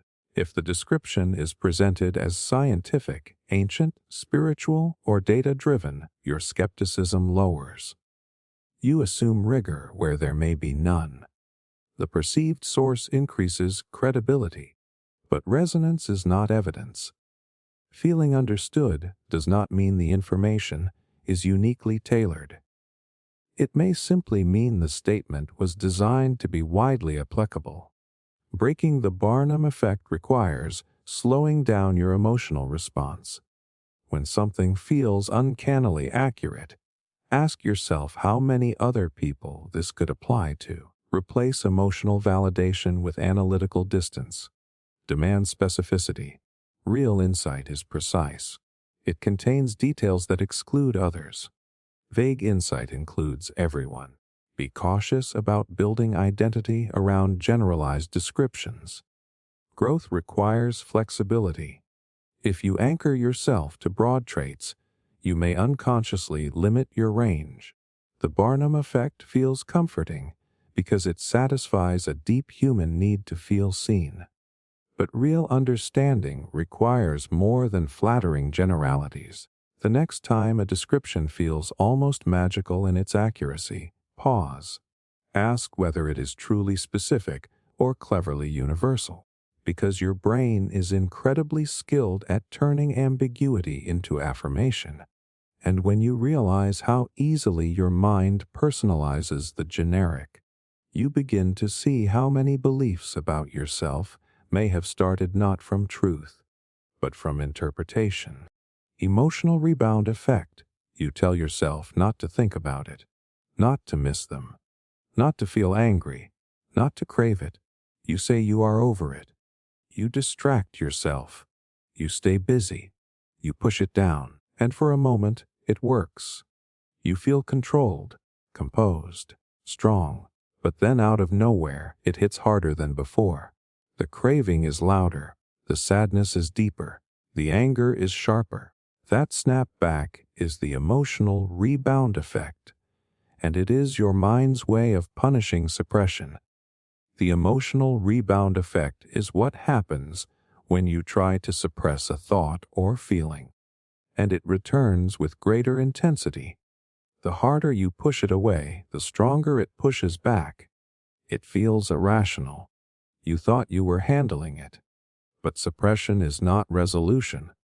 It is compression, and compressed emotions build pressure. Psychologists demonstrated this with a simple experiment. Participants were told not to think about a white bear. Predictably, they thought about it more, not because they lacked discipline, but because suppression requires monitoring. To avoid a thought, your brain has to keep scanning for it. That scanning keeps the thought active. The more you check whether you are thinking about it, the more you think about it. Emotions work the same way. When you say, "I will not feel hurt," your brain does not delete the hurt. It splits into two processes. One part tries to distract. The other monitors whether the feeling is still present. That monitoring keeps the emotion alive in the background. And when your mental energy drops, like late at night or during stress, the suppressed emotion resurfaces with force. This is why breakups often hit hardest after you think you are fine. During the day, you are busy, you suppress, you rationalize, but at night, when cognitive control weakens, the feelings rebound. Stronger, rawer, less filtered. The shocking part is that suppression can amplify physiological stress. Studies show that people who chronically suppress emotions have increased sympathetic nervous system activation. Heart rate rises, blood pressure increases. The body carries what the mind refuses to process. Suppression also blocks emotional learning. Emotions carry information. Anger signals boundary violations. Sadness signals loss. Fear signals perceived threat. When you suppress, you interrupt the feedback loop. The emotion remains unresolved because the lesson was never integrated. The rebound effect is not weakness. It is mechanics. Your brain is designed to process experiences through awareness, not avoidance. When you deny an internal state, your system interprets it as unfinished business, and unfinished experiences demand completion. This pattern shows up in addiction cycles too. The more aggressively someone tries not to crave something, the more attention the craving receives. The mind fixates. The urge intensifies. White-knuckling often strengthens the very impulse it tries to crush. It also explains emotional explosions. Someone suppresses frustration for weeks. They tell themselves it does not matter. They stay polite, controlled. Then one small trigger causes an outsized reaction. It looks disproportionate, but it is accumulated rebound. The solution is counterintuitive. Instead of pushing feelings away, you allow them. Not indulge, not dramatize. Allow. You name them without judgment. I feel jealous. I feel rejected. I feel tempted. Labeling emotions activates the prefrontal cortex, which reduces amygdala reactivity. Awareness regulates what suppression amplifies. When you sit with an emotion without trying to eliminate it, it moves. Emotions are waves. Suppression freezes them in place. Acceptance lets them crest and fall. This does not mean acting on every feeling. It means acknowledging it internally before deciding how to respond externally. There is power in saying I feel this, but I am not this. The emotional rebound effect teaches a hard truth. You cannot outrun your inner world. You cannot bully it into silence. What you resist does not disappear. It reorganizes. And every time you try to silence a feeling without understanding it, you are storing pressure for later release. The mind does not reward suppression. It rewards processing. If you want freedom from a feeling, you do not push it down. You let it rise, observe it, learn from it, and allow it to pass. Because the emotions you deny today will return tomorrow with interest. Decision fatigue. By the time the day is halfway over, you are not just tired. You are thinner, mentally thinner. You snap faster. You choose the easier option. You say yes when you meant no. You order what is convenient instead of what is healthy. You scroll instead of think. It feels like laziness. It is not. It is decision fatigue quietly draining your cognitive fuel. Every single day you make hundreds of decisions. What to wear, what to reply, what to prioritize, what to ignore. Even tiny choices cost energy. Your brain does not treat small and big decisions as completely separate categories. Each one pulls from the same limited pool of mental resources. Decision fatigue is the deteriorating quality of decisions after a long session of decision-making. The more choices you make, the harder each next choice becomes. Not because you are incapable, but because your prefrontal cortex, the part responsible for reasoning and impulse control, gets tired. Research in behavioral psychology revealed something unsettling. Judges were more likely to grant parole earlier in the day and after food breaks. As the day progressed and more cases were reviewed, favorable decisions dropped sharply. The mental load accumulated.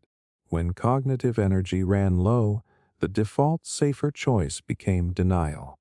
Not necessarily because the cases were weaker, but because exhaustion nudged decisions toward the path of least resistance. That same pattern plays out in your life. When you wake up, your willpower reserve is relatively full. You can resist temptations. You can weigh options. But as the day unfolds, every micro decision chips away at that reserve. By evening, you are not choosing based on long-term goals. You are choosing based on relief. The shocking part is that decision fatigue pushes you toward extremes, either impulsivity or avoidance. You might make rash choices because evaluating properly feels exhausting, or you might avoid deciding at all because it feels overwhelming. This is why you procrastinate more at night, why you are more likely to binge eat after a stressful day, why you agree to things you regret later. The brain seeks shortcuts when depleted. Shortcuts feel efficient, but they often ignore consequences. Neurologically, decision-making consumes glucose and cognitive bandwidth. When those resources drop, self-control weakens. Emotional reactivity increases. The brain defaults to habits. Not necessarily good ones, just familiar ones.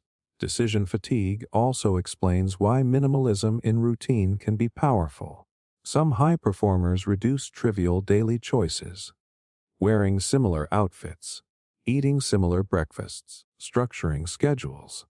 Not because they lack creativity, but because they are protecting cognitive energy for important decisions. But here is where it becomes dangerous in modern life. You are exposed to constant micro-choices, notifications, messages, content, options. Infinite scrolling itself is a decision treadmill. Stay, click, skip, react, compare. Your brain never truly rests, and when fatigue sets in, you become more susceptible to influence. Marketing feels more persuasive. Impulse purchases increase. Emotional decisions override rational analysis. You think you are freely choosing, but exhaustion is steering. Decision fatigue also affects relationships. After a long day, patience is lower. Empathy requires effort, so misunderstandings escalate faster. You might respond defensively not because the issue is large, but because your cognitive reserves are low. The solution is not superhuman discipline. It is strategic conservation. Prioritize important decisions earlier in the day when your mind is sharper. Automate repetitive choices. Create defaults that align with your goals so that when fatigue hits, the easiest option is still a good one. Take real breaks. Glucose, sleep, and mental downtime restore capacity. Most importantly, recognize when you are depleted. If a decision feels heavier than it objectively is, you might not be incapable. You might be fatigued. Delay critical choices when possible. Revisit them with a rested mind. Decision fatigue is invisible. It disguises itself as poor character or weak will, but it is often simple depletion. Your brain is not an infinite resource. Every choice extracts something, and if you do not manage that energy intentionally, you will spend it on trivial things and have nothing left when it truly matters. By the end of the day, it is not just about what you chose. It is about how much choosing you have already done. Narrative bias. Your brain does not like randomness. It does not like loose ends. It does not like events that just happen for no reason. So it does something incredibly powerful and incredibly dangerous. It turns everything into a story. You fail once and suddenly it becomes a pattern.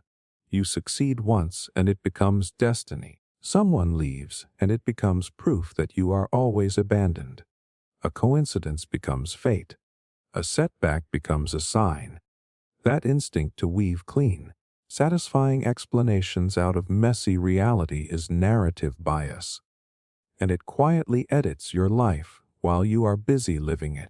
Narrative bias is your tendency to create coherent stories to explain events, even when reality is far more complex, random, or uncertain. Your brain prefers a simple cause and effect story over statistical ambiguity. Stories feel meaningful. Randomness feels threatening. Here is the shocking part. The story often feels more real than the facts. If a startup founder drops out of college and becomes wildly successful, the story becomes clear. Visionary risk taker. Bold move. Everything connects beautifully in hindsight. But what about the thousands who dropped out and failed? Their stories are invisible. Your brain locks onto the compelling narrative and ignores the silent data. This bias is fueled by hindsight. Once you know the outcome, you reconstruct the past to make it look inevitable. You remove the uncertainty that existed in the moment. You say it was obvious, but it was not obvious then. It only feels obvious now because your brain has edited out the noise. Narrative bias also shapes how you see yourself. You are constantly constructing a personal myth. I am the resilient one. I am the unlucky one. I am the late bloomer. I am the black sheep. Once that narrative forms, you begin interpreting events through it. If you believe you are unlucky, neutral setbacks confirm the script. If you believe you are destined for success, small wins become signs of greatness. The same event can support different stories depending on the lens you have chosen. Neurologically, humans are wired for storytelling. The brain links events together to create continuity. It reduces cognitive strain. A clean narrative is easier to store and retrieve than a collection of disconnected probabilities. Meaning feels safer than chaos. But the danger is distortion. Narrative bias simplifies complex systems. Economic shifts become the result of one leader. Relationship breakdowns become the fault of one flaw. Health outcomes become proof of one habit. The world is multifactorial. Your brain compresses it into a plot. This compression creates overconfidence. When you believe you understand the story, you feel in control. But understanding the story is not the same as understanding reality. It also traps you in identity loops. If your life story is built around struggle, you may unconsciously resist ease because it does not fit the narrative. If your identity is built around being the strong one, you might avoid vulnerability because it disrupts the plot. Narrative bias can even shape memory. Studies show that people reconstruct memories to fit their current self-concept. Your past is not a fixed archive. It is an editable manuscript. Each time you recall an event, you slightly rewrite it to align with your present narrative. The most dangerous version of this bias is when you mistake a story for truth. You assume someone's wealth means discipline and intelligence without accounting for timing, networks, or luck. You assume someone's failure means incompetence without seeing hidden variables. Breaking narrative bias requires intellectual humility. When you catch yourself forming a clean explanation, pause. Ask what variables might be missing. Ask what randomness you are ignoring. Ask how the story would change if the outcome were different. With your own life, question the script. Is this pattern truly consistent, or are you selecting evidence that fits the storyline? Are you allowing new chapters, or forcing everything into the old plot? Reality is often messy, unsatisfying, unfinished, but growth happens in that mess, not in the polished narrative. Your brain will always try to turn your life into a movie with clear heroes, villains, and lessons. It will connect dots that were never meant to form a straight line. The question is whether you let the story define your limits, or whether you step outside the script long enough to see that life is bigger than the narrative you have been telling yourself.